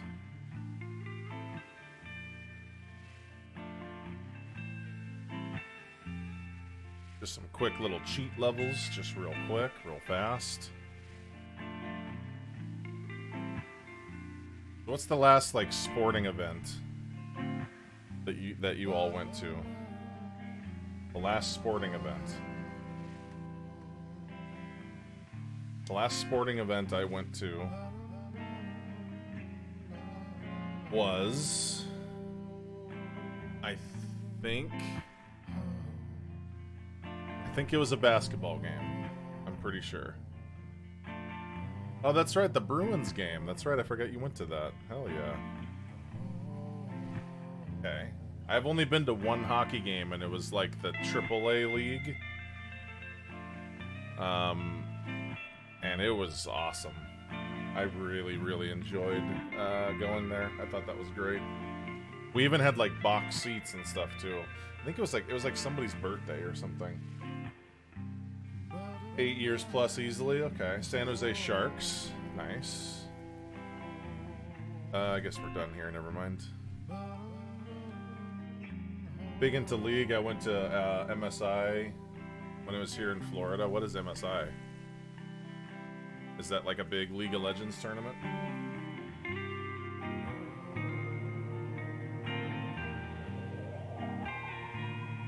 Pro League team. Okay. That's pretty fun though. You know what? To me, in my book, that's a sporting event. That's technically sports ball. Local high school football, because it's small town and I gotta show my bulldog pride. There you go.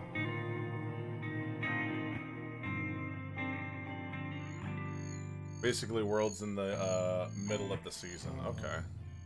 I remember they showed like StarCraft matches in BlizzCon, and I freaking loved watching those. StarCraft was always a game that I knew nothing about, so it was very fun to watch the pros play it, you know? Don't worry about me, I don't need to be good, but I love watching the pros play.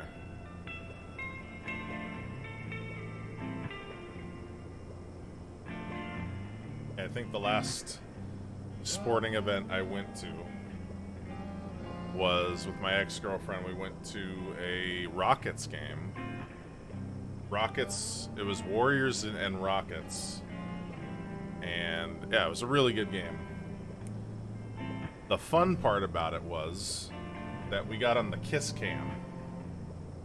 Any people here been selected randomly, quote unquote, to be on the kiss cam at a sporting event? It's all fun and games until that camera's on you. And then it's time to, you know, to do the kiss. It's time to give the people what they want, right? Of course, I was really into it. And I remember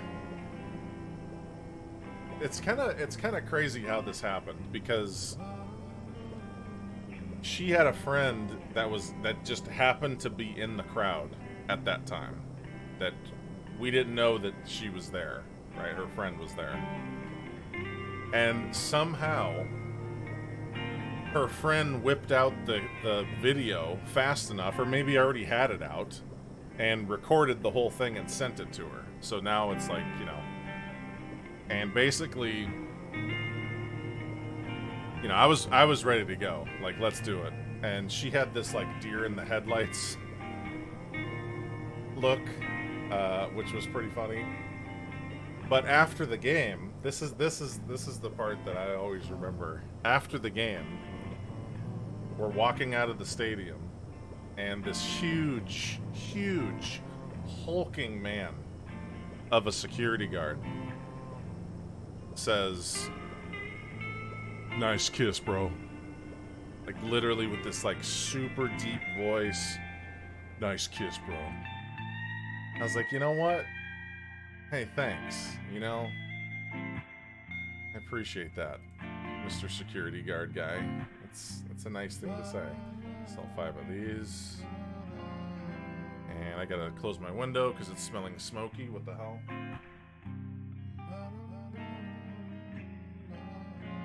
Hella smoky out there. What the hell? Nice kiss, bro. Hey, thanks, man. Hey, I appreciate it, you know.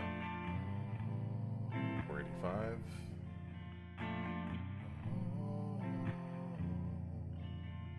Whoever's idea it was to like put giant beach balls like in the crowd at like a baseball game or like any sports game, I guess. What a genius idea. Let's just see what happens if we just drop a beach ball onto all the people. Let's see what happens. Something to look at, you know? Selling 5 of these. Another place. Gold and silver bars are actually great when you can make bracelets for high elk money. Oh, I bet. I bet that gets kind of crazy. There's 5 of those. We actually will go to the bank this time because that's 2 more slots.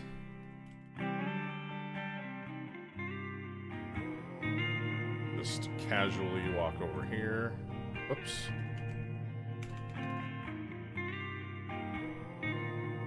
Did I not do it right? My keyboard's starting to give out on me. It's starting to... Alright, we're done. It's starting to do like double letters on some of the typing. Which is really annoying, actually. So I think it might be time for a keyboard soon. Went to a Trollfest concert where they released some huge balloons before the show started into the crowd. Yeah, see, that's fun. Did you have silver bars in the bank? I do, yeah. I just didn't want to run them back and forth. But yeah, I do have some.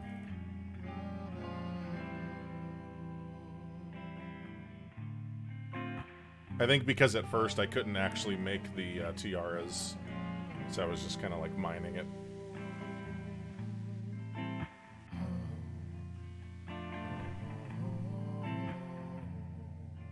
I've been YouTubing like mosh pits, like the craziest mosh pits, you know. And man, a little too much for me, because like back in my day, I've been known to go to a mosh pit or two, you know. And I feel like I could have held my own, but now I don't think so now. I don't think I can hang now. But at one point, I feel like I was pretty good in mosh pits. Who is this? Oh, it's a little pansy poner.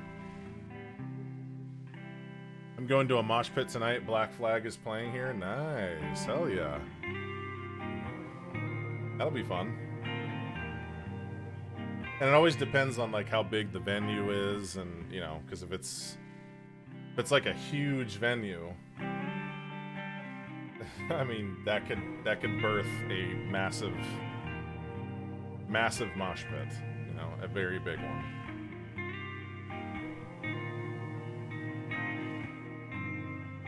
Whoops. Why are we making silver bars? So we're basically mining silver to level our mining experience. And then when we take it to the furnace, we get to level our smithing by turning it into bars. And then, when we have all the bars, we get to level our crafting by turning it into tiaras. And the reason why we're making tiaras is because it's 1-to-1 from silver bars to make a tiara. So 1 silver bar is 1 tiara. And each one of those sells for, you know, 40 gold. But then, like, you know, you only sell 5 at a time.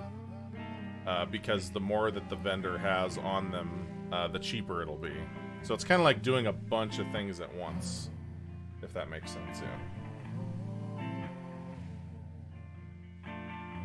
And it's better than running around on the roof all the time. And we have our new pants. So we're basically just showing off our new pants. Just look how cool those pants look. They look dope. Dopepants.com. Mining level 40. Now we can mine gold. Mine gem rocks and size 4 stars. Okay. Size 4 stars. And by selling tiaras, we find ourselves a princess and marry rich. Exactly. Right.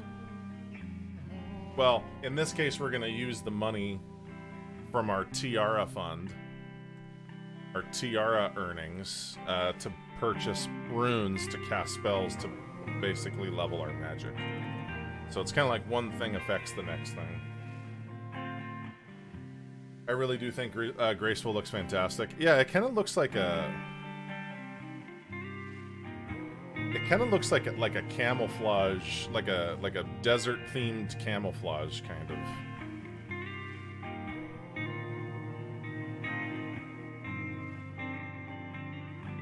Okay, nice. Also, in one more level, equipment. One more level, we'll be able to use a rune pickaxe. And a rune pickaxe. Hold on. Over here. Find this. Okay. So a rune pickaxe.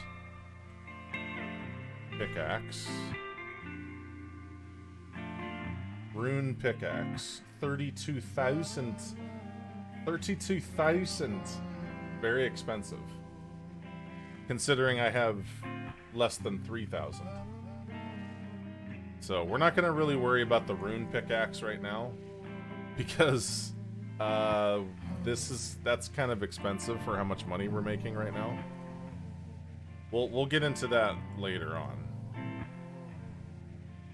If you do enough rooftops one day, you can even change the color of it. Ooh, that's cool. Huh. Change the color of my Lululemon pants.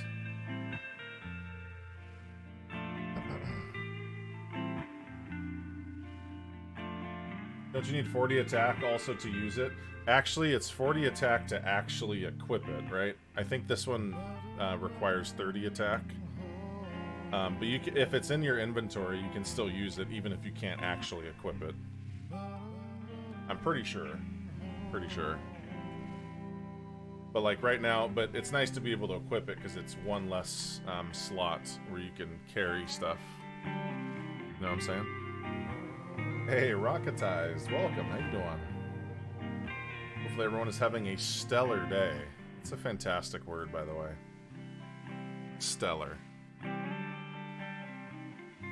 Hope you're having a stellar day as well. We ran around on the roofs a whole bunch. If there's multiple roofs, is it roofs? As if there's multiple of a hoof, so it would be hooves? Serious question, by the way? Or is it roofs? Roofs and hooves? Or is it roofs and hooves? Serious question, by the way. Not a joke. Couldn't be stellar. Hell yeah. AFK and do dishes and clean hookah for later this evening. Ooh, nice. Best hookah flavor. Sex on the beach. Best hookah flavor. We used to have a hookah back in the day. And I mean way back in the day. Overrated. Maybe I just don't know. Maybe I'm just not aware. Damn, this stuff comes back quick now. Super nice. Oh, it's because we have this. There we go.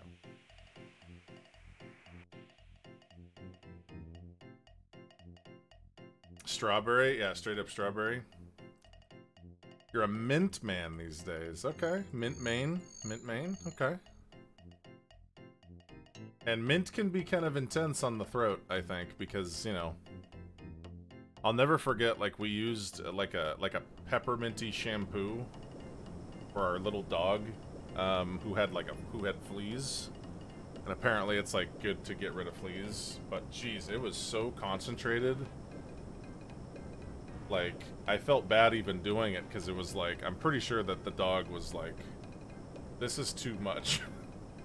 This is too pepperminty, father. Galactic Fantasy, what's going on? Hey, I'm glad you enjoy. Hell yeah.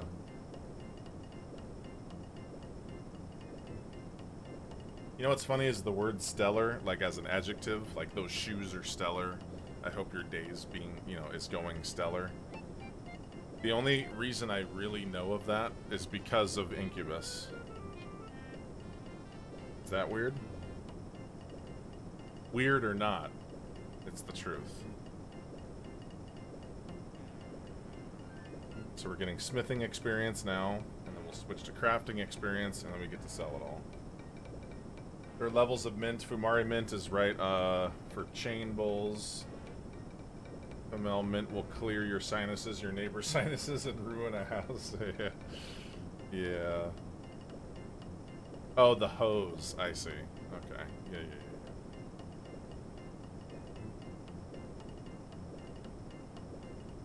Yeah, the hookah that we had, I remember my my roommate at the time made a bunch of Kool-Aid and then put like iced Kool-Aid in the bottom of the hookah. And I'm thinking, like, what are you thinking with this? What's the plan? The plan is that now we have like fruity liquid that will make the bottom of this thing sticky and horrible to clean. Like, what is the point? It's already flavored. Like, we don't need more. It's kind of weird. Eating waffle cone ice cream, it's so good. Oh, hell yeah. Nice, dude. Ever smoked Tuda out of an apple? I have not, no. But it is fun for practicing smoke rings and things like that. But it is tobacco, so, you know, careful, you know. Cell 5. Switching worlds to Cell 5. So imagine you have like a really successful health food business, and you go to like a health food store, say, hi, I'd like to sell these to your store, and they're like, oh, sure, but we'll only take 5. And you're like, okay, and then you traveled through the rift, through time, into another exact copy of this world, and sold that exact same product to a different store. Well, it's the same store. It's the same person, really. Basically, what we're doing. It's kind of like the movie Jumper. You know? With what the hell's his name? The guy that played Anakin in Star Wars. What was his name? His real name? Not Clay Aiken. What was his name?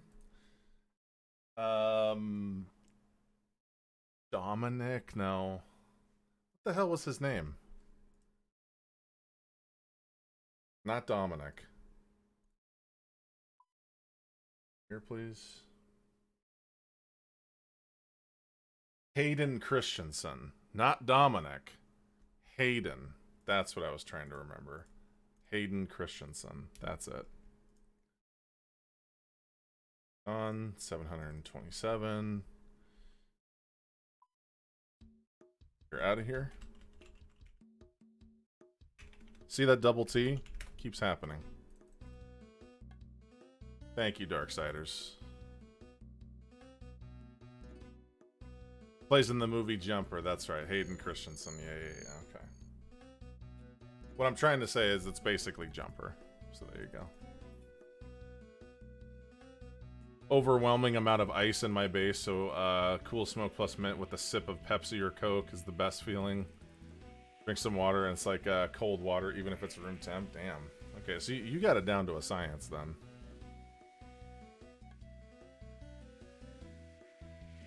Cameo of Kristen Stewart at the end. You know, I didn't really pay too much attention to the quote-unquote newer Star Wars movies, and by newer I mean Episode 1, 2, and 3.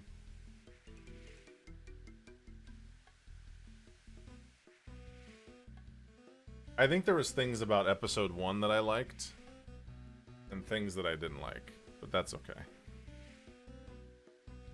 I got the old ones, that's all I need.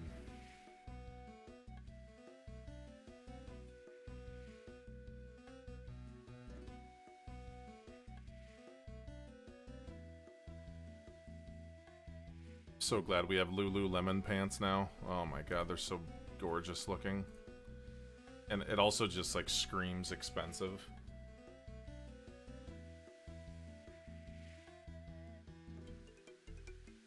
Okay, got a couple of those. Drop these. Yeah, it is pretty nice to have these little timers, actually. I'm digging it.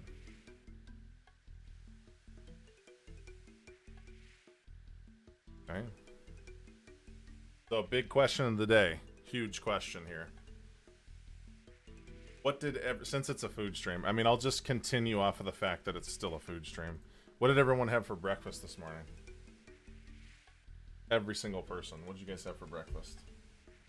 You can also say nothing. Some people aren't big breakfast lords, you know. Hayden was Townsend's excellent actor, but everyone who worked with him in Star Wars, he just dropped off the face of the acting earth. I saw him in something after Star Wars, I thought. Not a breaky boy? I'm not big on breakfast either. I think I kind of force myself to eat something because if I'm going to be talking all day, it's like, you know, should probably have some protein in that brain. But like, normally, I'm not a big breakfast guy. I'm like a breakfast guy if like we're all at a hotel and it's like we wake up slow because there's a big event happening in the day later on, like say like a wedding. Sure, I'll have breakfast on a day like that. But yeah. Made some breakfast tacos from HelloFresh. Nice, okay. Peppers, onions, eggs, and pico.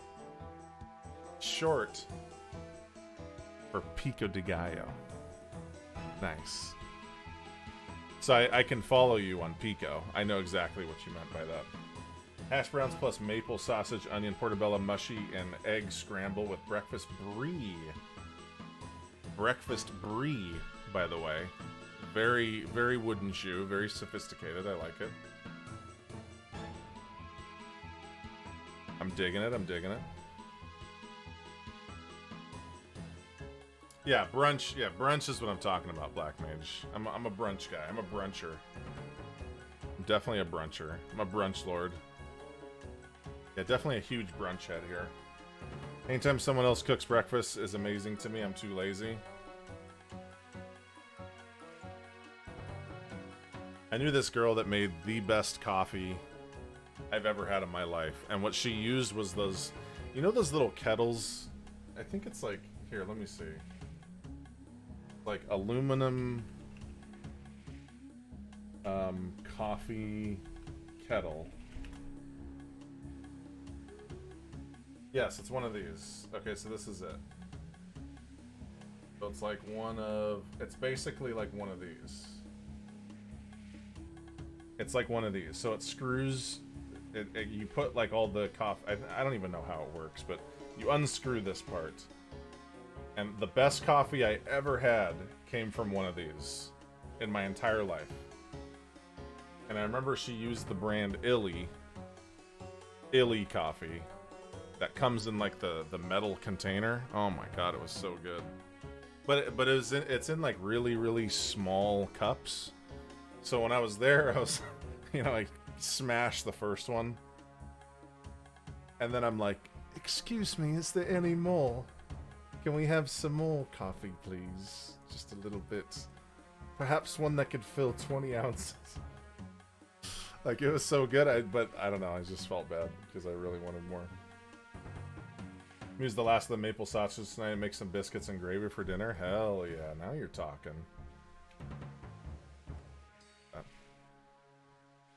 Like loose tea. Yeah, it's like loose leaf, but coffee. Exactly. Yes. Hit up a brunch tomorrow with one of my best friend's parents' restaurants that shut down permanently on Monday. Oh, that's a bummer, dude. That's a huge bummer.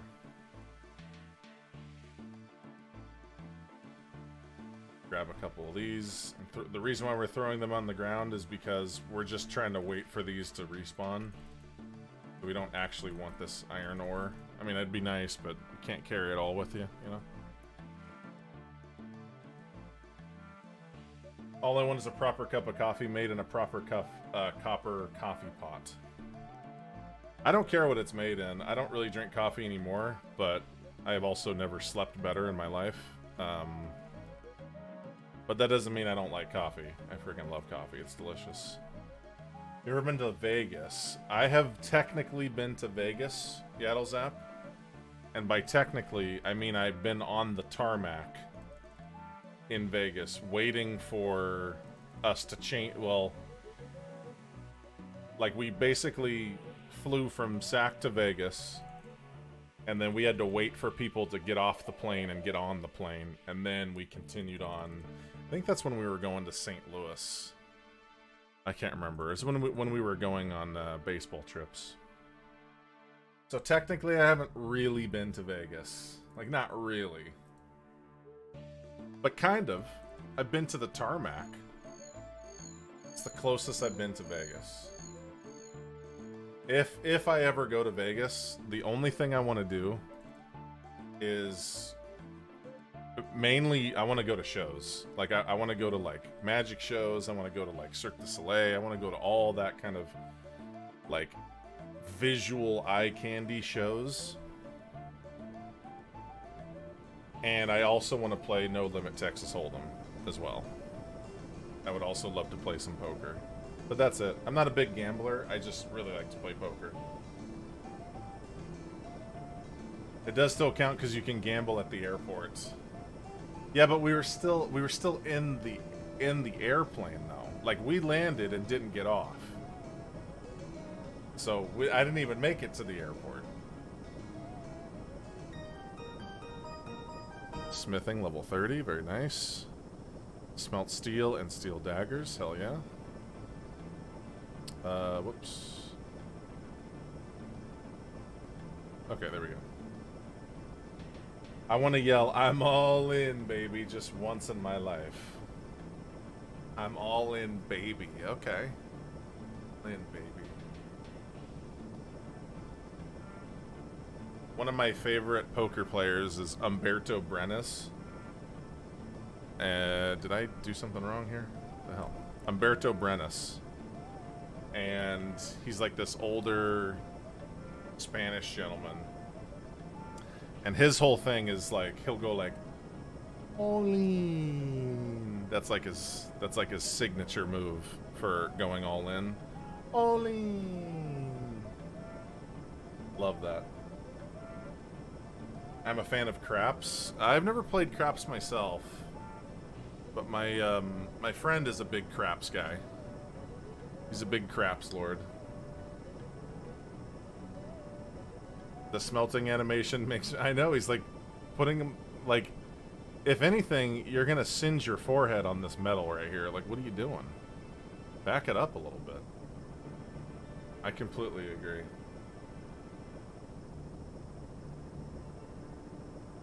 Okay, now we make tiaras.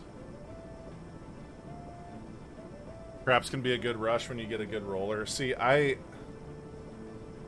don't know. Me and gambling, for example.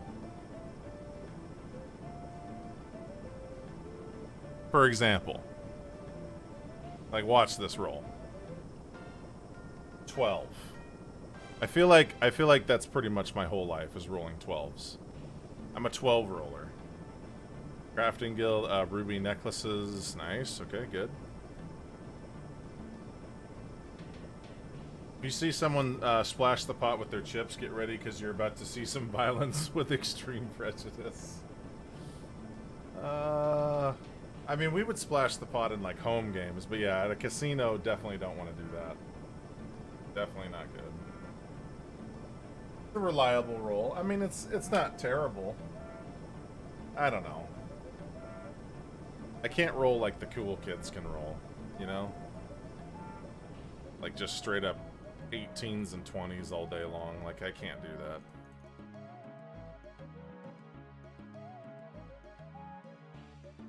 Oh shoot, it's Mr. Blue. What's up, Mr. Blue? I think if I ever played D&D someday, I think maybe you just have to like practice rolling. Maybe you just have to develop your dice hands like naturally, you know? Maybe it's not something you're born with.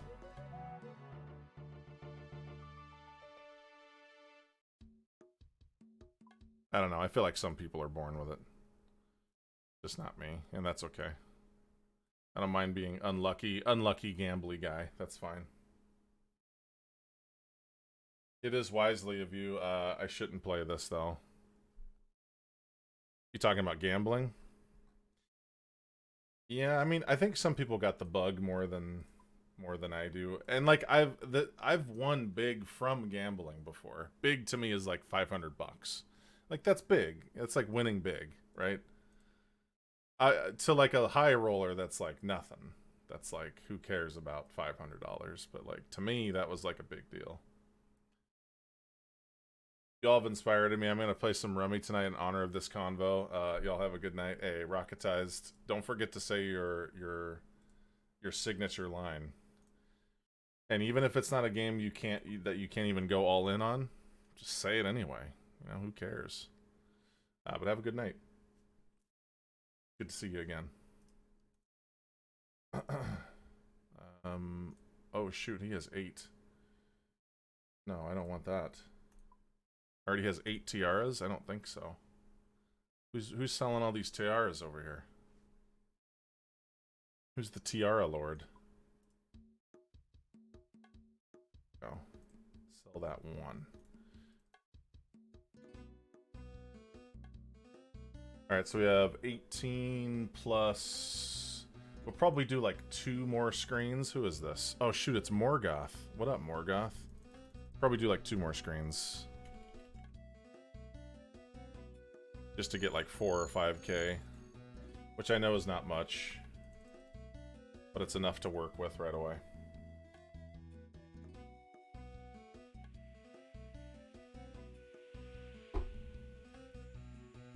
Oh, that's right. I did do the Imp Catcher quest on Altfest as well. So we got the neck from that. The neck does as follows. Just some attack bonuses. Nothing negative about it. Kind of nice. Very, very easy quest to do. Last time I went to the casino, I got $100 for me and $100 for the wife to play around on. She sat down, I went to get her coffee before I started to gamble, came back 4 minutes later. I already had 4 tickets with 300 plus on them. She cast out from the machine. Jeez. Some people got the touch, you know? Like my mom, for instance. My mom won a car before I was born, right? She won a car. She won a trip to France from Pillsbury. I mean, those are big winnies. Those are big winnings right there. Just I don't know, it just has the touch. I don't know. Some people just got it, man. I don't get it. I definitely don't have luck like that, but I'm trying to think of like the luckiest I've ever been. I've flopped quads a few times in poker. Never had a straight flush. Never had a royal flush, but I flopped quads, I'd say probably 4 times. And most of the time I've gotten paid from them. In fact, I remember we were playing with my roommate now, but years ago. It was like first hand of the game. First hand. And we're like playing with like gas money. Like we're playing with money that maybe we shouldn't be spending. You know, like we need this for gas, so I hope I win tonight, you know. First hand. Flop quads. And apparently he got something good too. So all the way, you know, all these rounds of betting, and it was basically just all in, be all in. And I remember when I said I flopped, hey, sorry man, I flopped quads. He kind of like went like this, like just pushed, like not like super angry, but kind of like, are you kidding me kind of angry, and like pushed his chips across the table. And yeah, you know, I get it, it's a bad beat, it just kind of sucks, it's part of it. I go and leave with minus 600. She goes in and comes with at least 1500 consistently. Yeah, I don't have it, dude. Good luck. Hey, I appreciate it, you know.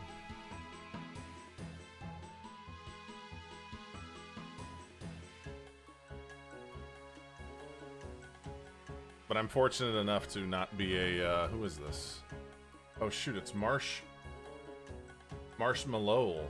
Marshmallow. What's up, Marshmallow? Who's this? It's Bear Fan. And Gibby. Good to see you guys. Hell yeah. Actually, we'll just do these real quick.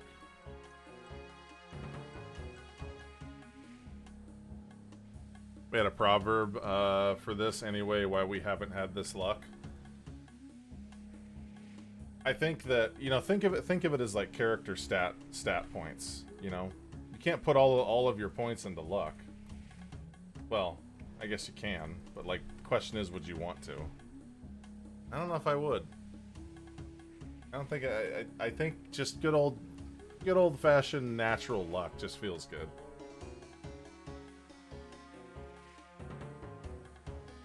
I used to think like, man, how cool would it be to like play poker, but like you already know if you're gonna win the hand or not. And it's like, yeah, you'd get really rich, right? Like that's infinite money. But after a while, like, you know, so you're richer than snot, right? But now you're not really gonna enjoy I mean, I guess you would enjoy different aspects of it, but it wouldn't really be poker anymore, you know? I always say my friend has a natural +7 to luck, always has good stuff happen. Yeah, maybe it's just that cosmic character sheet, you know? Maybe that's what it is, I don't know.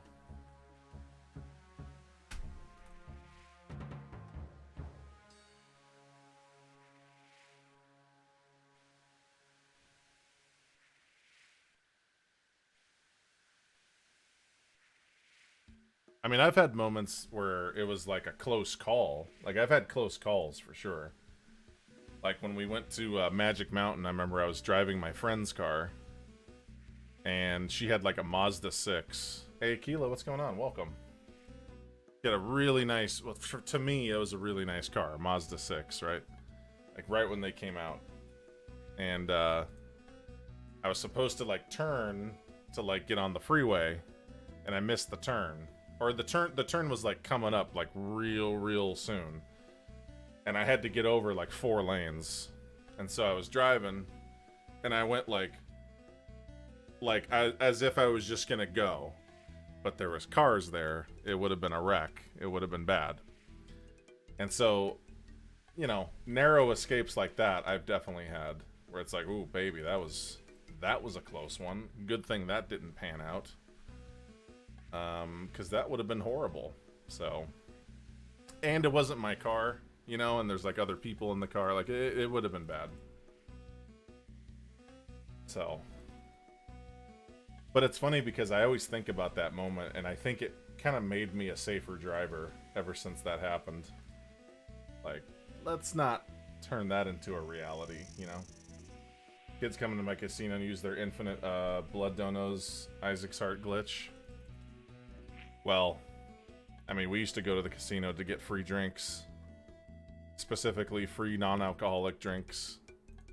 They were just free. So if you were there, you could just get as many as you want. But it's like, how many, like, you know, fake non-alcoholic Shirley Temples and little mini mochas can you really drink before you're like, you know what, let's just go home. Like, these are good, but like, you want to like do something else.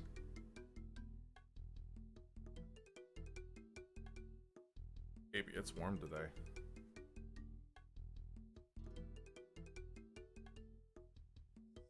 Fire.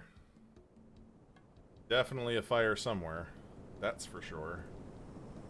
I can smell it. California fires, man. Definitely no joke.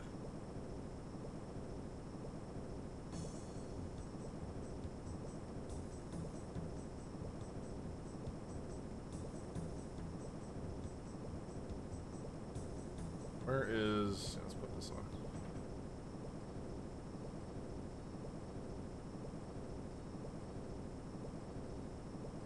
I just realized that this thing has like a little bar collector part that's never actually animated. That's interesting.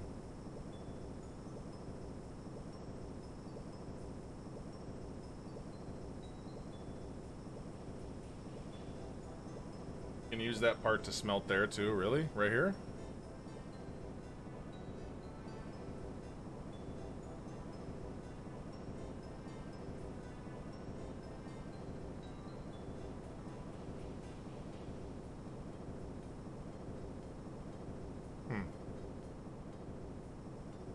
Weird.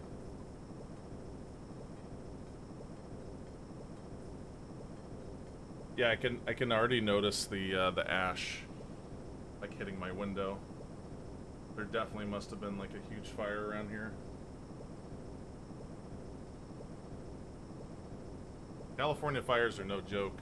Think of like going out to like lunch one day and you're sitting outside, right? And you can smell the ash, like you can smell it in the air. But think of this. Let me paint this picture. As you're staring at your delicious Cobb salad,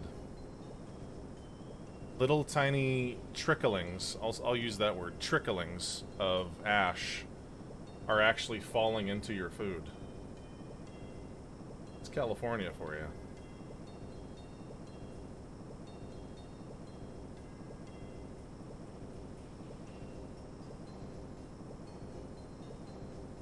Kind of gross. Kind of weird.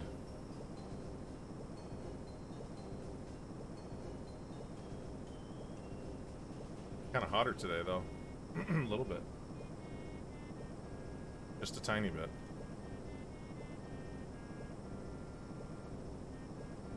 Alright, I'm gonna see how much money we get after this. This might be enough, but I think I'll just do one more screen anyway. One more screen, then we go buy runes. Forest fire is not a joke. Yeah, it's... Especially like around here, man, it's kind of crazy. It's kind of wild. Don't go there. Go this way.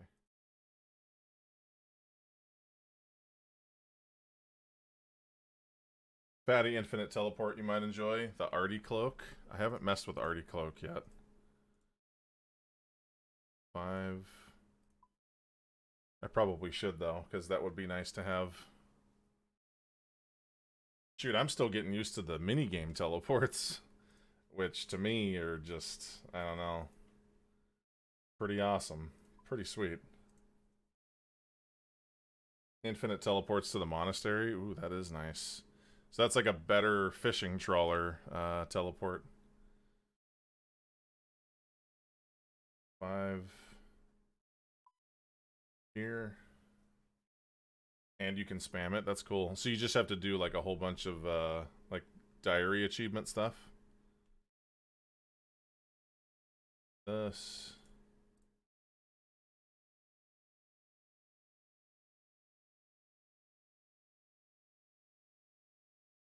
Fine, doesn't really matter.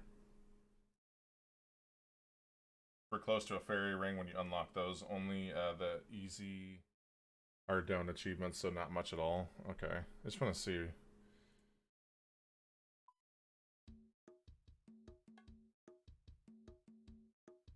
Ardone area tasks easy.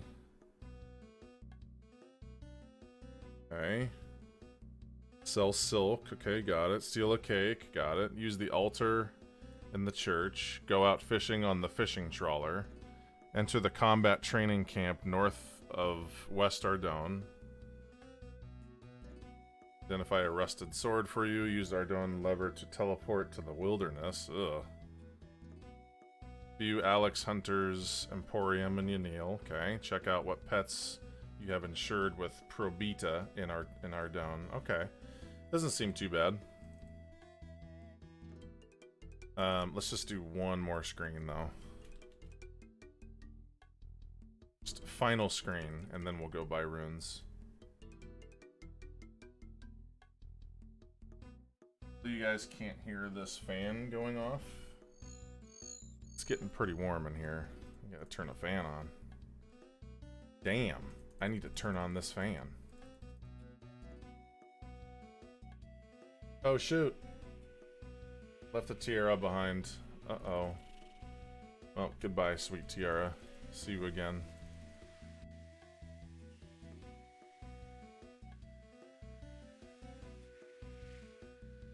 CNB Cyrith. I've seen this person around. That's so weird that you see people like the same person. I've seen this person a bunch of times. That's funny.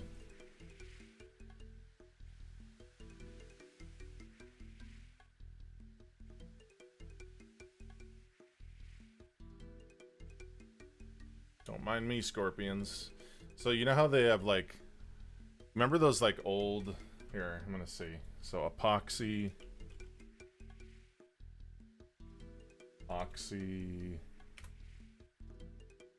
Yeah, so one of these.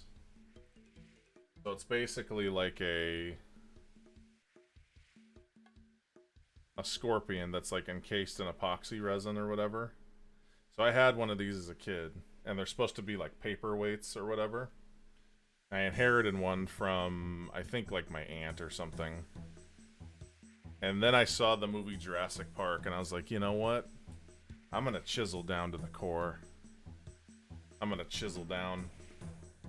And I started taking I took my little pocket knife, and I tried to chisel my way down to the scorpion. And I'm not gonna lie, I made it about a half an inch down. And that's as far as I got, so. That's my story. Been playing the Souls-like Blasphemous, pretty fun. I watched Big Dog Matt play through that game, and it looked pretty cool. There's definitely some bugs in there, but you know what game doesn't have bugs? Some of the boss fights were pretty neat in that game, I thought. Thinking of the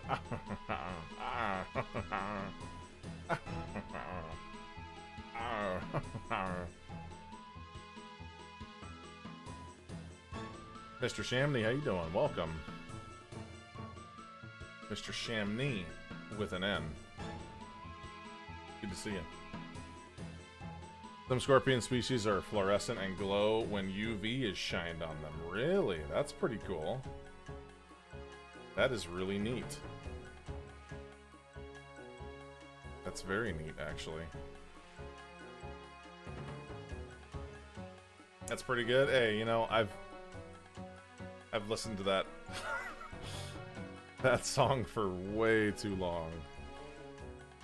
A lot of bugs. That's all right. They're not going to bother us, mainly because our combat level is 35. Kind of like our general combat level. Well, literally our combat level. And so, I think if you're more than double their level, they won't aggro you or something like that. Or like most things won't. Mining 41, you can now use rune pickaxes and gilded pickaxes. Hell yeah, dude. Yeah, because the first time I went over here, the scorpions would not stop attacking me, so I had to wait. Kind of back it up, you know, chill out a little bit.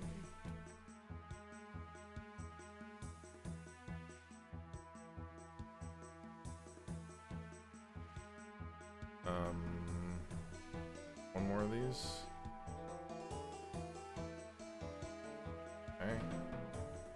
this old bad dog. There you go. They aggro if you hit just one. No, it's not like WoW where like they'll social or anything. If you attack one, it'll like if I just go over and attack this, you'd be like, hey, and it'll start attacking me. But if I run over here,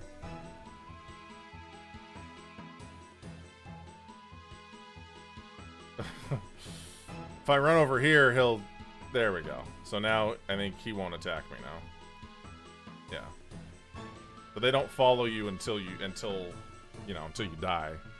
But you can kind of like get out of their little aggro zone, if that makes sense.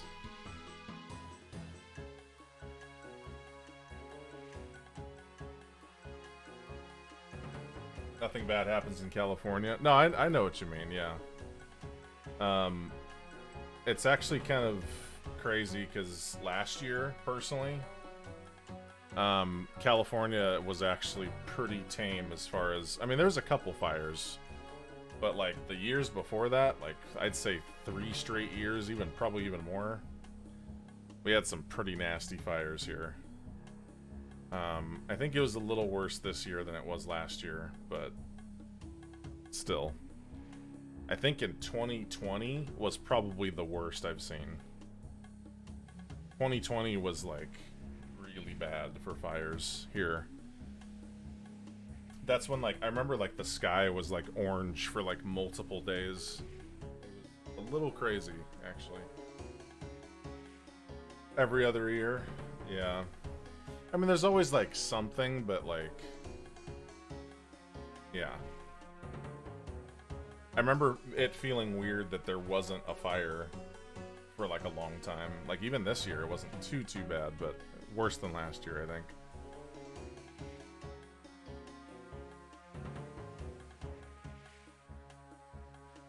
Stop using fire for gender reveals. Well, I mean, it's also like fireworks. Like there's just so many like dry, grassy area. It's just like, of course, there's gonna be fires.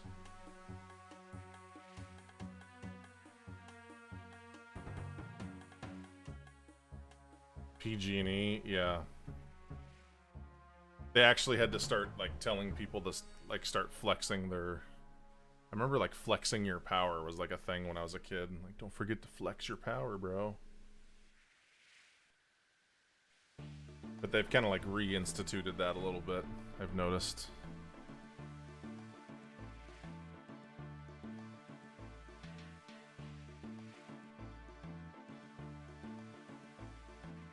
Come on, last one. Come on, last one. Oh my god. Take it from here, then. Only you can prevent forest fires. Dude, that was like my... That was my childhood, dude. Smokey the Bear on like every commercial during like Saturday morning cartoons. Like, yeah. That and also McGruff, like the crime dog. My buddy reminded me of that recently. McGruff, dude, yeah. He had like that huge jacket on, you know, like the Matrix jacket.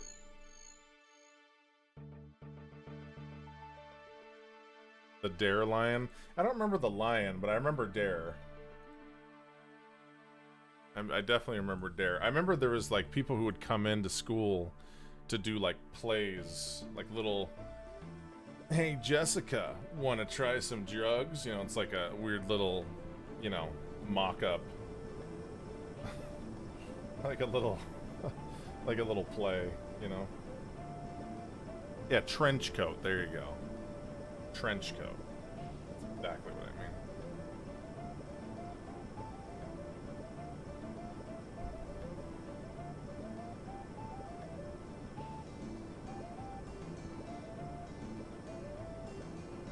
Alright, so this should be enough to buy some runes. An awesome getup, hell yeah. I got the rainbow shoes and everything.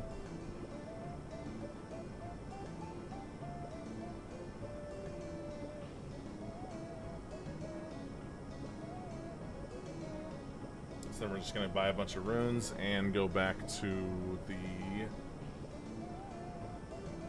Wizard Tower and hope that we can get a nice drop, like a Mithril Square Shield, or I don't even know if we can buy those, but a Rune Med Helm would be even better. It's a big if.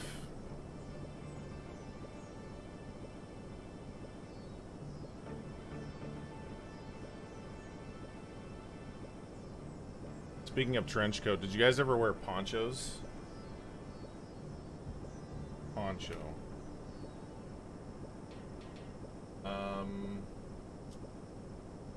Well, I call them ponchos. Poncho sweatshirt.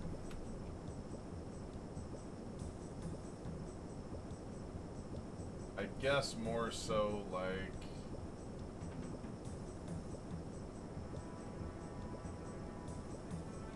this. Like ponchos like this.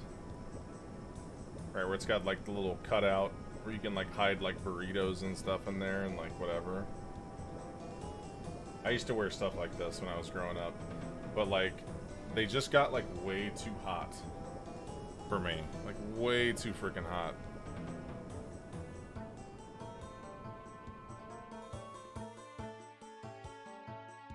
Looking like a detective straight from a film noir? Hell yeah, dude. Or like a Dick Tracy kind of person.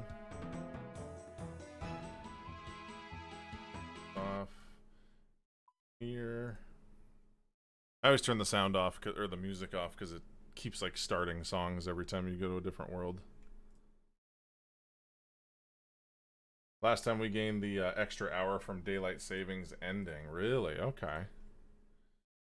I always liked the daylight savings and like how that gets all changed and stuff. I don't know, I've always been a fan. And Thonzo, what's going on?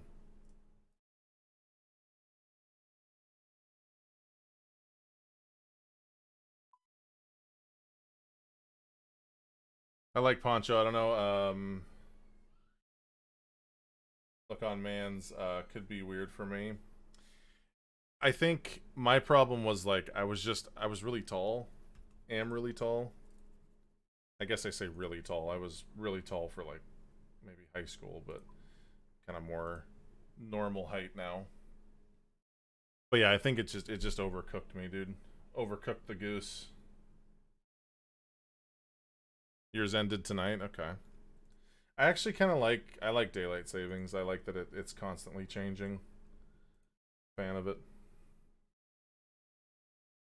6'3", dude. But you got to remember, I was the same height I am now as I was in high school, so it's like, you know, that was big. Okay, I think this is probably enough. Let's go check our monies.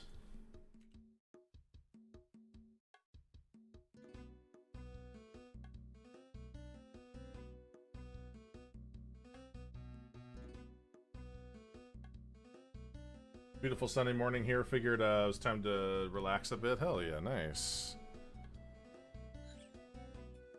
Okay, so that's plenty of money, I guess. It's not really a whole lot, but that's fine. And we're going to grab this and our book. And I think... Oh, and law runes, don't forget that. Grab all these. And these. And these for now, and I think that's all we need. Here. Draw all these and put this in here. Okay. Oh, this can come off. Take our pickaxe out. Think that's it. That's it. Now let's teleport. And go to the magic store. The magic shop. Where all of the magic happens.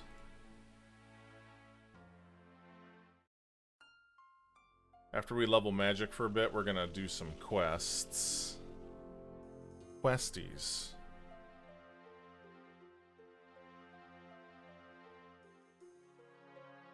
Alright, here's Arbory. Okay. So it is 2 to 1, right? 2 heirs to our 1 mind rune. Okay.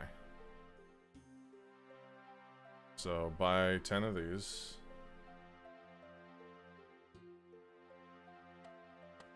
Enough for 500 casts.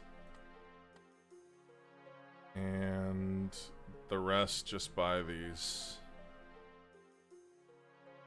Buy a bunch of those. 13 gold. We have enough for about 500 casts or so. So let's go this way. Equip this. Put on my wizard robe and hat. I actually don't have a hat. I think you can buy one somewhere, but I just haven't yet. Oh yeah, that's right. Thank you. Yeah, this and that. Oh. Want that sweet magic XP for sure.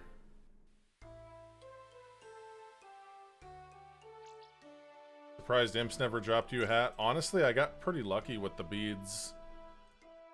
Here, this guy's got a hat right here. This dude's got a hat right here. Incoming hat. Give me a hat. Hat me. Ooh, a flyer and fiendish ashes. Get your axes from Bob's Axes. Drop that. And we'll go to the little... This is the little, shortcut.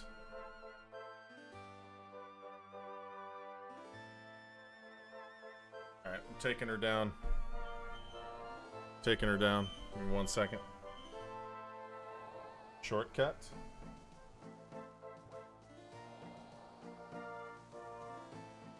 Oh no, I have not been able to actually do this yet. Even if you fall in the water, you still get the shortcut, but I want to do it for real, you know?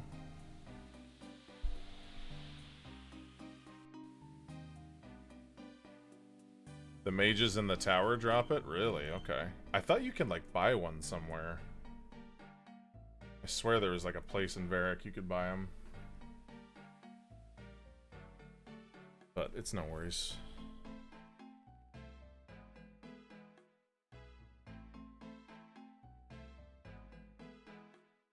Look on the gas. What's up, Highwayman?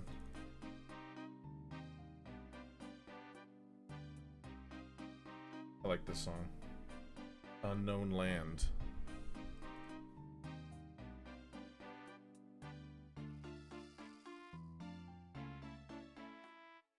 Okay, so we just ran out of stamina. Look how fast it goes up. Already back up to 1, 2. It goes up way faster. So much faster. Click it on again. It's just so much better than it was.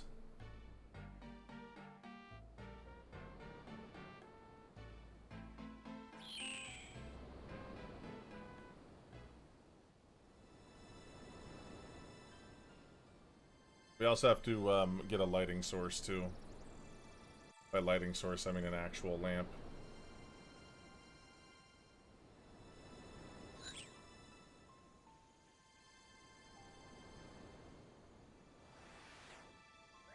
Let's go, wizard man.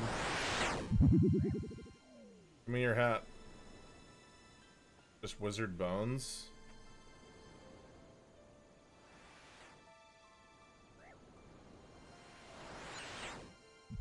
Concord grape or white grape juice. I have a weird thing about Concord grape juice. Concord grape juice is absolutely delicious, right? But it's on a very small list of drinks that actively make me more thirsty as I drink it. So it's like negative... It's like negative gains as far as thirst quenching. I don't get that from white grape juice, only from Concord grape juice. That being said, it is delicious. So I'd probably pick If I had to pick one forever, I would pick Concord. Get a staff, too. Full staff. I don't really care about the hat. I'm going up. Who is this? Wizard Geralast. What's up, Wizard Geralast? Open. Close the door.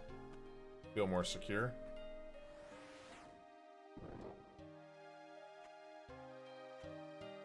All right. So here's another drink that actively makes me thirsty as I drink it.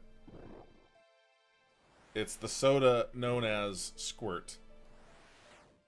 Squirt is delicious. It's a great taste. But for some reason, I feel like it's just making me more thirsty. You can buy a wizard hat from the Rune Shop in Port Sarim. Thank you, God Gollum. I swear I could have bought one somewhere. But next time I'm there, I will definitely do that. I appreciate it. His staff is broken. He has no power here.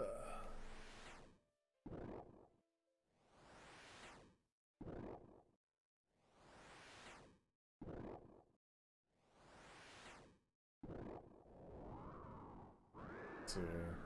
I hate the name Squirt. Yeah. I don't know. It's just I don't know. I'm trying to think if there's anything else that's similar. I guess pickle juice, but like pickle juice is not something that I would typically like. I feel like that's like an ingredient used for things. Like not really just like a beverage. You know what I mean?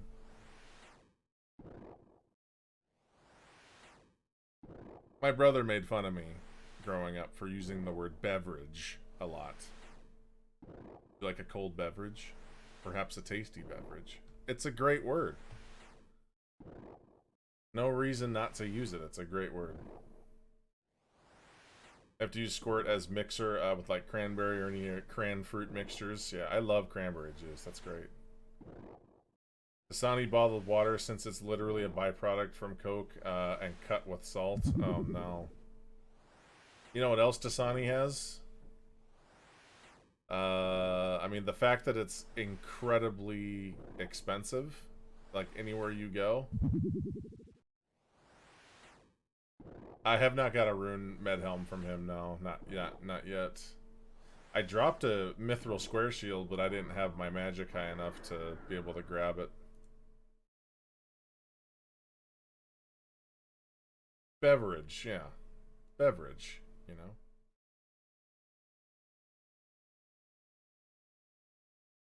Literally designed to make you thirsty and drink more Gatorade. Yeah, but Gatorade, I mean, that's like a sports performance drink, right? So like there's literally like salt in there to kind of, because you're like, oh, I'm working out or I'm doing physical things, I need to replenish my whatever's electrolytes and stuff. It's not really supposed to be like, oh yeah, just have dinner, have a Gatorade. It's not really supposed to be like that, yeah. I'd argue Gatorade is a hydration drink, doesn't have to be sports related. Okay. I will say that I drank it during COVID. I don't know why, but I drank it during COVID. I don't know why. It's literally the thirst quencher. Okay.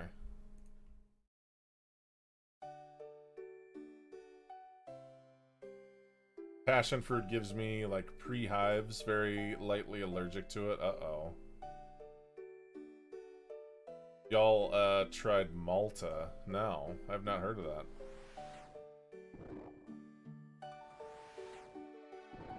Ascertain, that's a great word, Perg. You know what I've been saying a lot is acclimate.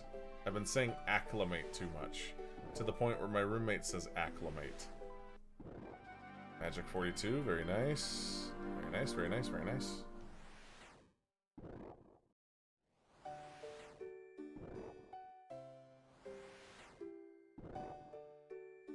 Like, we're going on a camping trip in the snow, and once we get camp set up and acclimate ourselves to the conditions, then we can play canasta or whatever, you know? Something like that. Something like that. And something like that.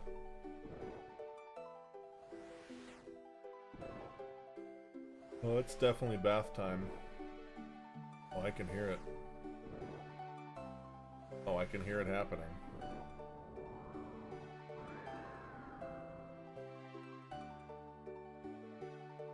Yeah, couldn't telegraph it exactly. Now we can, but not before.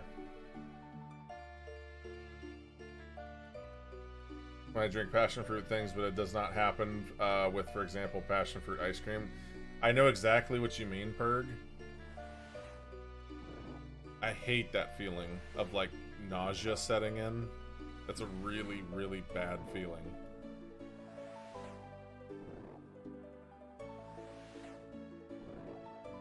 That's a really bad feeling. It's almost like it's like you know something's wrong or something is off, you know. I find I say words behoove and caveat. Okay. Behoove. Behoove. That's a good word. Behoove you to fix yourself, devil. Yeah. And the caveat to that is, yeah, I know what you mean.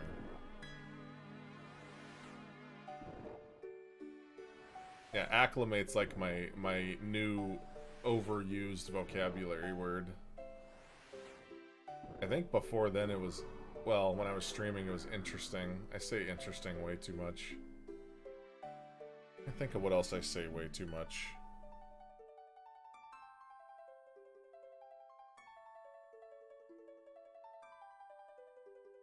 Dumb as dog shit, double D's. I have a buddy who says the words in a sense. Not innocence like someone who's innocent, but like for example, he would say like, do you mean that they kind of have like a natural ability in a sense? Like in a sense, yeah. And it's funny because like if you really pay attention, or when I would pay attention to him, like whenever he was over for like a night or whatever playing Mario Kart and shit, I would notice it. I would notice it so many times that he would say that. The morning triple S, shower shave.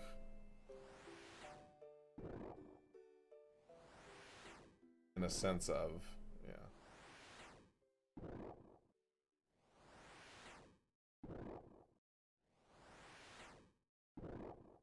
I think that and whole nother. I say whole nother a lot, and I know that that's definitely not real words. Like I made a sandwich, but I'm excited because I have a whole nother one in the fridge. That's not, those aren't real words.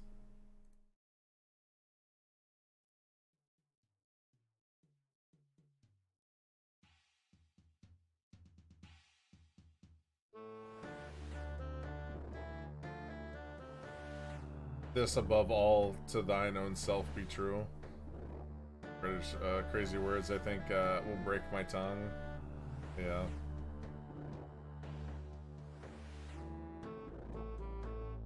Yeah, the SKs get me too, or the STs as well. Desks, ghosts, toasts. Yeah, the STS and the SKS get me.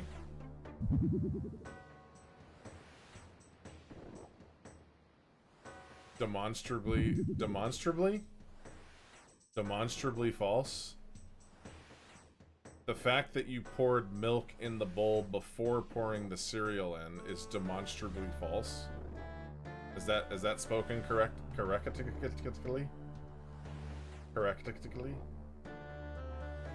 Demonstrably? Demonstrably. Okay. How you doing, broke? Yeah, because I have a buddy who does that. And I'm not saying he's wrong. Everyone has their own cereal etiquette. But I feel like the trick with perfect cereal is smaller bowls. Like, don't be pouring big old bowls of cereal. Smaller bowls. Or to, like, if you're gonna have a huge bowl of cereal, why not have 2 small bowls? Because then you'll have more crispy flakes, you know? You know what I mean? Or I guess there's some people who don't care that the cereal turns into kind of a mush. I don't really like that as much. I don't hate it. I'll still eat it, but like, I want that nice and I don't know. I just want it fresh, you know. Demonstrably false. It's got a crunch to it. Okay, I'm with you. Yeah, Fruity Pebbles, for example, you definitely want that in a small bowl.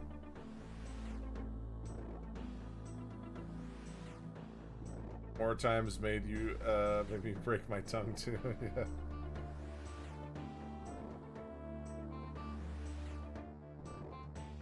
Come on, you got it. Give me that helmet. That's alright.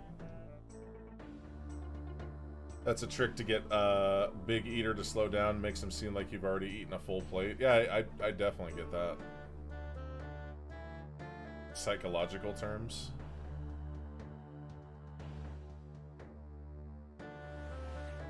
My diet isn't bad. It's just... Because when I go to, like, drink all the milk in the bowl, it's like this, like... You know, that's how big the bowls are. Maybe I should use smaller bowls. It's 1 box per bowl, right? What do you mean, no? Awesome Hippo, what's going on, man? I get around that by burning many calories at work. Yeah, that'll do it.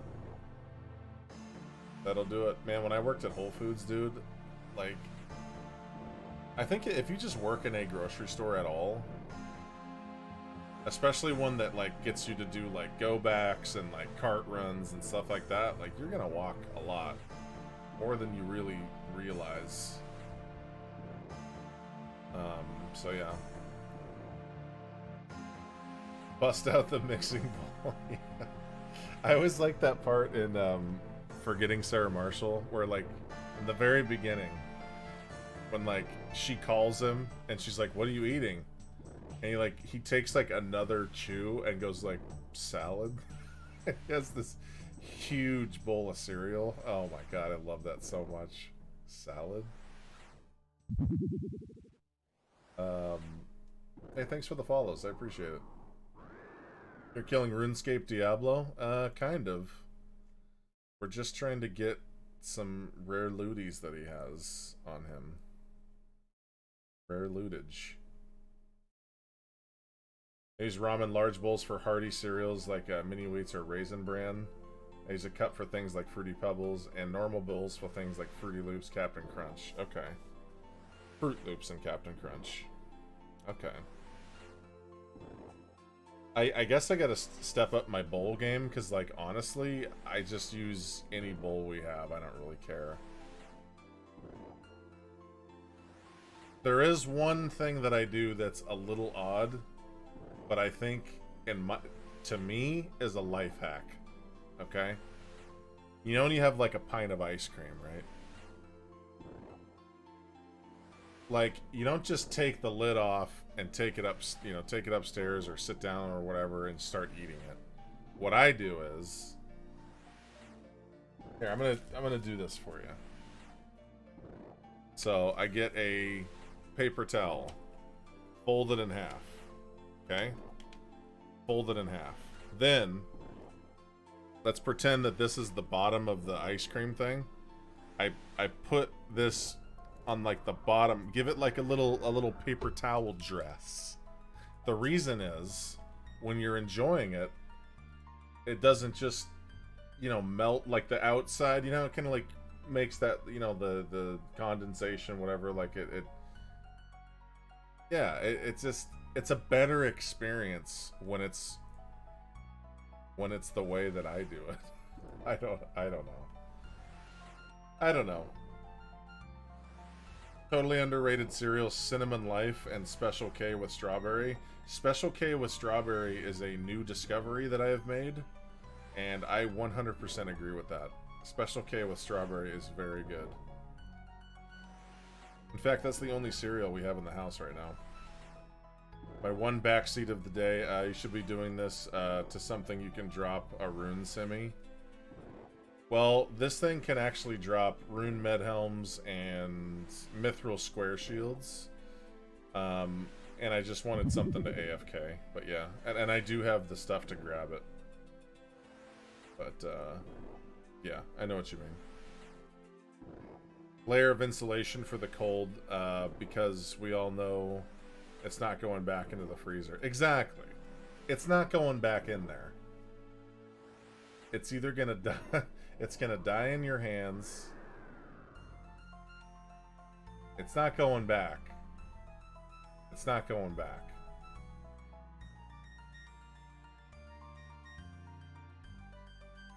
Kind of like the stem on a wine glass. Yes. Exactly. Because it's supposed to be there for comfort. You can save spot fire giants, which drop a rune sim. Okay.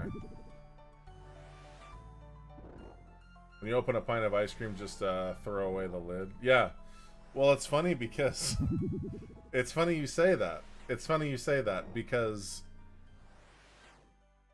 I think maybe just the older I get, I can't really slam through pints of ice cream anymore. I used to be able to. I still can, but not every single time.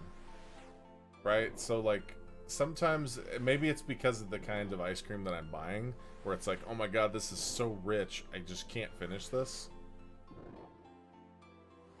So what I do is I take the top off, and I just leave it on the counter downstairs. And it became kind of like a household joke, because now there's evidence, like actual physical evidence of someone eating ice cream downstairs. Like, you don't have to be a forensic scientist to figure that out, you know? I stopped as soon as I hit 30. Yeah, I think it's just, I used to be able to, like, just rack ice cream. I can't do it like I used to be able to. I'll delete that, but a pint of, like, Talenti has a screw top lid because it's too rich to finish. Yeah, exactly. In fact, Talenti has a cherry flavor, kind of like Cherry Garcia. But I used to buy peanut butter from this girl that I used to, oh, shoot. It's Posty Pete. What up, Posty Pete? I got a message for you from Molly. Will you assist her? Anything for Molly. Alright, so we gotta find someone that looks exactly like her. Okay, studying. Got the nice orange hair, the green dress. Okay, got it. Glad you asked. Blah, blah, blah. Blah, blah, blah. Do I even have to talk to her? Yes. I know. Good luck, then. Here we go.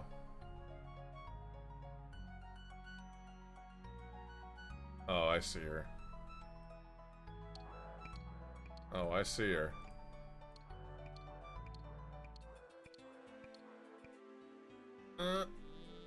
Grabbed. Easy.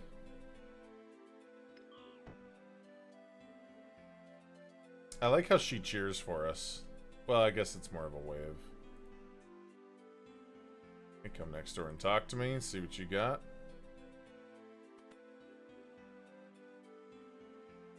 I managed to get her into the cage. Fantastic. Thank you. Take this as a reward. 2 noted uncut emeralds. Hell yeah, dude. Nice. See? Easy. Yeah, so anyway, I used to buy peanut butter from this girl who used to make her own peanut butter in-house using flax seeds. She was like a peanut butter flaxseed person. And she wanted to start like actually selling them to like stores, like health food stores. And I was like, I just want to be your first customer. This stuff is fantastic. What I used to do with it was, can you make Rings of Dueling yet? I think we can. I used to unscrew the cherry flavored Talentes, and then like put a layer of that peanut butter on top, and then put it back in the freezer. Then I would enjoy at a later time with this extra layer of. It was wonderful. It was great. There's another emerald. That's okay. That can stay there. Weird how that happens sometimes.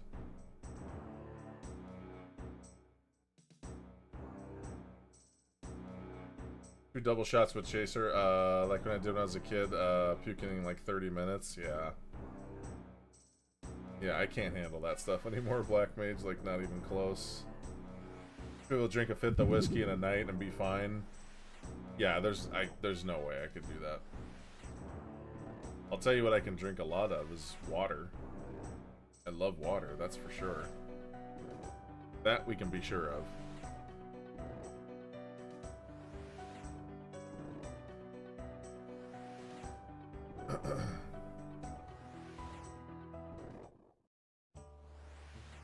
I have zero desire to drink like I used to.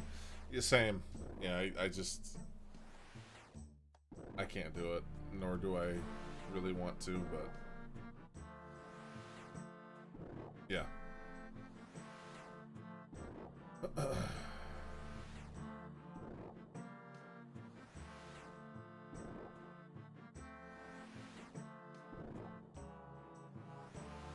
Just drink diabetes cans.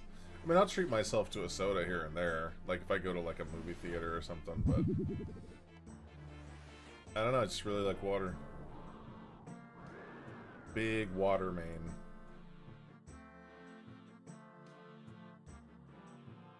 We won't be here for much longer anyway, we only have 100 of these.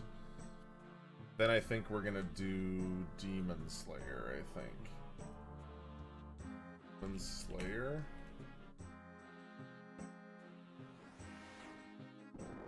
Demon Slayer requires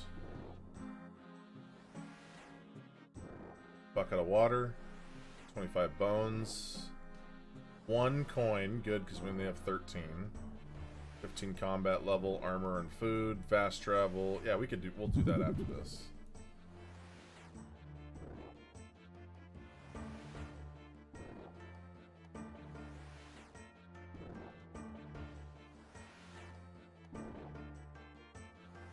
Oh, that's right, a Night Sword too. That's a good one. There's 43. Now cast Super Heat Item. Super Heat Item is smelt ore without a furnace. Yeah. Like cutting soda out after 2 weeks feels so good. It does, yeah. What's funny, Dis, is like what I noticed, like when I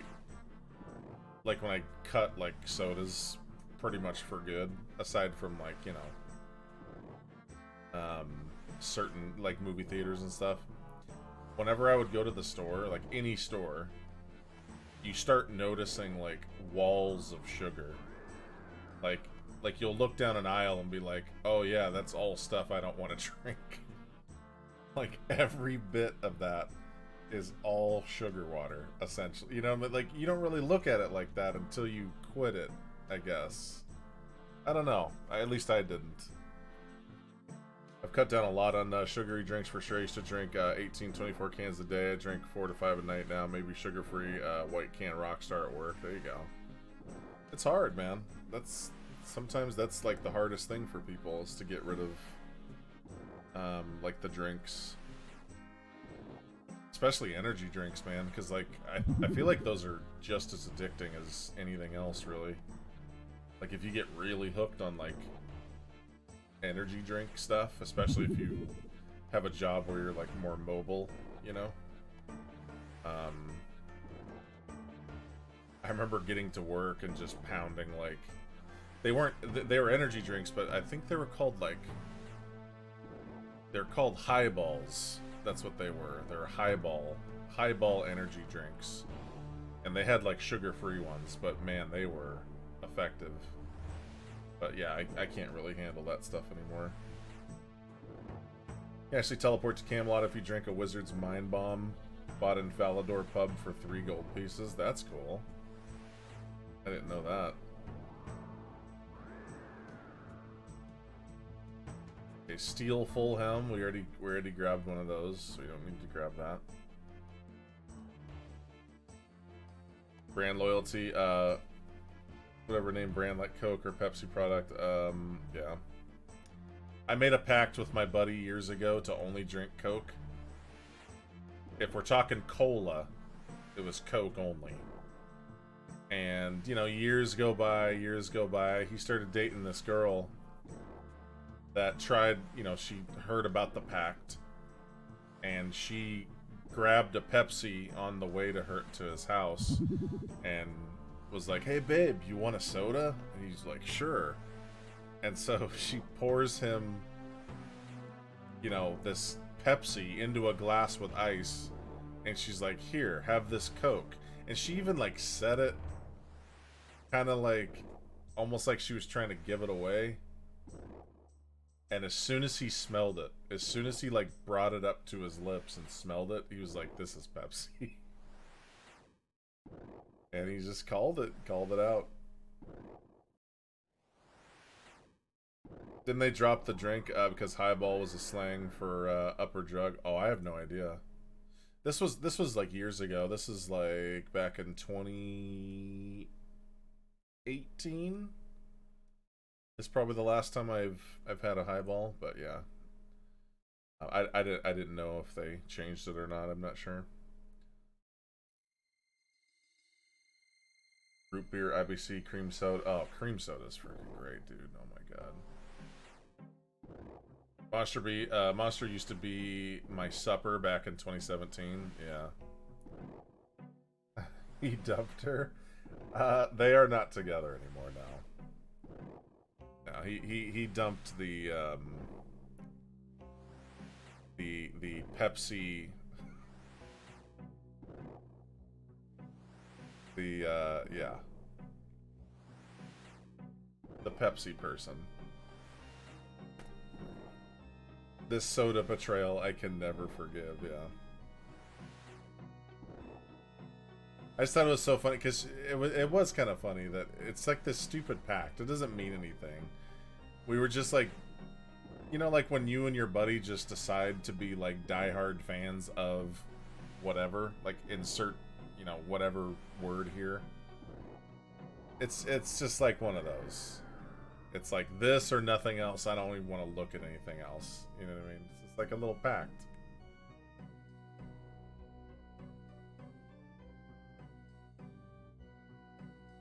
Things in the door that I always keep but will never ever use. Oh, like condiments and stuff. Oh my god. Happy Hippo with the biddies. Had a rough patch in 2017 and a hard time even getting off the couch. Started lurking back then. Time to give it back. Man, I really appreciate that, dude. I'm sorry to hear you went through a hard time. Super, super generous. Thank you so much for that. Hope you're in a much better place now. That stuff can be very difficult to deal with, especially alone. Yeah. It can be hard to deal with, man. But hopefully you're in a better place now. That's super generous. Thank you so much for that. Burned my beard to my ex-boyfriend. He didn't want to shave himself. I haven't done like a clean shave since, jeez, it's been a really long time. I want to say like 2011 or something like that. Yep, I'm great now. Nice. I'm glad to hear it. Again, thank you. That's very generous, man.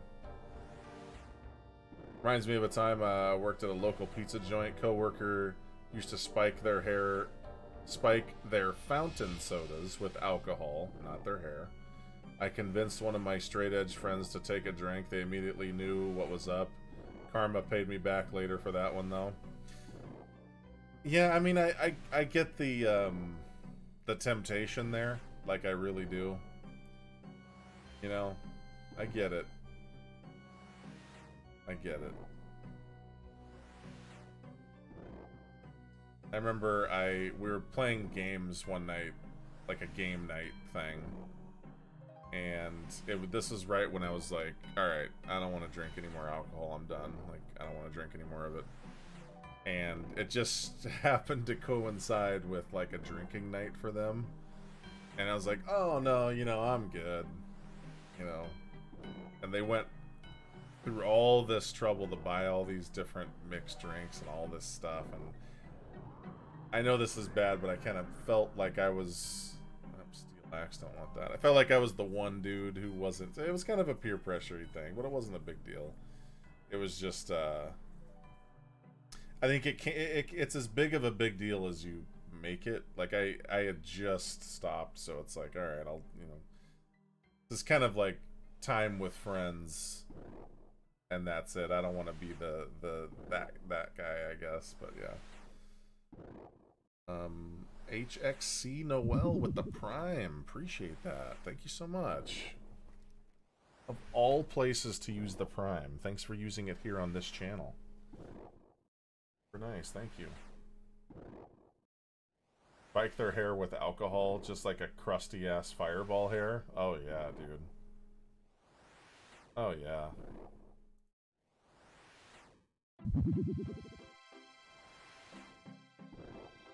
Just wanted to kill me. We were in a bar. I actually lit my beard on fire once. Like, that shit goes up quick. So, don't mess with that, because it goes up real fast.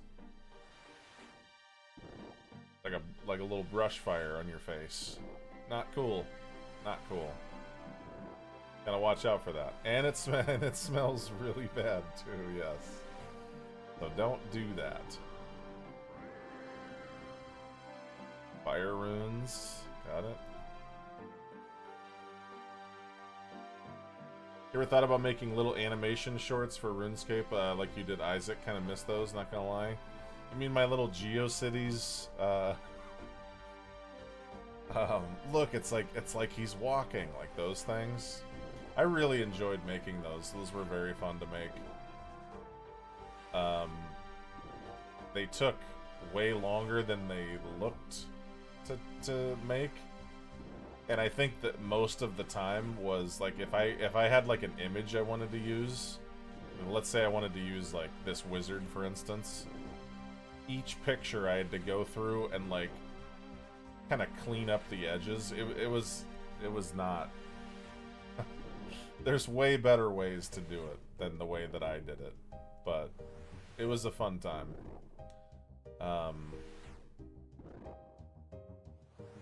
I've kind of come away from doing stuff like that only because, like, I know my personality and I overcomplicate and overthink pretty much everything.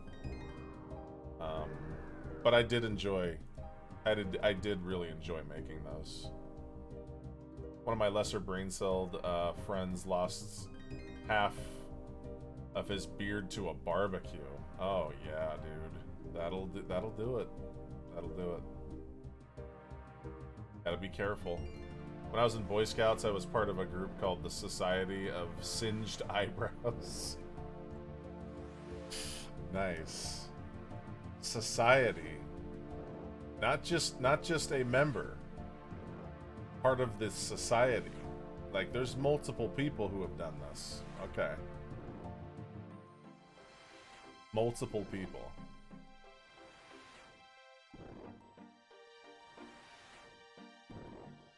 I hope you guys had like a special badge for that. That just looks like kind of like angry demon eyes, but it's really just your singed eyebrows and like a face grimace. Oh, that's it. All of our magic leveling for today. We gained 2 levels, I think. which is like nothing, but you know what? It's not really nothing. Now we are going to do this Slayer quest. We're going to do Demon Slayer. D-Man Slayer. Start this quest by talking to Eris in her tent in Varick Square. Boing. Yo, Rodriguez, what's up, man? Welcome back, dude. Auto.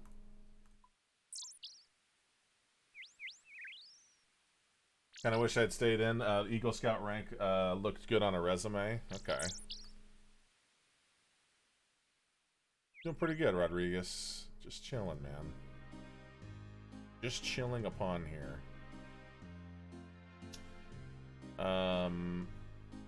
Eris. Have to speak to the gypsy in the tent on the side, western side of Varick Square. Oh, right over here. You. Hello, young one. Cross my palm with silver, and the future will be revealed to you. Sure. Let's start the quest. Okay, here you go. Come closer and listen carefully.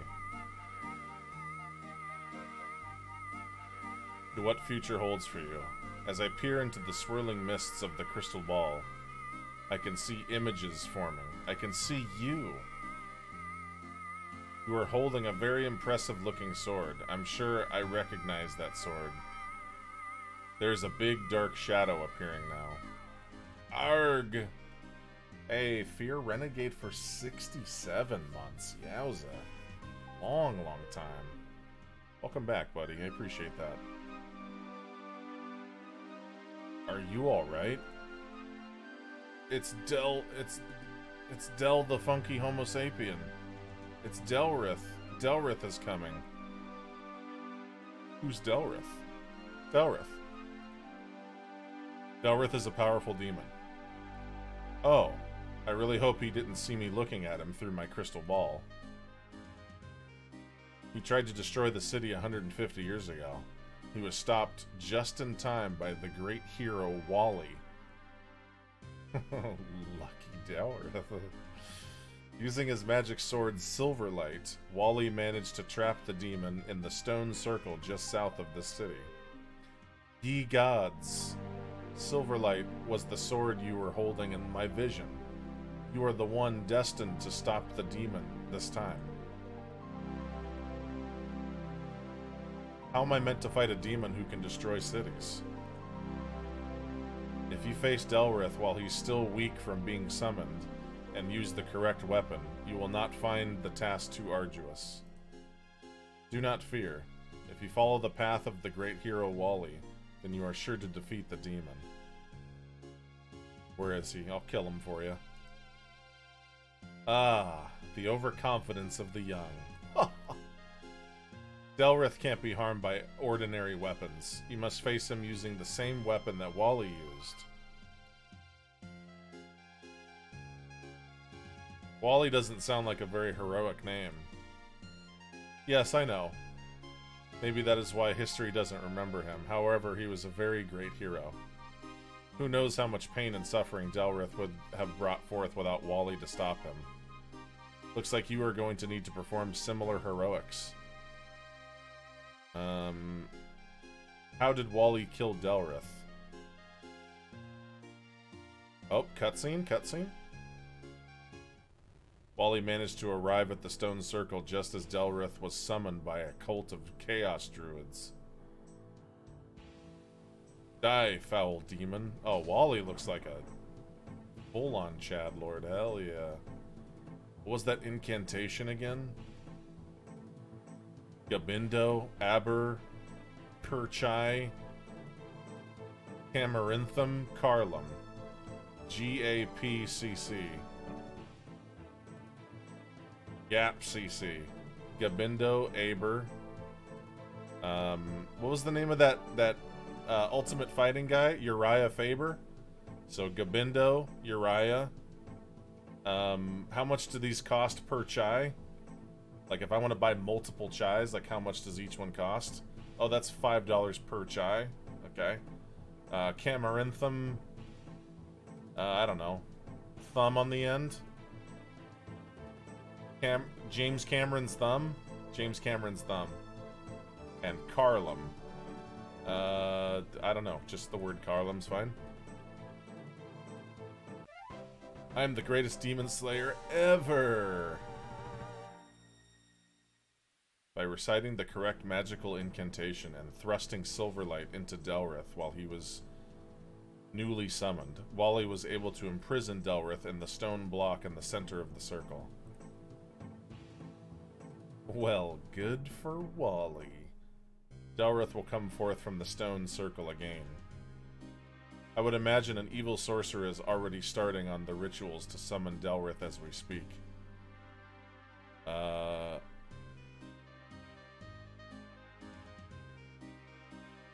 What is the magical incantation?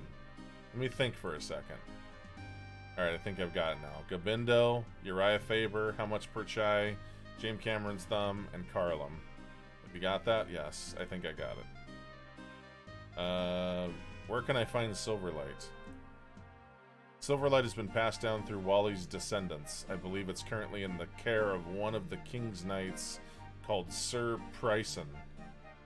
Sir Pryson. Sir Pryson. Sir Pryson, like he's surprising. I get it. That's a play on words, right? Surprising? Because he's always surprising. Shouldn't be too hard to find. He lives in the royal palace in this city. Tell him Gypsy Eris sent you. Okay. I'll do my best. Good luck and may Guthix be with you. Okay. We have to find Sir Pryson.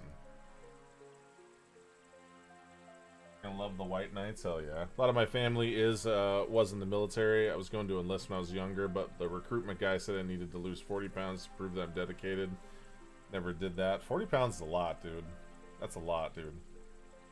Got caught up in the group of ROTC kids on the dorm stairs one time. Had to run up them and, does that make me an officer? GAPCC, that's right. Right. To defeat the demon, I need the magical sword Silverlight. I should ask Sir Pryson and Varric Palace. Alright. Varric Palace is this way.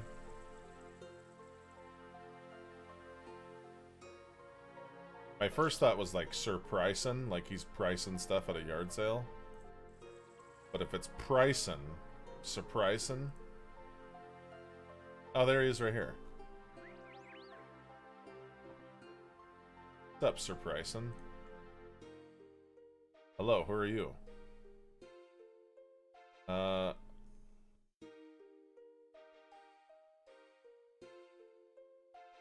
Gypsy Eris said I should come talk to you. Gypsy Eris? She's still alive? I remember her from when I was pretty young. What do you need to talk to me about? I need to find Silverlight. What do you need to find that for? I needed to fight Delrith. Delrith?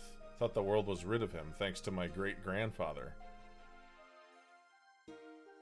He's back, unfortunately, and I have to deal with him.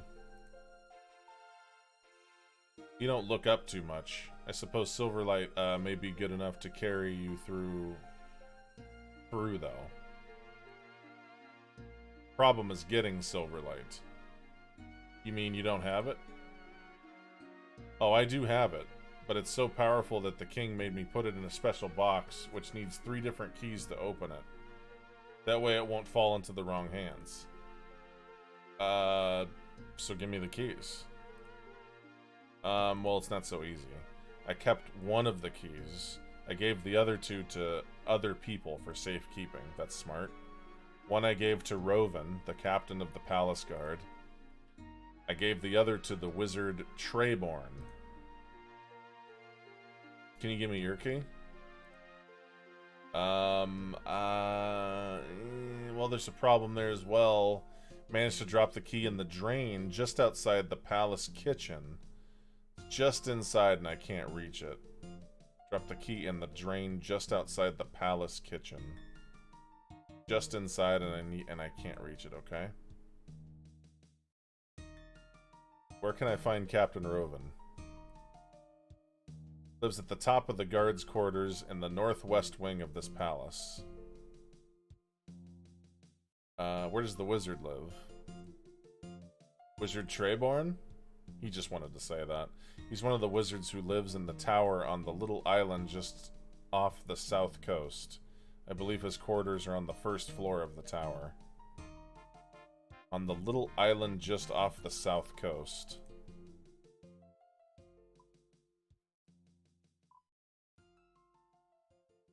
Or does he mean the actual wizard tower?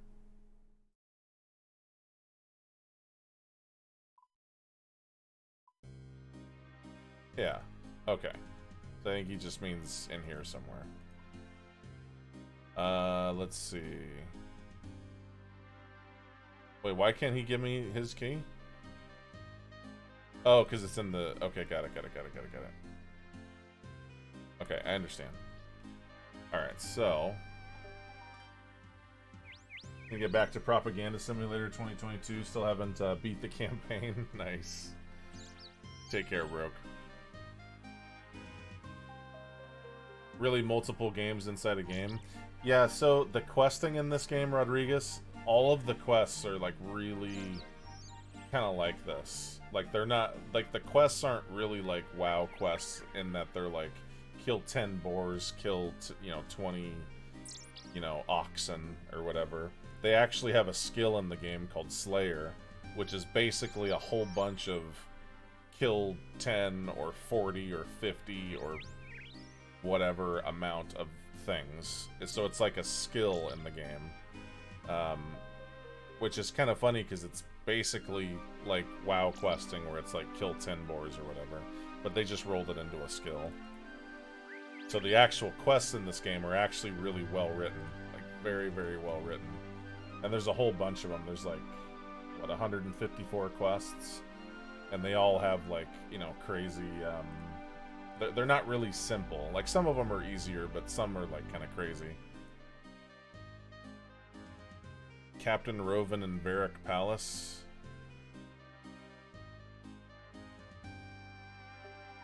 Hold on, don't tell me. Is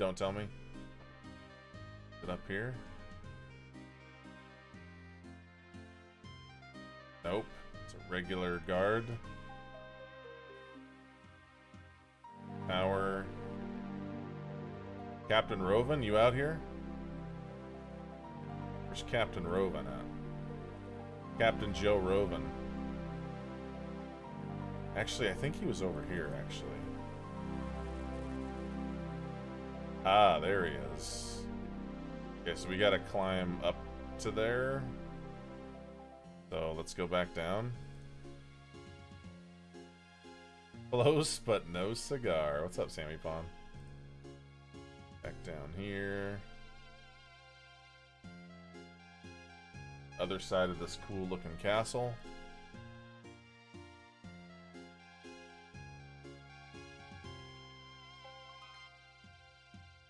How the hell do you get in there?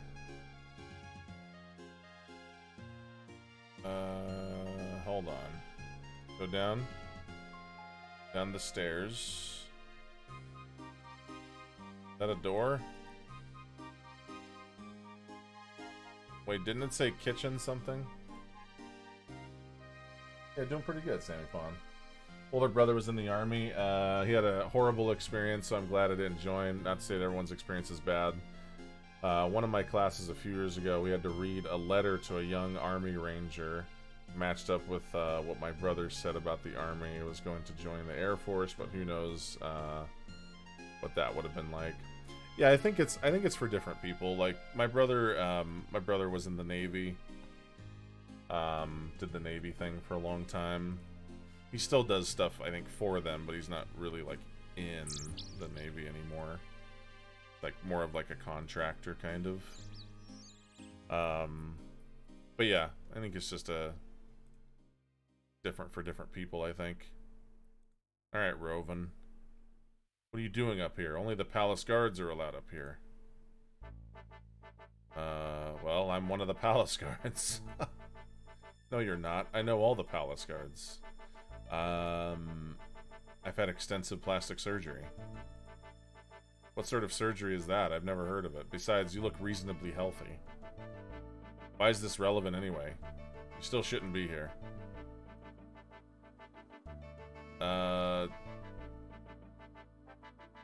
I know, but this is important. Okay, I'm listening. Tell me what's so important. There's a demon trying to, let's see. Demon trying to invade the city. Is it a powerful demon? I'm sorry, but that question is a little vexing. It's a little vexing. Does it matter? I mean, I guess it matters, but, like, never mind. It's a little vexing. As good as the palace guards are, I don't know if they're up to taking on a very powerful demon.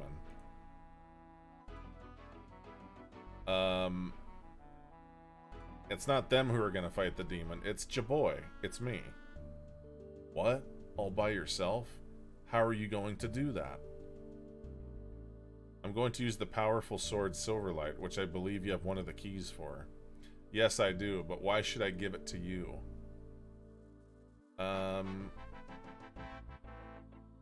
Gypsy Eris said that I was destined. A gypsy? Destiny? I don't believe in that stuff. I got where I am today by hard work, not by destiny.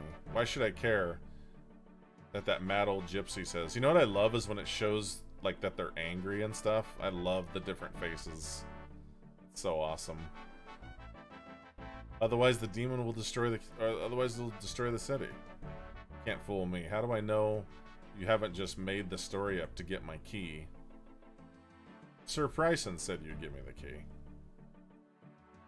Oh, he did he? Well, I don't report to Sir Pryson. I report directly to the king. I didn't work my way up through the ranks of palace guards so I could take orders from an ill-bred moron. Well written. Who only has his job because his great-grandfather was a hero with a silly name.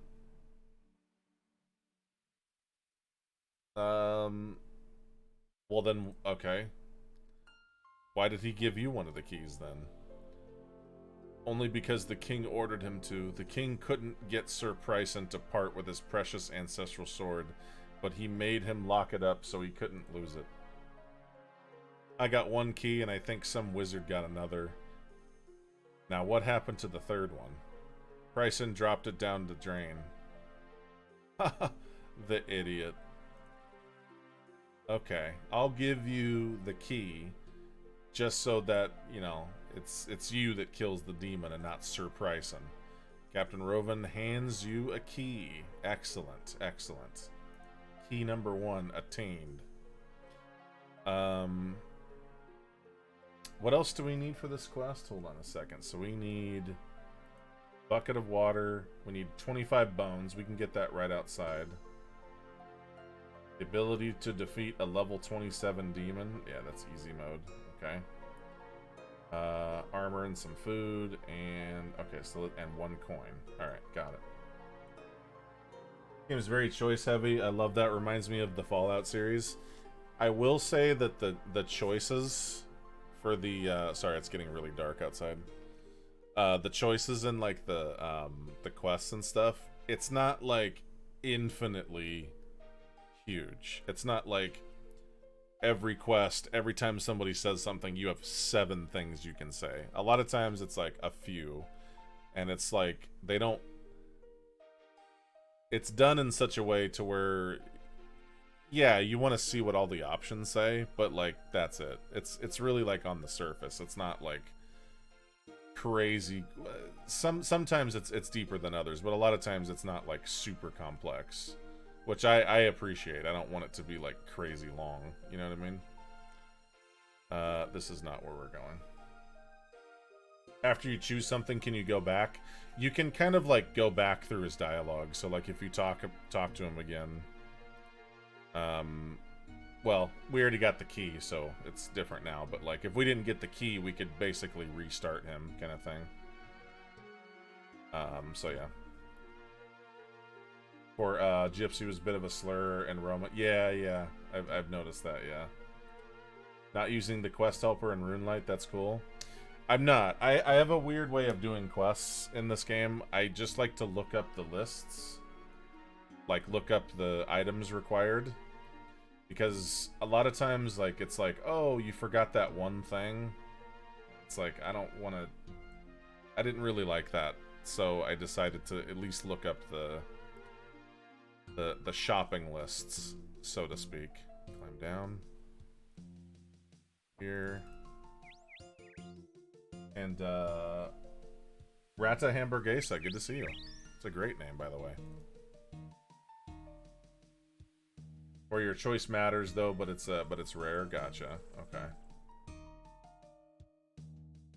Yeah, exactly. I like the spin. I like the, I like that as well. Alright, so let's go to the bank really quick. Then we're gonna go...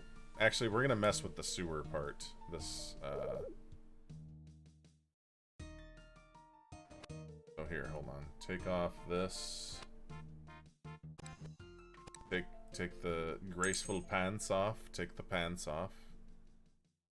There. Put this in there. The key, this can go. Deposit these. Whoops.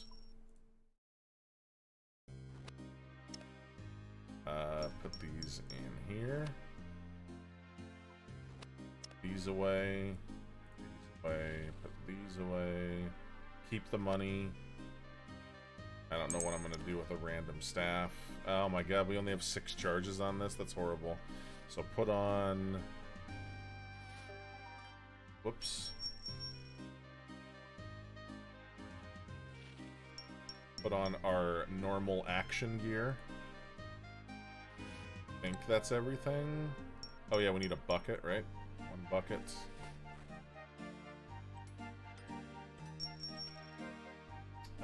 We need a bucket. Oh yeah, we need bones too. I have some bones in here, right? I have 9 bones. And we need 25. So we'll get those in a second. Armor, fast travel, probably some food. Grab some trouties. Yummy trouties. And I think we're good. Now let's go do the sewer part. So... The first key was drop down the palace kitchen drains. Maybe some water can dislodge it. So let's find a water source. One right here. And use the bucket of nothingness on the water. Fill it up into a bucket of water. Trout sashimi for the trip? Hell yeah, dude. You're gonna want that sashimi on the trip, you know? Okay, we were in that kitchen area. It's back here. What song is this? I like this song. Medieval song. That's a good one. Nope, not this way. Not this way. I believe it was this way. And then we go down. Down's the stairs. Here we go. This is the kitchen, right? Yes. So use on the sink.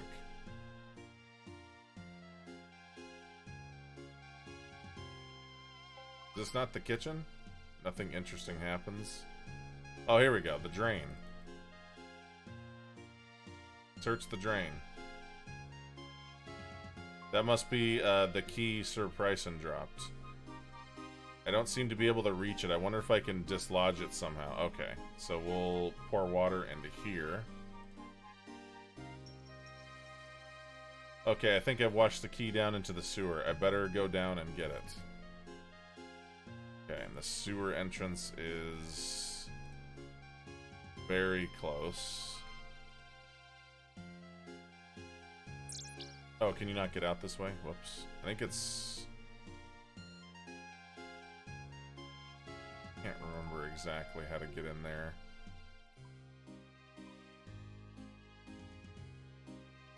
Oh yeah, right here. Okay. Get out this way.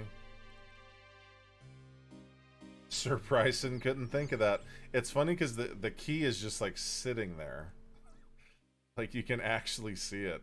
I wonder how I can dislodge it. Dressed like a Templar? Yeah, this is very basic. The brick colored, that's because of my sweatshirt. And the green pants, that's because or green shorts, that's because of my camo pants in real life. So I did make this character to look very similar to me. Have you done the Halloween event? I have not, no. I've never done the Halloween event. Got drains here. I think it's right over here somewhere. I hope I didn't pass it. I must have passed it. What the hell is it?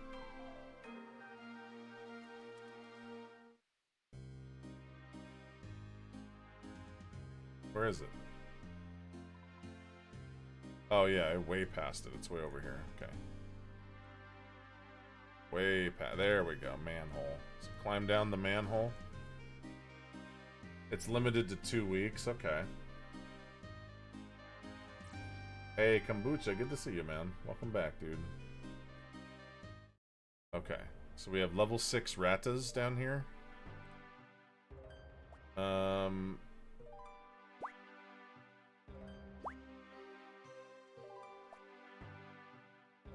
Wait, we didn't get that key.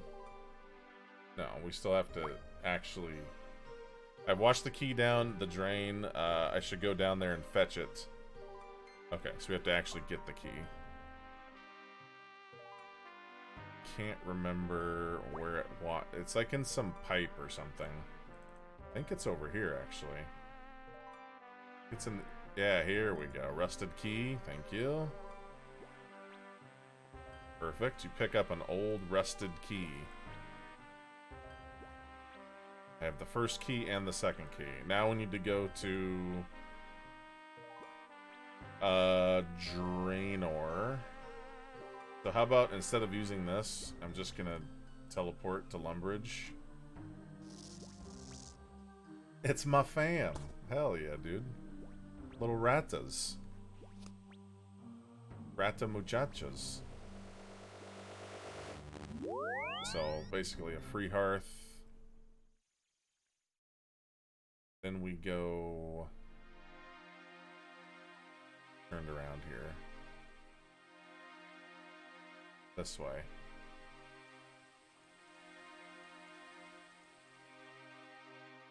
Hope we don't need anything else. I don't think we will.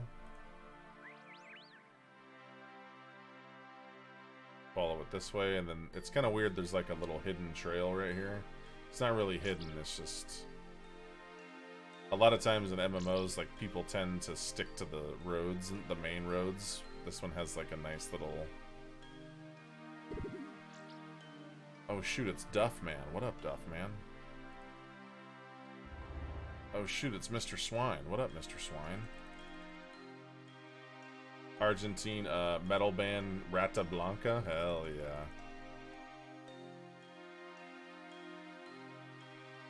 Oh shoot, it's Kettle Drum. What up, Kettle Drum? We need to farm a bunch of goblins to get some bones too, but we'll do that in a second. Print it up. And we gotta find... What's his name? Trayborn? Liz Trayborn?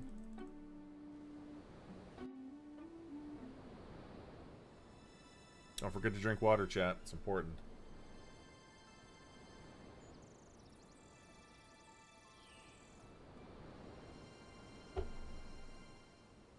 Whoops.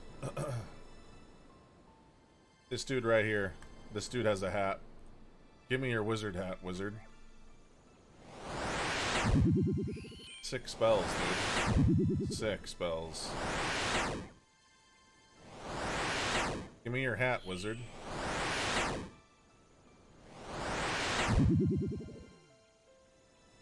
A nature rune and bones? Okay, it's fine. Okay, so this dude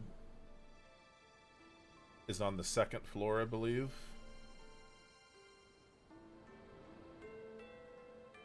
There's Wizard Treyborn. Hello, young thingamawhat. Talk about Demon Slayer. Need to get a key given to you by Sir Pryson. Sir Pryson, who's that? What would I want his key for? He told me, they told me you were looking after it.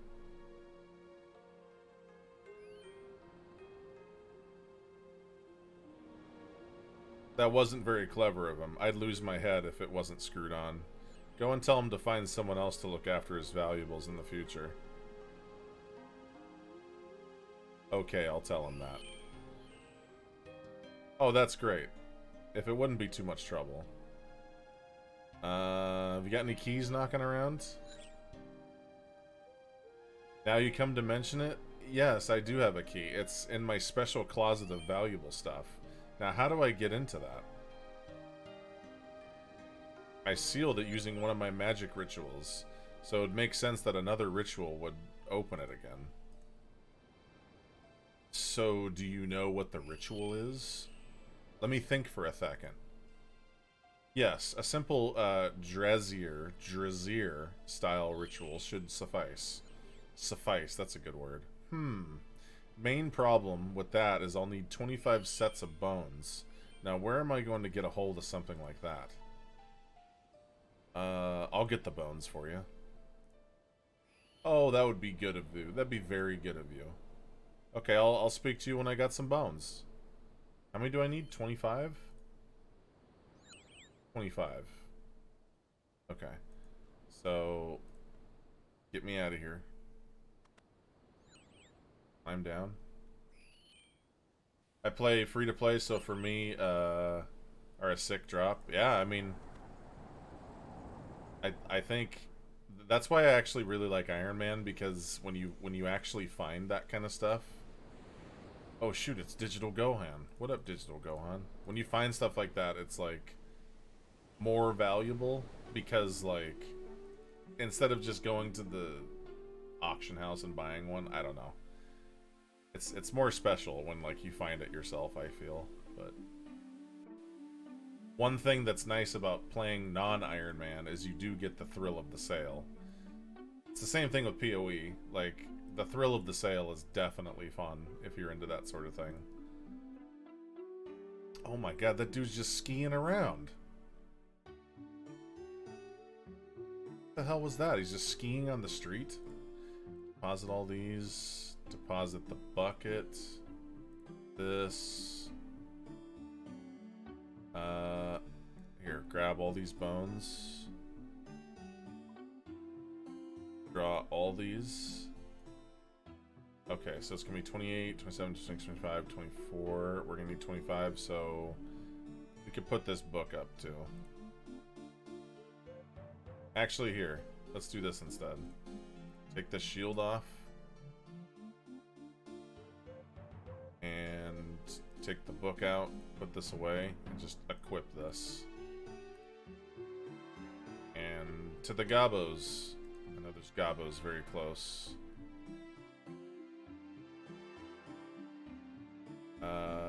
In fact, I think they're over this way. Roll the bones just like the Rush song? Hell yeah, dude.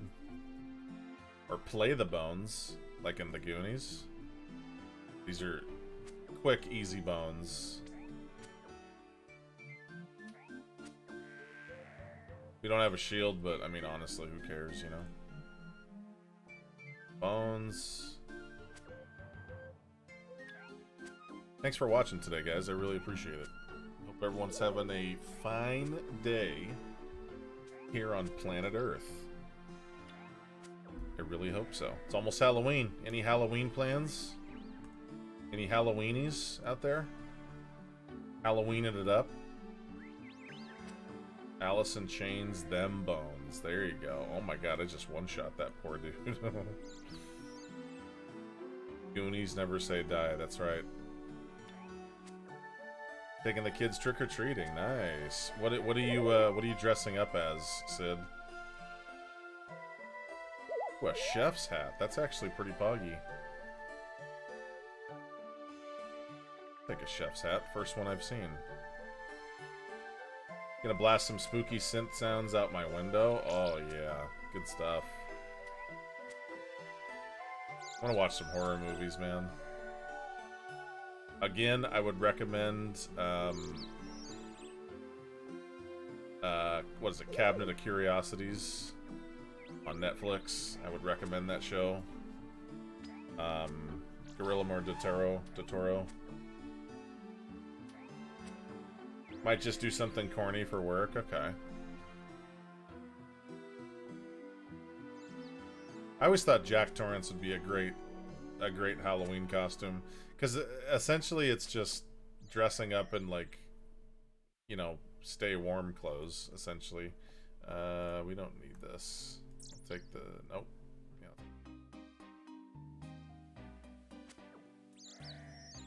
Actual good scary movies or funny cheesy ones? I prefer actual good scary movies. I actually really like getting scared.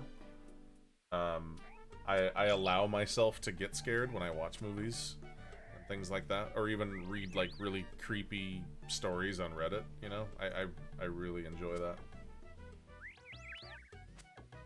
Chef's hat for beginner clues. There you go. Okay. And give me the bones. My workplace on Monday 31st, we're going to pause for a bit to watch horror movies. I'm going to be responsible for playing the first Friday the 13th movie. Okay. Very nice. The old Friday the 13th movies are pretty, like, the originals. It's, you know, it's typical old horror, you know? I don't know. I like it. I think it holds up fine. It's just, yeah, it's different. Strength level 30, big. You can now wield adamant warhammers. Very nice. So let's switch this to block or defensive XP. Right. Now we're 30, 30, and 20. So let's work on that next. 4, 8, 9, 10, 11, 12, 13, 14, 15, 16, 17, 18, 19, 20, 21, 22, 23. I think we need 2 more, right?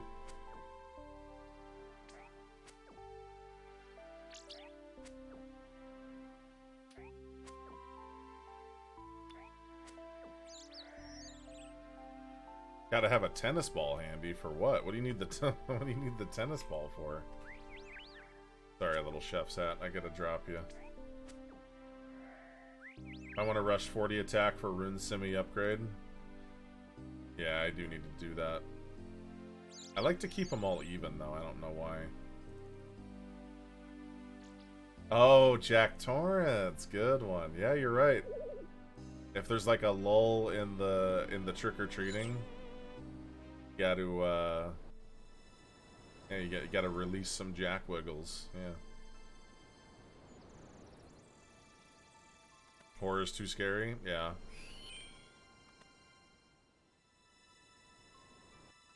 Alright. I have the bones for you. By the way, what is this suit?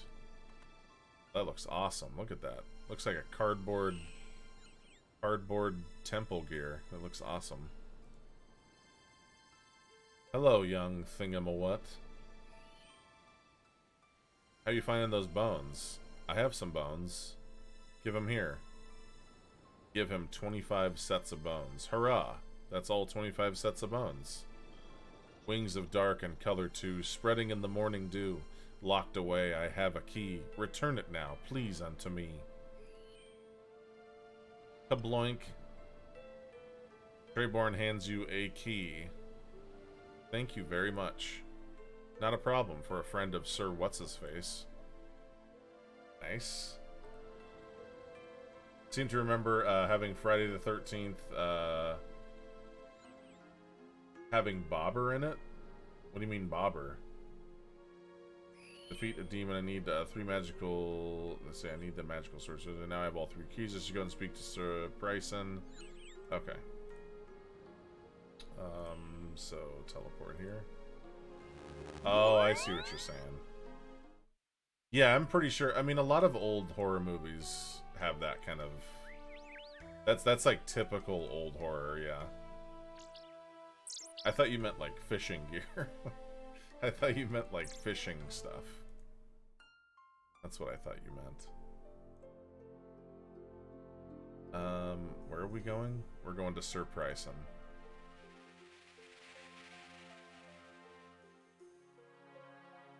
Probably where that came from. Yeah, probably. But yeah, a lot of the old like 80s ones are like that for sure. Who's this person? Who is that? Baba is you. Hell yeah. What's up, Baba is you? Okay, and Sir Bryson. Oh, Sir Bryson. So how are you doing getting those keys? I've got all 3 keys. Excellent. Now I can give you the silver light. Oh. Look at that. Look at that cool animation. It's so sick looking. Sir Bryson hands you a very shiny sword. Oh yeah. That sword belonged to my great-grandfather. Make sure you treat it with respect. Now go kill that demon. I will definitely do that. So attack, so it's plus to stab, minus to slash, has more defensive bonuses. Speed +1, interesting. Oh yeah, look at that thing. Thing's dope. Thing is dope. Okay, now I should go to the stone circle south of the city and destroy Delrith using Silverlight. Sco. Yo, TNT Harry, how you doing? Been pretty good. How you doing? Sword of 1,000 Truths. That's right. Bardfest is ready. Literally. Oh, I don't have any cake. Oh, shoot. Yeah, let's get some food. Good call. I don't have any trouts. I need some fine sashimis before we do battle. Good point. Good point.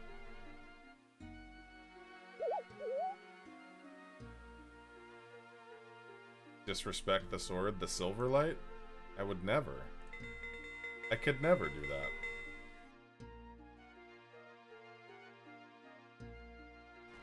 Alright, give me some sashimis. Here, let's take some extra just in case. I don't remember fighting him, so. Eat whiskey, level 43. You could do waterfall quest after you're pretty past the recommended level. Yeah, I think we're pretty thick now. I don't really have any real fear of getting killed in that cave now.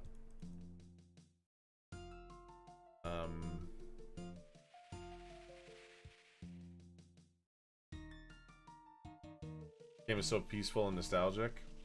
It's funny because to me this is a 2022 game because I actually discovered this game. I mean, I knew it was always around. I just never had played it until a few months ago.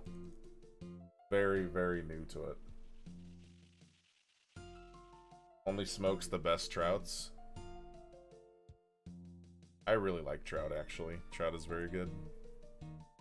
Definitely a salmon boy, but trout, man.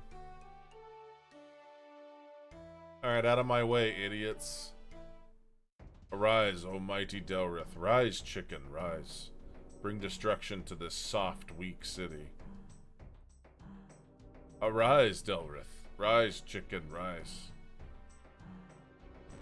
The wizards cast an evil spell.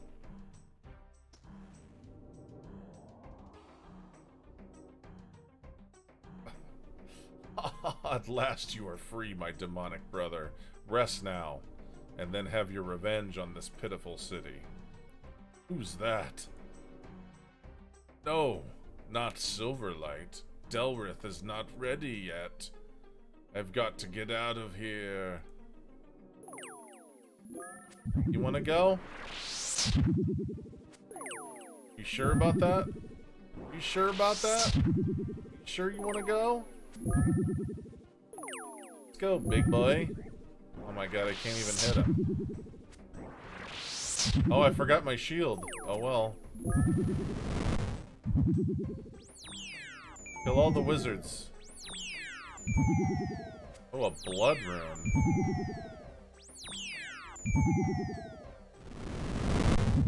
Here, I'm putting this back on. Just to kill these. Magic sound is on point. Oh, these are level 20 wizards.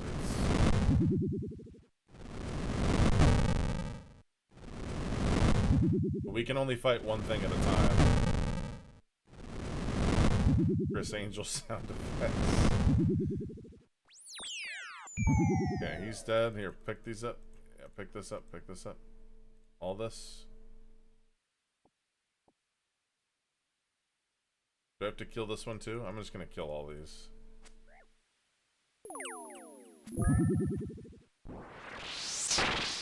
Okay.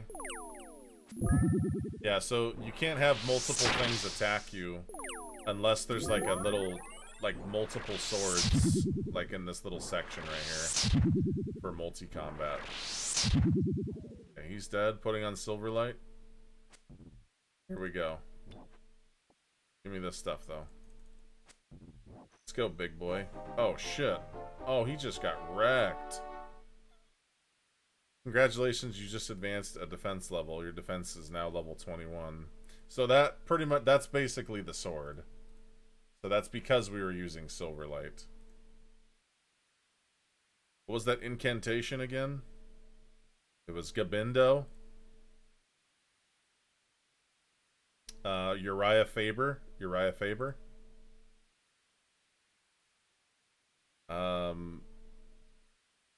$3 per chai.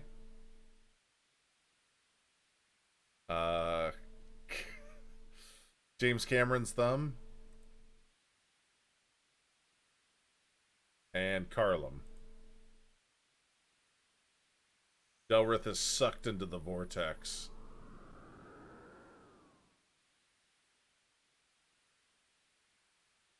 Hell yeah. Back into the dark dimension from which he came. Oh, what the hell? I wanted to see my screen. What did it say? Get the hell out of here. Get the hell out of here. Quest complete. I don't even know what I got for it. Hold on. When it's complete. Okay, so it's right here. So, completed Demon Slayer, you're awarded 3 quest points, and we get Silverlight. So there you go. 3 quest points and Silverlight. So, there's a quest right there. That quest is done now. Smell you later, foul demon. Seriously, I find myself quoting He's Dead way too much.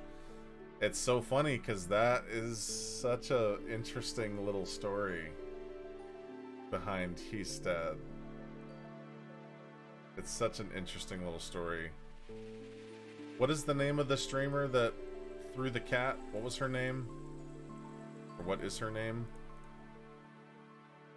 Alinity. Alinity. So, real quick, I'll just tell this story because it's a great story and a great memory. I wasn't there for this, but my buddy, Big Dog Matt in chat, who was here earlier, was in Lights Hope Chapel in Vanilla WoW, and Alinity was there with a bunch of healer friends, or a bunch of people that were like keeping her alive, and she was like killing Horde, and we were on Horde,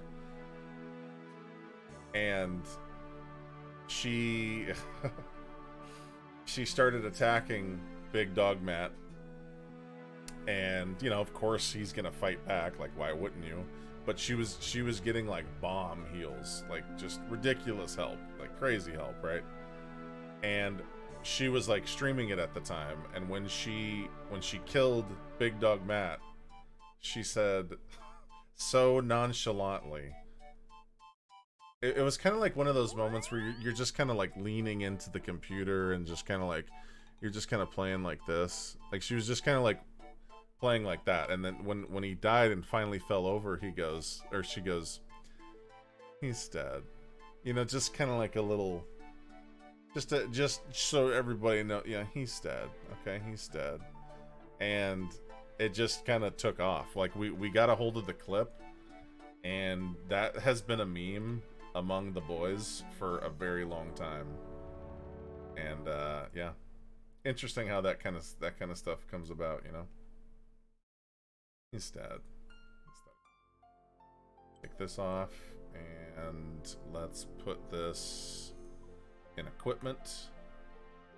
Actually, we should put this in the same spot, in our equipment spot. In fact, equipment. There we go. So, now that that's done, we once again have no money. But Demon Slayer is done. Let's see. We have 50 agility. Feels really good, man. Yeah, when she killed the buddy. We can go finish Waterfall. We can go finish that. Let me make sure that I think I still need this. I'm pretty sure. But we can go finish that. I feel more safe. Oh, here, let me get my shield, though. Let me get my trash little bronze garbage wooden shield. Okay, and then we will teleport to Barbarian Assault. Actually, it's faster from the trawler, though, right? Whoops, from the fishing trawler.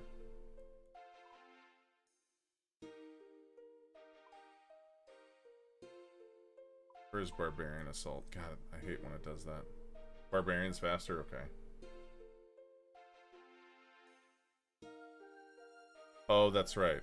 We do need runes, huh? Need to look that up again. Waterfall?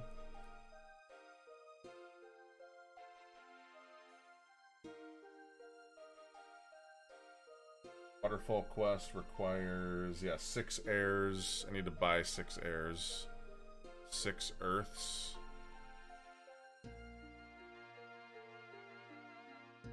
Where are the earth runes? Oh, right here. 5 and 6. 6 water runes. 5 and 6. We need to go buy a couple air runes. Don't know if we still need rope, but I'll take it with us anyway.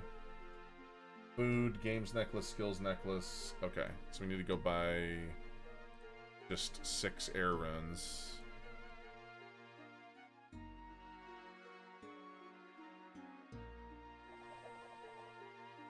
Check in with our homie Arbory. Yeah, I got the Chronicle on me, yeah.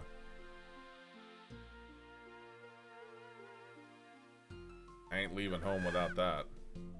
Speaking of Chronicle, it's getting pretty low. It's getting pretty low, dude. Don't like that.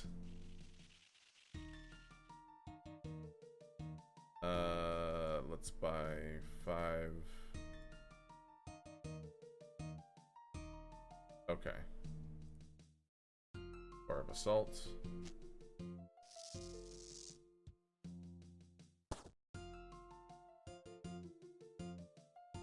This is that one that we started a long time ago, but I felt like I wasn't ready for the spiders in the spider cave.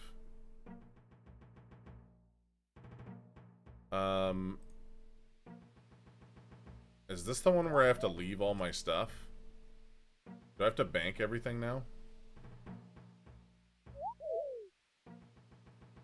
Pretty sure I went in like this.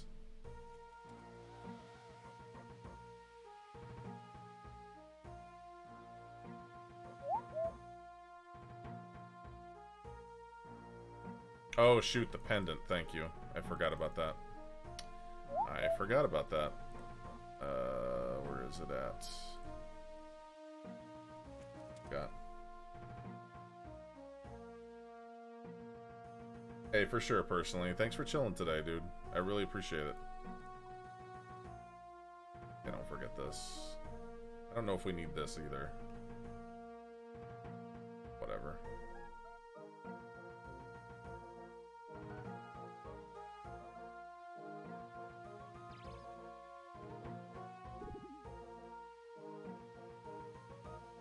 Have the pebble.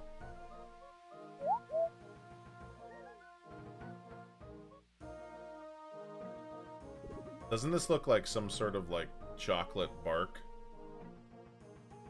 Looks totally edible. Side of that mountain. It's like some sort of toffee crunch or something. I don't know.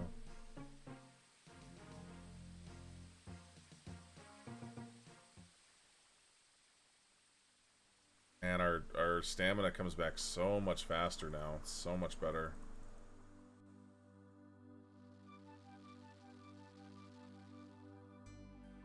Been playing too much Candyland? I did play a lot of Candyland. That is very true.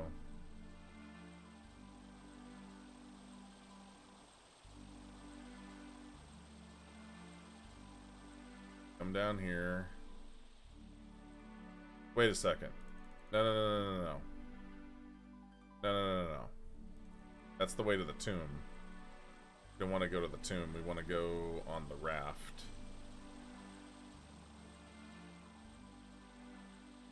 That's right. Right down here we gotta go. That's right.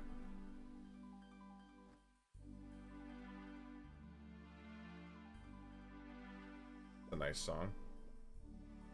Voyage.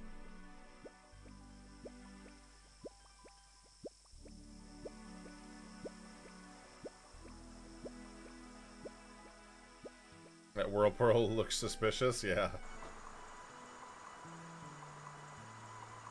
Okay, so we stand here, use the rope on the rock. Hook shot. Hook shot.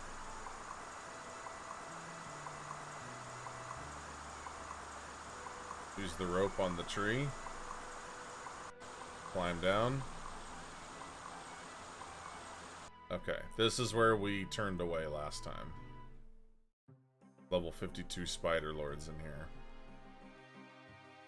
But the skeleton mages don't seem that dangerous. So go to Waterfall Quest. I should look around and see if I can find the treasure. Okay. Oh god, there's fire giants in here. Oh boy. Oh boy. That looks kind of ridiculous. I'm gonna go in here.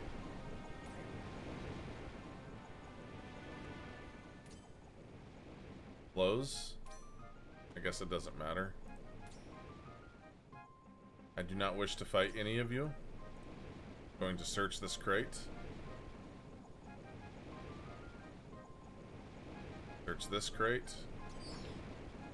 Find a key in the crate. Wonderful. Oh shit, he attacks for 5. Uh-oh. Eat salmon. Search this crate.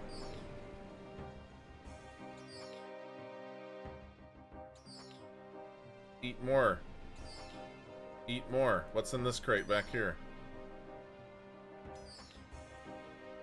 Anything in here? Nothing? Okay, get out of here then. Get the hell out of here. Get away from me. Close the door. Oh my god. Okay. So there's one. What's in here?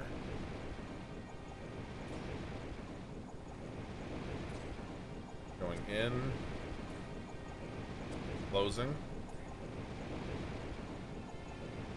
Okay. Let's see. So what is in here?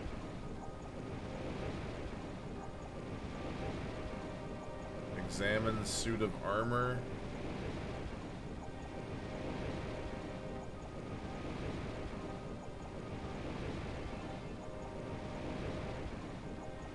Oh, that's right.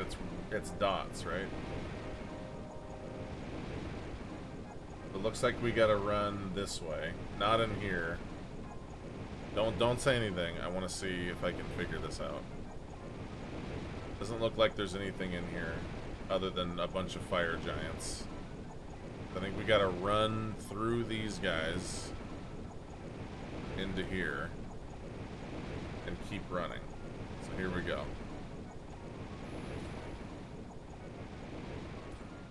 Should have brought more fish.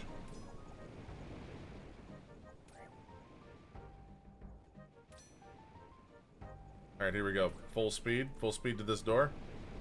We'll be fine. We'll be fine. We'll be fine. We'll be fine. Everything's fine. Go through here. Perfect. It shuts behind us. Okay, what's in here now?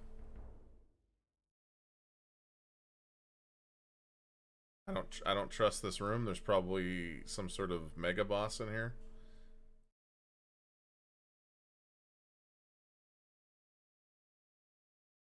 Floating cup.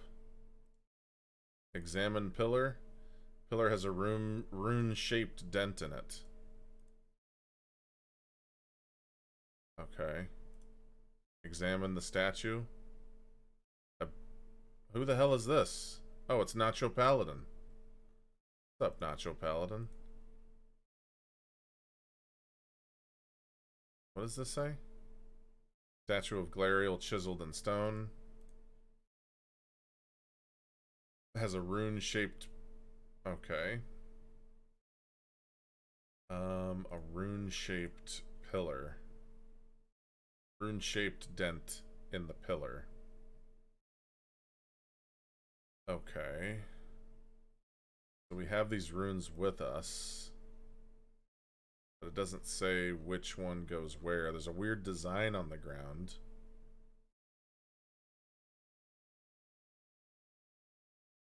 It looks like these would be earth, these two, and then this one would be like these would be air, this would be water.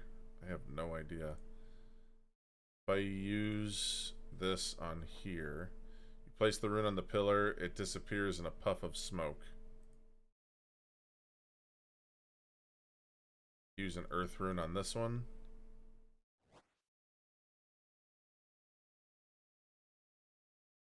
Earth rune on this one.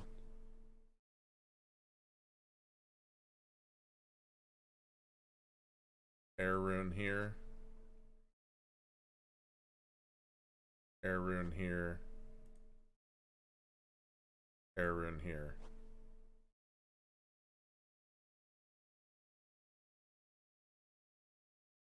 Okay.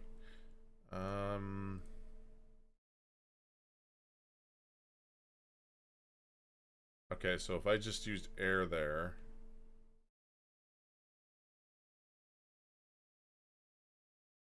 what if I use water here? Disappears in a pillar of smoke.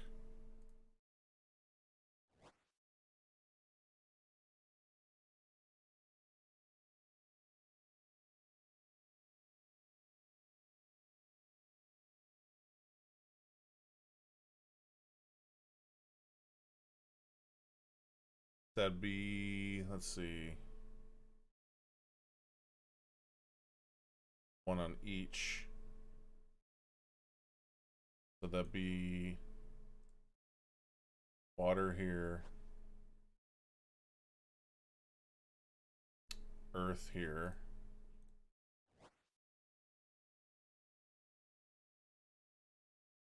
Let's see, so I used water here, so it'd be earth, air. This would be air,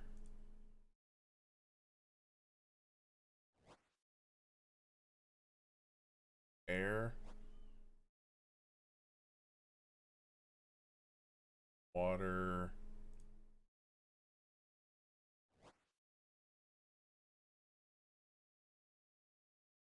water.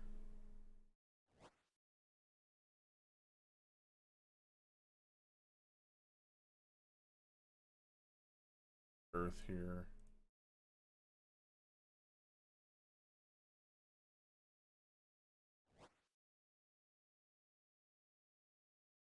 Water on.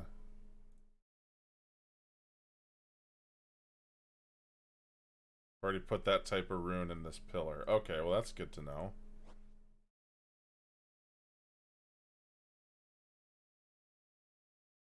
Wait, what?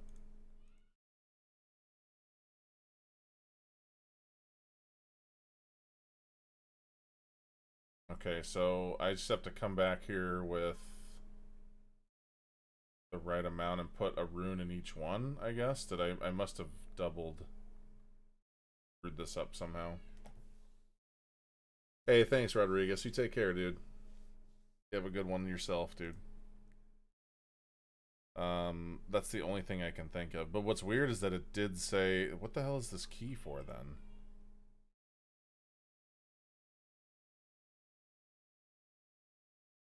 The...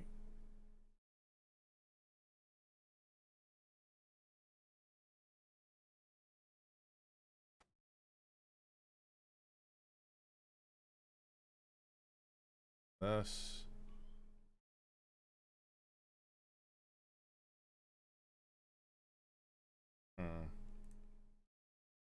It's weird because, like, the floor has, like, a weird... like, design, but it doesn't seem to be useful for anything. Whoops. Oh, can you use this on things? This. This. Oh. Place the amulet around the neck of the statue. You hear a large rumble, a loud rumble, even, from beneath as the floor rises. Awesome. I drink from the chalice. You go to take the treasure from the chalice, however, water floods into the room as you do. Oh no. Oh no.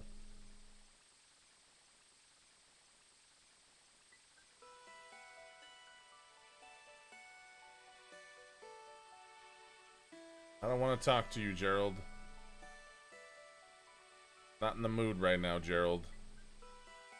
Where the hell am I now? Okay, so we're pretty close. Okay. So, do we have to get more runes for that, or is the rune part finished?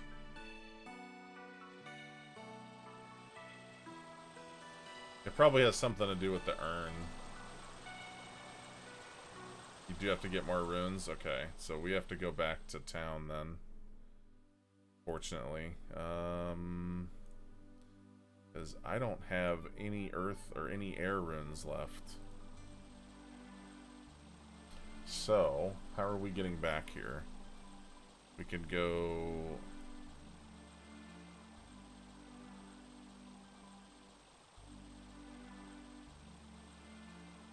How are we getting back here? Other than waiting for 5 minutes to get back. I guess we'll just do that. That's fine. Okay, so... do this. I have a feeling it has to do with this urn.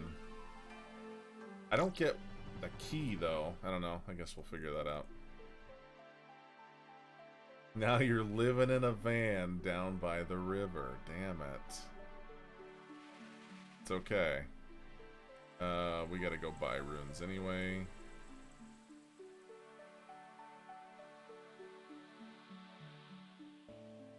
That's pretty cool, though. A little Indiana Jones-esque kind of puzzle. Here, we'll grab the other runes we need. And let's get some more fish, yeah? Because them dudes is dangerous in there. And grab... Let's just grab a whole bunch of these. Grab like 20 of these. Grab all of these water runes.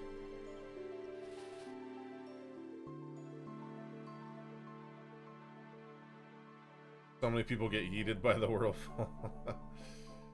Yeah, I figured I would... Oops, we're going here. Figured I would mess up one thing there. That's okay. But that's what I like about the quests in this game, is that they are like that. I like that. 5 and then 1. I don't think I could buy more of these. There we go. Okay, that's fine. And then we wait for 3 minutes before we can teleport somewhere. So real quick, is there like an armor store here? Is there a place where one could rest their weary bones and buy some armor? Sawmill. Plate body shop. Okay. Yeah, let's go check that out real quick. Let's go shopping real fast. At the plate body shop. I want to stop at the plate body shop. I've been watching Seinfeld again, so. I like to stop at the duty-free shop. You and all of 5 gold? It's okay, we're just window shopping today. I just need to see. I just need to see what's in here. Like, what kind of business does this person have? How much is this? 1950? We could have just bought this thing. Okay, what about this? Hey, Link Day, what's up, man? It's gone, dude. Hold on, so for this, you can wear mithril anything. 20. Okay, so we're just up to mithril, basically.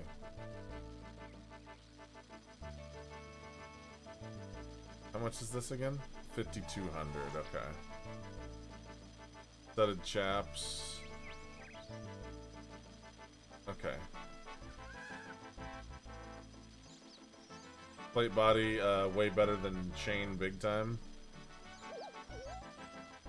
Definitely a big price difference. We'll get those later. We got the free hand-me-downs now, but that's good to know that you can buy that here.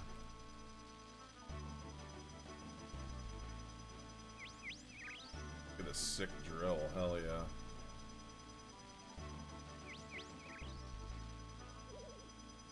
So right now we're just waiting for this to tick down to 0 so we can teleport again.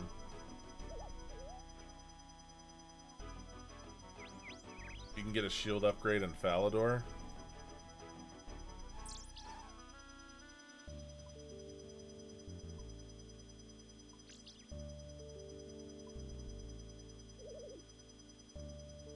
Mace shop.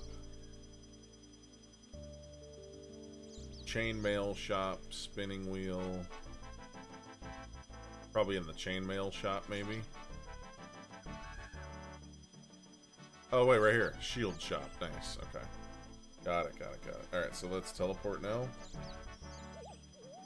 Okay, teleporting. Like we have everything. Yo, awesome, Hippo. Have a great night, dude. And again, thank you so much for all the insane bits. I really appreciate it. Time filler, good to see you. Mr. Mick 193 with the Prime. Appreciate that. Hey, thanks for watching. Thanks for using that Prime on this particular location. Super nice of you. Uh-oh. We have all of our stuff. This time, let's just... Well, I guess we'll see. I'm just gonna go back and see. I have to run. I know I should probably... Yeah, actually, let's not run. I don't know if I got smacked by a fire giant in there, but if he did smack me, it wasn't for very much. I don't think I did get smacked by one. What would Indiana Jones do? I think I have an idea. I think I have an idea.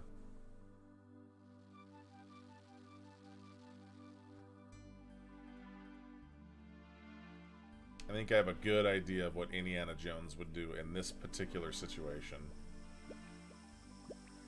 What have you been up to this fine Saturday? We started off getting about 9 levels in agility, so our agility's 50 now. We're much stronger. We actually got the pants from the Grace set, which is cool. And then we worked on a little bit of mining and bought some runes to level magic a little bit, up to 43. And then we did a couple quests. Well, we did one quest and now we're back to this quest. Okay. Okay. What the hell? What did I do? What did I do wrong? Did I not... Did I just slip and fall? I used the rope. I swear I did. Did I not use it? I swear that I used it. No, I used it. I used the rope 100%. I did. Okay. What the hell is this thing? Weird little stump.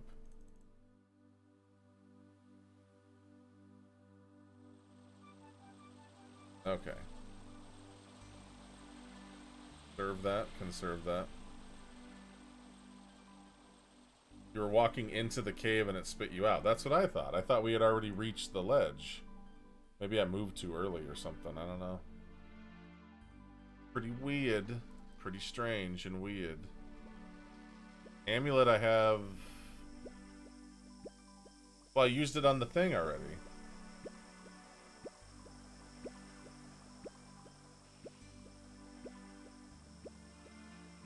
Need the amulet again? I have to go get another one?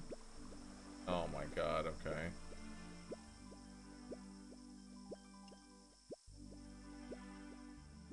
Like, I have to actually go get another one? Because that means I have to get naked again. Okay. Let's see.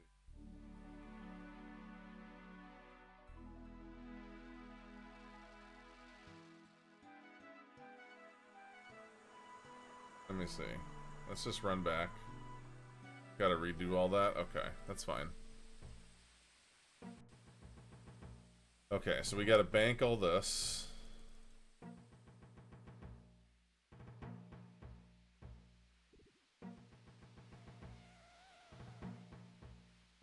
Use this.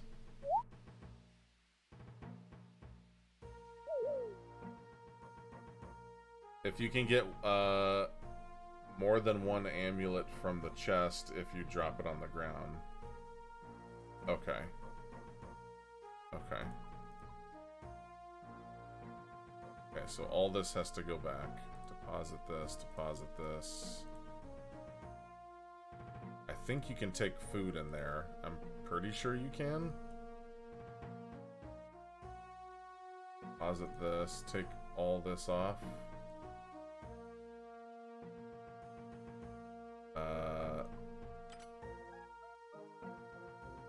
Deposit this key, deposit this, deposit this. I'm gonna keep this on me. I don't know if it'll let me take the book. It probably will, though.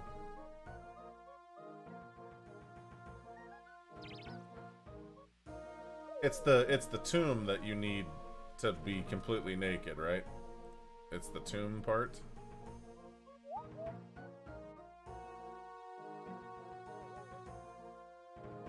Okay, just making sure. The drop trick is very useful for a lot of quest items. Okay. If you drop it on the ground. If you... Oh, I see what you're saying. So you get the amulet, you drop it on the ground, and then you just loot another one? Can you just loot multiple of them, like a bunch of them, or can you only get up to 2?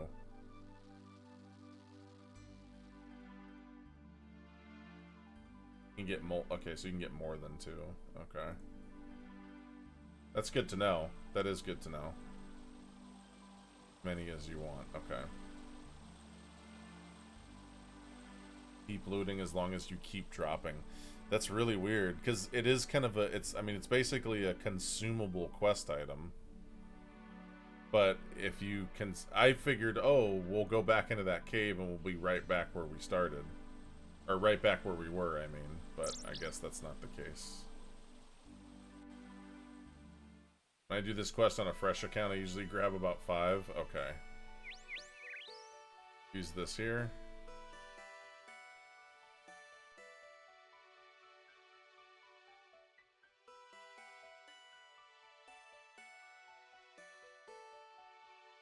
Don't attack me. Nothing to see here.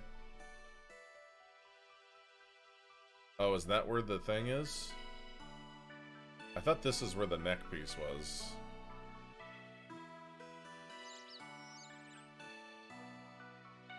What's over here? Oh, is that where the urn is? That's where the urn is.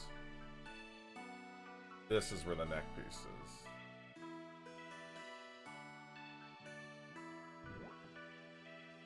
Hey, walk with me. Oh, shit.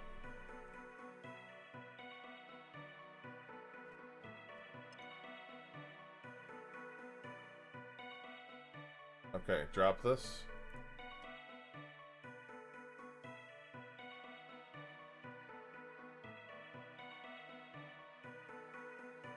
Drop this. Good thing he's right there.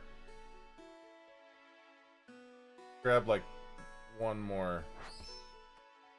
One more. Eat fish, eat fish. Loot all the things.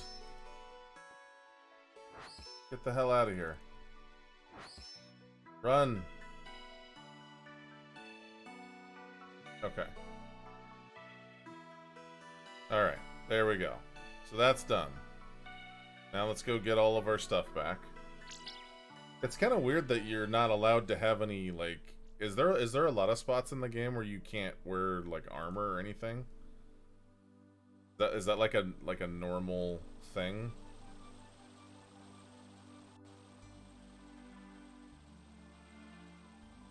In Trana, I remember that. But, like, that's like a... Yeah. I guess I was more so meant, like... I don't know, yeah, I guess that's what I mean.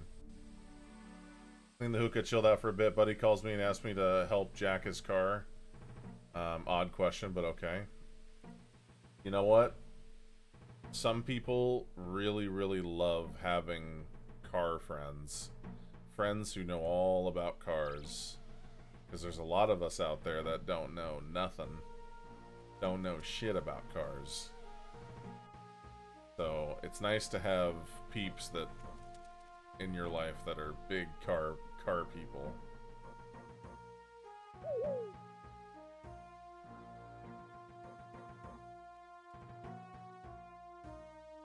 Not so much? Okay, so not too many. Alright, so take all this out. Whoops. Go. That way it locks in place when we just toss them back in here. Give me all this. We don't really need to take this with us. Oh, we need the runes. Withdraw all these. Withdraw all these, and withdraw all these.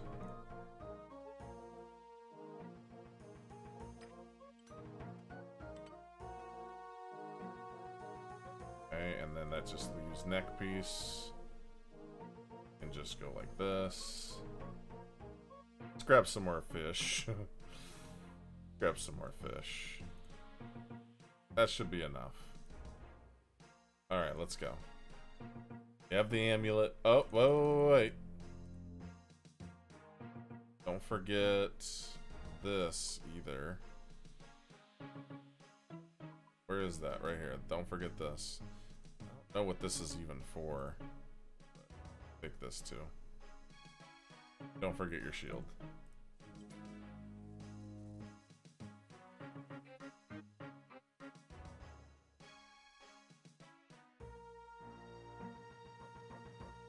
The door. Oh, is it to one of the doors in the... Like the door to get to that little room we were in? Oh, okay. I didn't realize that was locked. Got it. And rope. Thank you. Thank you. Need the rope. Don't forget the rope. Thank you. Thank you. Gotta have rope. Oh, man. Big mistakes. Big mistakes. Anything else? Think we're good? Just saying that because I don't actually know. Air runes, earth runes, water runes, rope, food, and that's it. Okay.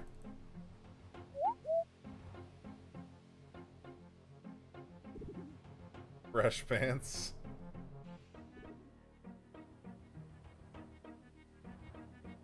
Bank the extra amulets. Why, did they drop on the ground or something? Do these actually, like, do we only get one shot if I take all these? Or is it just to save space? Let's try it like this. Okay, we can always get more if we need. Could be, yeah, everywhere.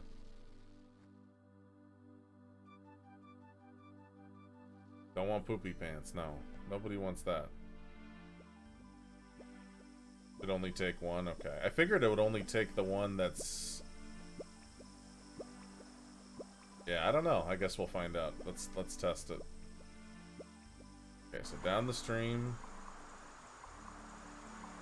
Using the rope on the rock.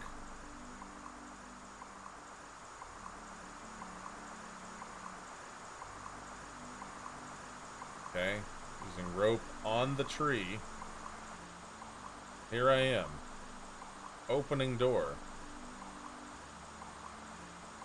Okay.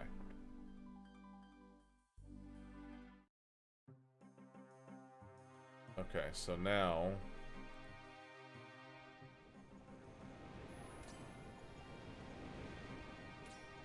Let's just...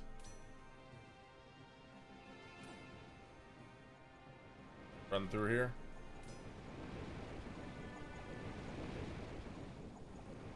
Okay. Nice.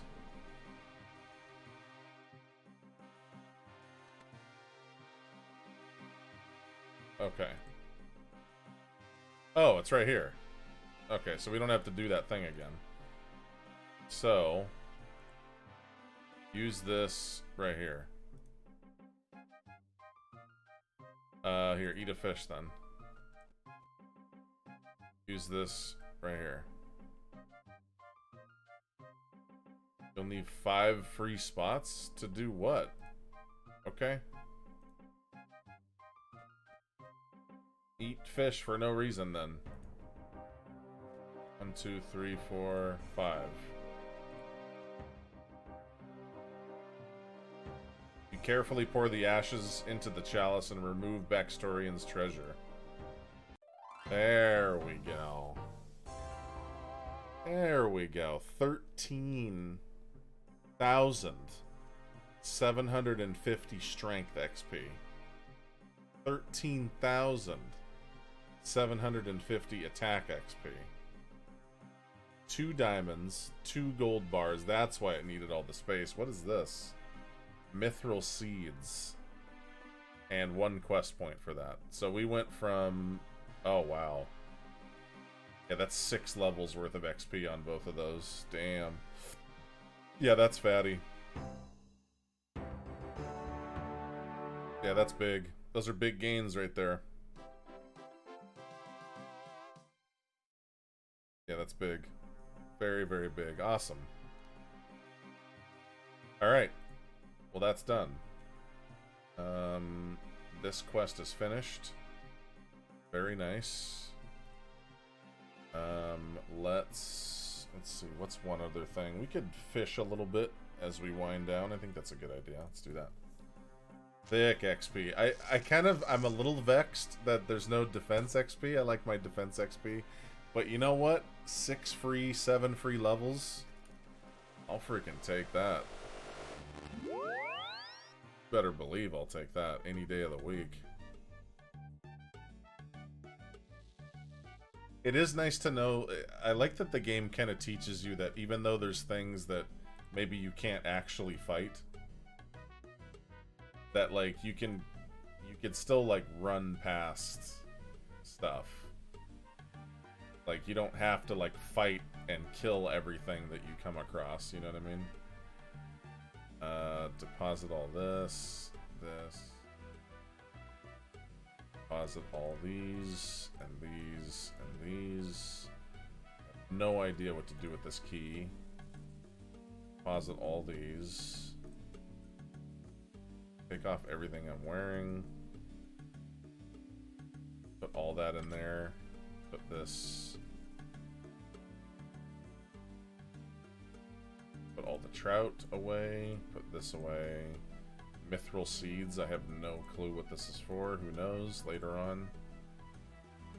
Deposit this, and let's grab axe, tinderbox, fly fishing rod. I'm missing 2 other things. This stuff and feathers. And we'll do a little bit of fishing to wind down, and that's it. Damn. 7 levels, dude. That's actually big. So, like, if we would have done... So, like, people who do, like, fresh accounts, they do that waterfall quest, like, super early to, like... Like, what does that bring your attack and strength to, like, right away? That's gotta be, like, 15 or 16 levels. Like, from 1.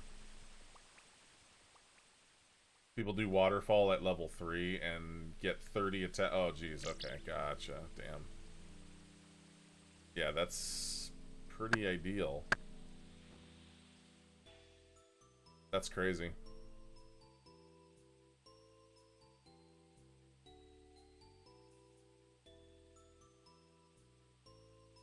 Hookah lounges are nice, but Buddy bought a really nice CNC stainless steel top.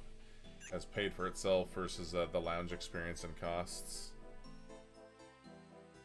We had like a hand-me-down hookah that we got from somebody. Who is this? Oh shoot, it's Frank. What up, Frank? It's a huge time save because low combat levels are so slow. Yeah, they definitely are. Definitely are. I'm glad that I waited a little bit though, because yeah, that's a cool quest. I was definitely into that. Kind of teaches you how to like still operate around like powerful enemies, but not necessarily, you don't have to kill them. You just have to kind of evade them or take a couple smacks by them. You know, it's just a couple few little love tappies, little smackies, you know. Is RuneScape light automating your fishing? No, I think this is just how fishing is, isn't it? I don't think fishing doesn't stop like when you get one thing. I think you just kind of... I think it just fills up your bags. I think. I don't think it's an add-on. Fight Arena is a quest that'll teach you some nice safe spotting. Okay, that's good to know. I definitely haven't done that one. I remember getting really confused on this quest. Right here. This Rift quest. Holna's Rift.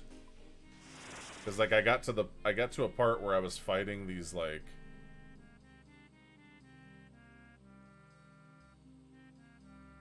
Oh, I thought he was hurting me. What the hell? I thought he just bonked me on the head and killed me.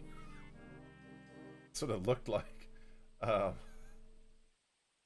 dude was bonking me, dude. Yeah, I did that Tolna's Rift quest, and there's a part where you have to fight these, like, really weird amalgam creatures. But you just have to keep killing them, and that's what I didn't understand, so I got kind of, like, stuck on that one for a second. My heart... That's what I did. I was like, did that dude just bonk me and kill me? That's it? Insta-bonked?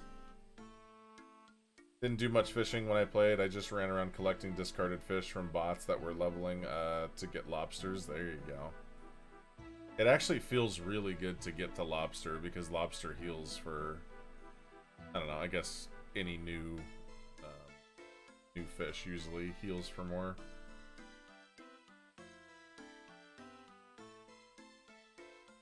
Yeah, I got some good headway done. Tomorrow we're not going to mess with agility. In fact, we're not going to mess with agility for a couple days.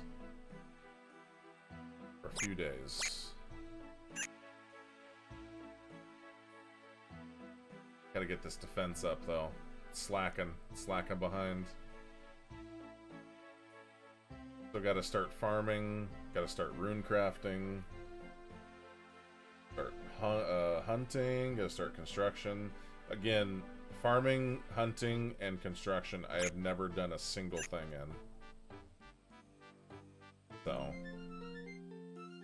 Fishing level 30. Now we can catch salmon. Hell yeah, that's big.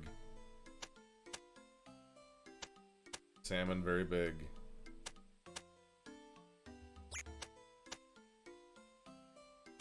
Come on, you can do it. Level 13 fire making here. You can do it. There we go. Who's on the fire?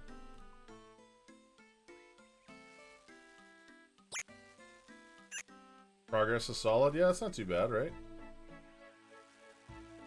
I'm excited to get this up so we can start farming those forgotten souls. And then when they start dropping the battle staves, we'll just start making money doing that for a while. To level up rune crafting, you can do Guardians of the Rift quest. I don't think I did that one.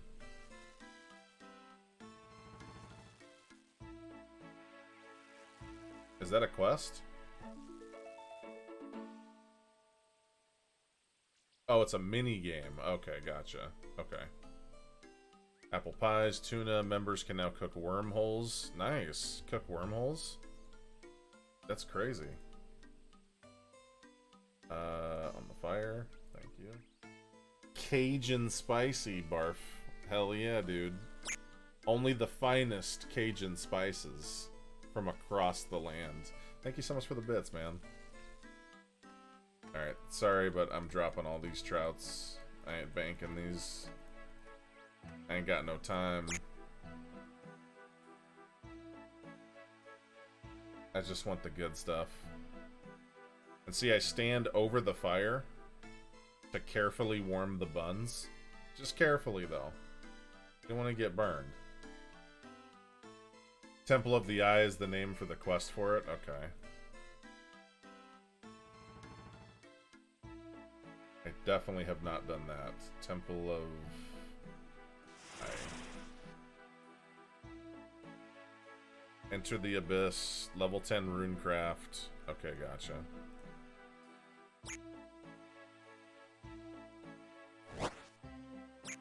Good day to you, my lord Bardfest. Yes, hello, Sarah.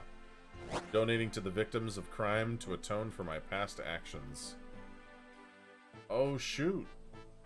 Blue Path of Key, that's big, right? Isn't that... Don't you get the other half? And then, isn't that used on the, Don't tell me, isn't that used right here? At the little treasure chest that's in here? Isn't that what that's for? Hell yeah, dude, to get some dragon stones? I have not acquired a single dragon stone in my entire RuneScape history. That started earlier this year. Lars the Power Skiller? That's me. That's awesome. Yeah, Artie Cloak is actually a big deal. I probably should do that. That would be really nice to have a straight up just endless Ardone teleport would be nice, yeah. Toasted buns are a must, dude, especially when you're like fishing. You know, because you're not really moving around much, so it's like... and plus, like, look at this shirt. I mean, that's a lot of midriff. I mean, imagine how chilly you would get in this. No leg protection. Minimal midriff protection. Please be name. What's up, please be name? So happy we're on to salmon now. That's awesome. There's a 1 in 10,000 chance to get one hit by the fire. Really? Like, if you're standing over a fire, you can just get killed by it? Well, hopefully... Oh, okay, I was gonna say. If that's a real thing, I kind of want to do it on purpose just to see if it happens.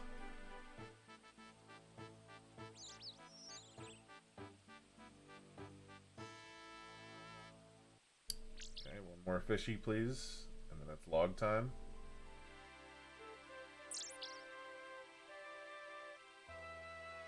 When I think of RuneScape music, I think of this song. I think of Dream. Rotting to the max. Hell yeah, dude. Okay, time to cook up some fishets.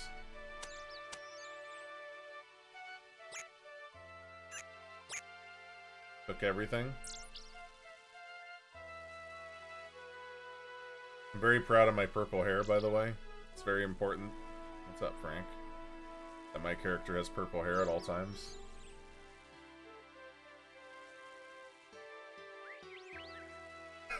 Roddy Fisher.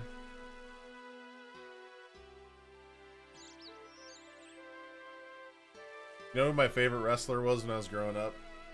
Aside from like the big ones, you know, your Randy Savage, your Hulk Hogan. I was big into Jake the Snake, dude. I was a Jake the Snake main for a long time. I played RuneScape when it was a Java emulated browser here in Brazil. We didn't have a good connection at the time. Took a few seconds or even minutes to load other screens. Oh, damn. Members can now cook fish cakes. Very nice. Alright, so drop anything that isn't the goods. Anything that's not the goods, just drop it. Grab one log. Lure fish.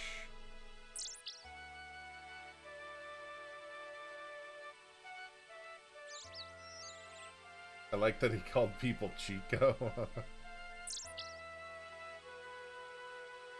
I had the action figure. I had the Jake the Snake action figure. Jake the Snake action figure. Thing 31, very nice. This is the exact one that I had. Maybe not. No, this is not the exact one I had.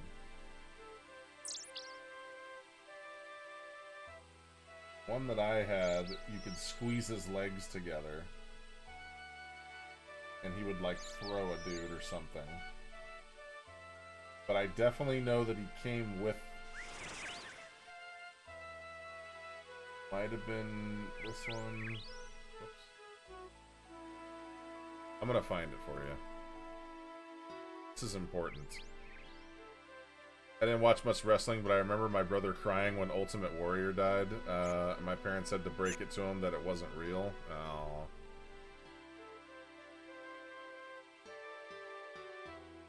Yeah, I mean, you get into it as a kid, man. I get it. Get into it, you know?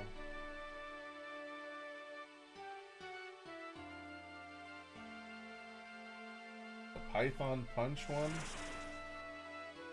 It might have been this one. It might have been this one. So he came with like this little snake that went over his neck.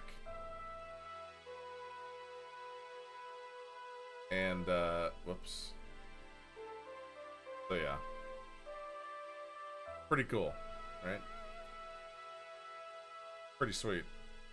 Jake the Snake, you know?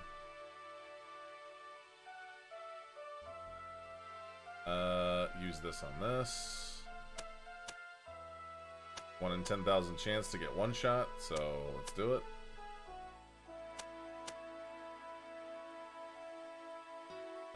Use this on the fire.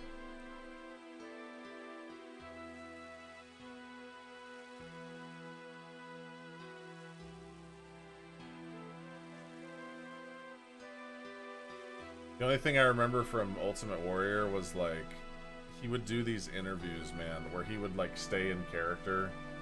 like kind of growling the whole time.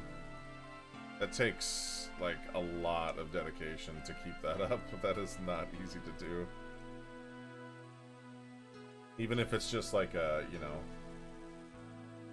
like a promo type thing.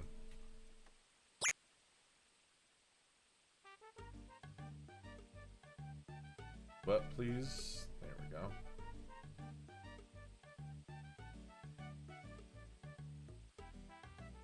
Is that mine? Give me my salmon. Cook that salmon. Oh, I burned that salmon. Oh well.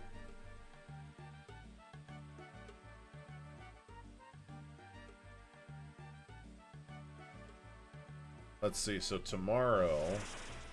Oops. Over this way, Frank. Tomorrow we'll start with... probably some more mining. Really want to get this leveled. This is going to take a while. Yeah, I think we'll mine some more, craft some more, make a little bit of chump change. Work on magic a little bit. And we'll probably do some Slayer stuff tomorrow as well. Maybe some fire making in between. Who knows? Who knows? Who knows what we'll do tomorrow? When's Dragon Slayer? I don't even think I can do Dragon Slayer yet. Let me see. I think you have to have a certain amount of quest points. Let's see. Dragon Slayer 1. Yeah, 32 quest points. I only have 16. Combat level 45, I do not have. I'm pretty close to it, though. We definitely have some more questing to do before we do that. Drop this and grab some wood. But yeah, I'm very excited to get my face roasted off in Dragon Slayer. Never forget the first time I walked in there. Just... I had all my stuff. I had the shield, I had the potion of protection, I had the prayer, protection from magic, I had everything. I didn't use any of them. And I was just too, I don't know. And I just got completely roasted. One hit, dead. Everyone loves a good dragon encounter? Totally. What's up, Quizix? How you doing? Use this on the fire. Cook me some salmon. I didn't equip the shield. I didn't use the potion, and I didn't use the prayer. I didn't use any of them. I don't even know why. It was just all, like, just sitting there. So, yeah, that's what I get for just not paying attention. I knew that I needed to use all of them, too. That was the weird part. It was like, why don't you just... Why don't you just, like, use the stuff that you're supposed to use, you know?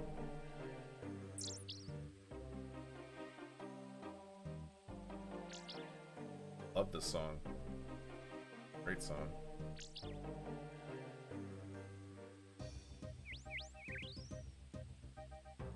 Okay, so salmon. Let's see. So salmon.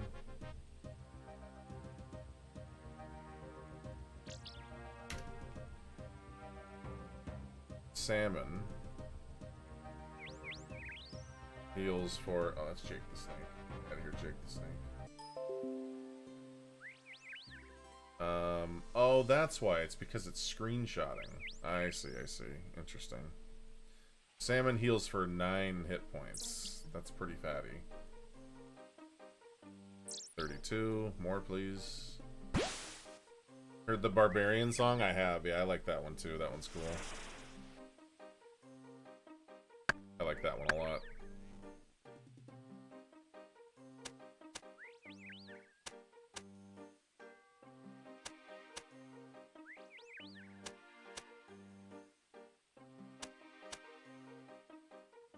You. Fire making 14, very good. I'm so glad we got rid of the little makeshift fireworks. Oh man. That was a little bit too hard in the ears, I think.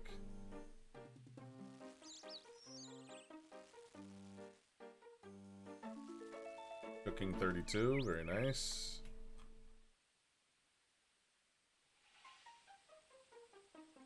How much does Trout heal for? Trout. Heals for 7, so this will heal for 2 more. And then Lobster heals for 12. Damn, big jump. From 9 to 12. Yeah, that's big.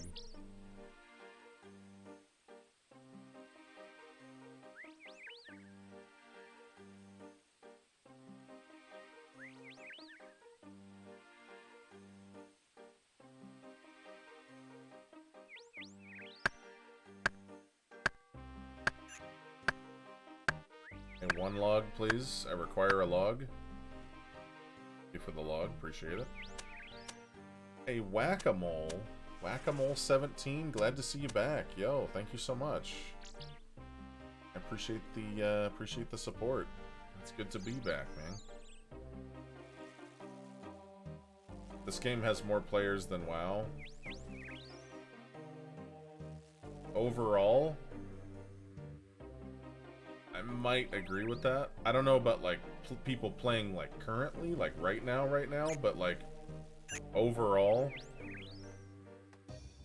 like what? Like, do you mean like there's probably more people who have played RuneScape than people who have played World of Warcraft? Because I think that's. I don't know. I actually don't know, but I have a feeling that might be true. Again, not like active players right now. I would say WoW probably still has that, but hard to compare a free-to-play game. That's true. That is true. It is free to play.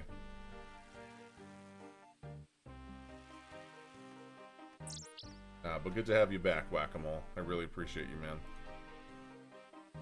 Game could be played on a browser when it came out, so I think it's not even a question. Yeah, it's funny because, like, I knew that it was popular, I just didn't realize how many people have spent a lot of time playing this game. I thought that it was like a thing that kind of came and went. I didn't realize that it was such an active thing, like even now, or, you know, whatever.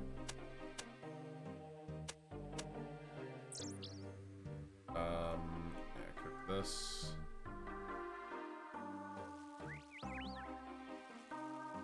Cook these. Stop burning the salmon. Damn it. Burning salmon. More people playing RuneScape than WoW? I have no idea. I have no idea. But yeah, like Skiller said, there is a lot of bot accounts too, which is it's hard to kind of get like an actual number, but it's nice to see that it's like alive and well. A lot of bots, yeah. But I mean, there's bots in WoW too, but you know. Have you looked at anything in the roguelike genre since, even off-stream? The only other roguelike that I play, or have plans to play, is Caves of Cud, but I've vowed not to touch that game until it's finished. I know that it says it'll be done, you know, oh, it's final release early 2023. They've been saying that every year for, like, a long time, and that's fine. Take the time you need to make your game. I got no problem with waiting for it. But I am going to play that game like crazy when it gets finally finished. Because they've been like adding like all kinds of like basically new chapters to the game and stuff. So I'm really excited to see that. You see the new speedrun trick for Spelunky? I did not, no. My friend Wade used to play RuneScape while we were working in the call center. Okay. I believe it. Let's grab one of these.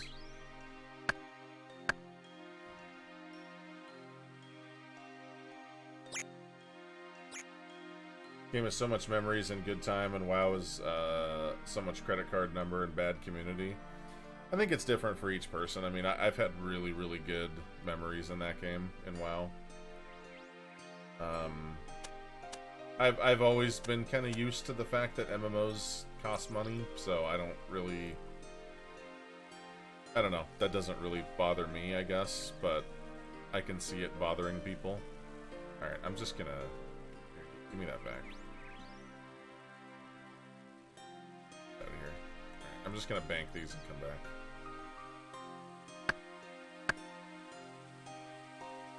Done some Brotato and Dome Keeper lately. Okay, so real quick. The other day, I was going through Steam, just kind of, really kind of, you know, I put on my galoshes, you know, those rubber boots that you walk around rivers in, or like mucky areas. I put on my Steam galoshes, and I started looking around at different games. And I found, I kid you not, I must have seen easily 15 clones of Vampire Survivor. Easily 15. Like, and I get it, it's kind of like a fad or whatever, but like, damn, dude, like they really, there's like a bunch of them now, like a ton of them. Brotato, and I feel like Brotato is just one of the ones that got a little extra polish or a little extra care or whatever, because there's literally like 20 plus on there that are exactly set up to be exactly like Vampire Survivor, and they're all like they're all $2.99. Like everybody's trying to like, it's just like a fad thing. I mean, I understand why it's done, because I mean, you know, a game like Brotato, which is literally into existence, not judging, just saying, it's literally there because of the success of Vampire Survivor, right? Like, we can all agree on that. And there's nothing against that. I mean, geez, if I was a game dev, I would do the same thing. Like, if there's a fad going around, or what was that other, that chess game? Auto Chess? Same thing. When Auto Chess and all that stuff came out, there was like 7 different versions of it, you know.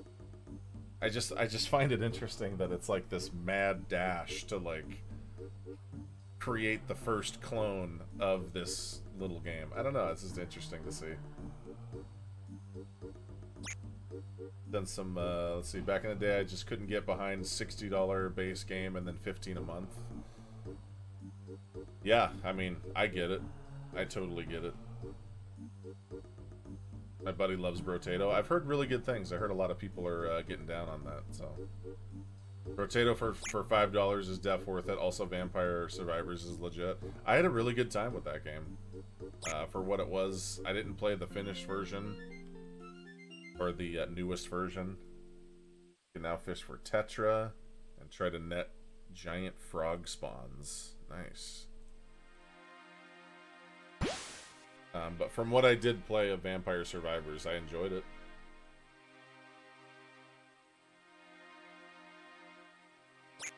Did you see the new let's see, you can get to hell without all of the chain items. Wait, chain items? What chain items? What do you mean by that? Time filler. And you're talking about hell, like the tower, right? To get the wings, to get the... What do you call it? What the hell is the name of that? The red cape? What the hell is the name of that cape thing? The double jump cape. Oh, original Spelunky. I see. I'm not really familiar with original Spelunky as much. Vlad's cape, thank you. I thought you meant Spelunky too, my bad. No Ankh or Gold Scepter. I see, okay. Remember Crimson Land? That was Vampire Survivor back in the days. I don't remember that game. Is it like a...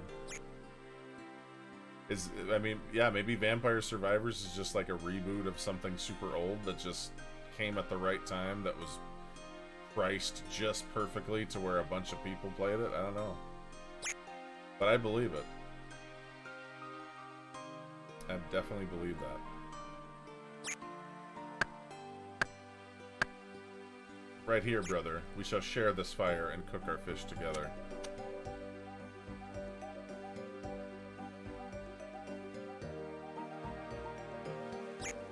Here, brother.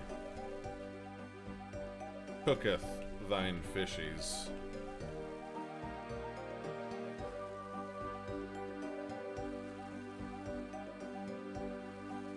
What did I say? I said cooketh. What's wrong with cooketh? Cooketh is a bad word? Okay. I can't. What the hell did I say? I didn't say anything. Sorry, guys. I really gotta watch my language while I'm cooketh things. Check it out on Steam. Pretty fun. All these kinds of games. Gotcha. I literally typed cooketh, right? We shall feast on the fishes of yon waters. Okay, well, there's a lot of swear words in there, Black Mage, damn. A lot of filthy language there.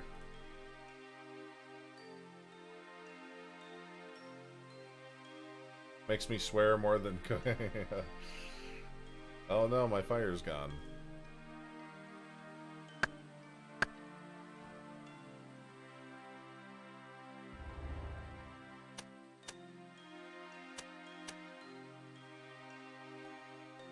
Okay, cook these here.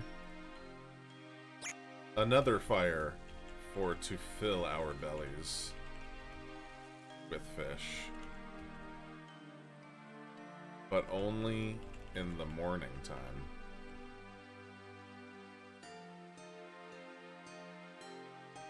Okay, and drop all these. Dude's probably like, yeah, I gotta go. I gotta go cooketh some fish, so...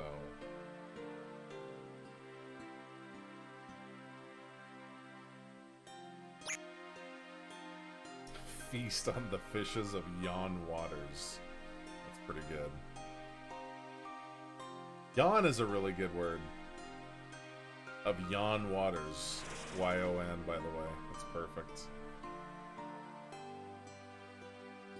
Larpfest? That's right. That's the second character. Second name will be Larpfest. I'll make my own fire on the other side of Yon River, right? This game is 21 years old. Not make me younger, only better. You know? It's a great game. It really is a great game. I'm gonna try to cook these real quick before the fire disappears.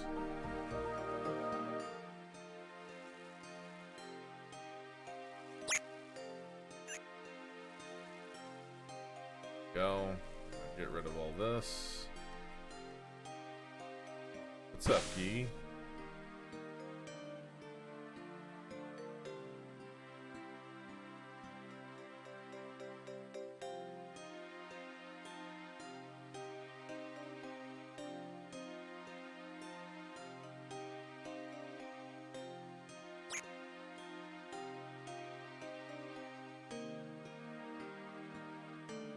It's funny, like, how well you can, like, remember surroundings in this game. Because of how, like, simple it is, I guess, maybe? But, like, if you were to close your eyes and I was to say, visualize, you know, the town of Varric and kind of move around in your mind in that town, like, it's very easy to visualize. I remember playing it starting in June after my 6th grade year. Nice. Getting an OG Santa hat. Okay. Good old relaxy fishing. Hell yeah, dude. I mean, this is important because these salmons, I mean, these are for battles to come. This isn't just for our own, you know, our own funsy time. This is battle food, you know? With a gigantic spider chilling on the side. I mean,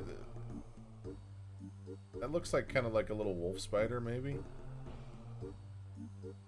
That's like the size of a dog. Boy, wouldn't that be a creepy world if spiders were the size of dogs? Oh, man.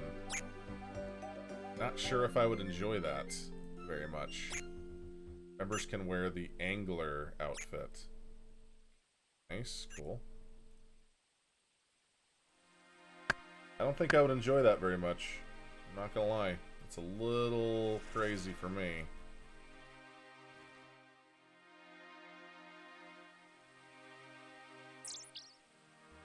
Oh, whoops. Okay, we're good. Stepping back one. How about a nice rhyme? Like a fine fire. How about a fine fire for when things get dire? There we go. Perfect. Frank gets it. Frank understands. I'm watching too much Eight-Legged Freaks. Dude, that's a fantastic movie, dude. That's an old movie. Eight-Legged Freaks. That's a good one.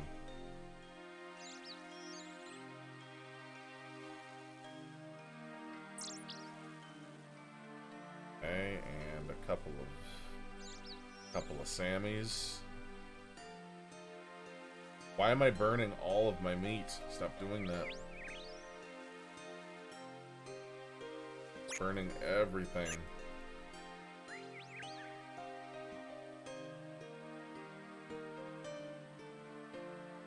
Oh, whoops. I'm holding down control. Omegalol. There we go. That's better. No, no, no, no, no, no, no, no, no. Oh. Okay, good. I thought I was attacking him. I don't want to attack him. I don't want to attack your boy Frank. I don't think I can attack him anyway. A flame daring and free, whipping, lashing, and dancing to the breeze. Okay, that's good. Watch this flame as it licks the air. Stop looking at me. Please don't stare. How about that one? It's a little less friendly though. I remember back in time when this game looked like real life. Yeah, right. Well, they have this here. Check this out. They have the HD plugin. Here we go. Fasten your seatbelts. You do the HD plugin. Get that lighting effect. See how the sun barely hits my midriff? See the lighting on the midriff? Isn't that great? Wonderful lighting on the midriff. See, the water looks all better. Everything has like a nice like shade to it. There's like little, and like what is it? The skybox isn't like black, so it doesn't look all ominous, you know? I don't know. It looks good. It looks really good.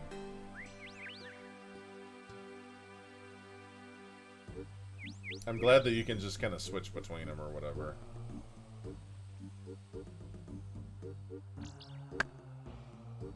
Okay, and here we go.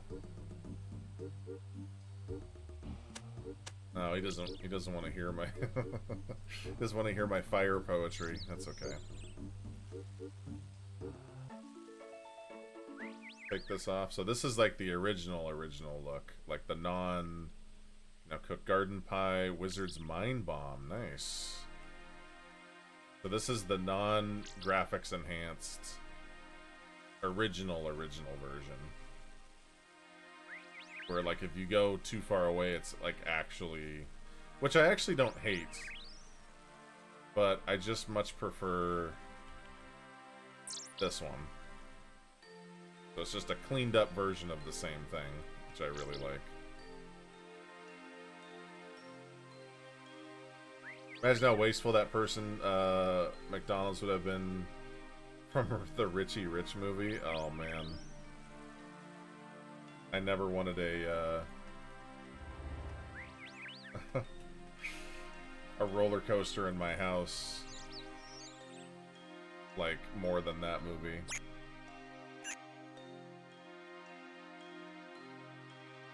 A stout cinder put forth by your craft, set ablaze like a powerful backdraft. I like it. Yo, Time Filler, have a good day, dude. Thanks for chilling.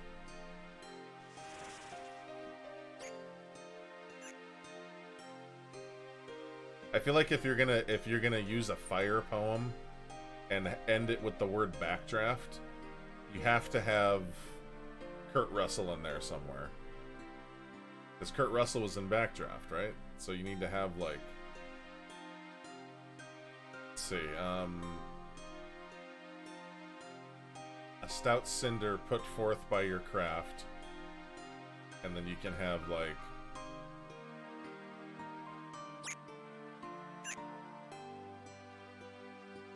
I can't do it. I'm terrible at poetry.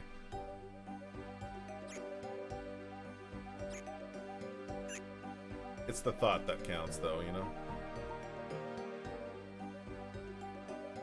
Alright, as soon as we fill up this screen of salmon, I'm gonna bank, and we're gonna call it for today. Got a lot of stuff done, though. A lot of things. A lot of things got done. It's good. Something, something, Kurt Russell backdraft. Yeah, something like that. Something like that. You know what I mean. Okay, fire making 15, very nice.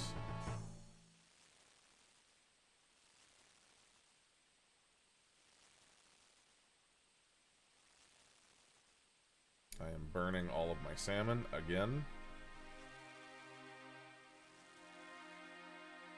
And trout. 4 little trouts. Actually, that's fine. We don't need to min-max this. I'll just drop these and then bank all that. That's fine. Sounds fine to me. Who's this person? Jason David. What up, Jason David? Alright, so tomorrow, like I said, we won't do any agility, and we'll do some Slayer stuff tomorrow. Hopefully some fire making. I would like to level some more magic tomorrow. So probably more mining, smithing, crafting, selling. A few screens, not a whole bunch, but like some.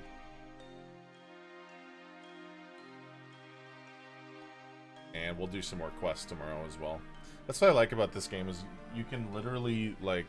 There's so many different things you can do. You don't have to do, like, just one thing. You know what I mean? It's good variety. Deposit all these. Deposit... Oh. Deposit everything in my bags. There we go. And that is going to do it. Thank you so much, everybody, for watching. I really appreciate it. It's really dark in my room because earlier it was a bright sunny day, so I didn't turn my light on. But yeah, thank you so much for watching and participating in our podcast-like conversations, specifically the one regarding the movie theaters and the POG system. I would like to see this happen. So if somebody could get on that, that'd be great. So yeah, have a great night. I will see you guys tomorrow at the same time. Again, I'll say it again. I said this at the beginning of stream, but I am going to switch up how the music content is. I'm going to be focusing that on YouTube. So we're not going to really be doing a whole lot of live music anymore. I'll do some like here and there, but like mainly it's going to be focused into YouTube. So yeah, and you can check that out at this link. Or if you want other weird songs to listen to, you can check out my SoundCloud. That's it for me. Thank you so much for all the bits, all the subscribers, all of the follows. I really appreciate it. Thanks for watching with your eyes and listening with your ears. Yeah, I'll see you guys tomorrow. Thank you so much for watching. And that is that. as they say on the streets. Good night, chat.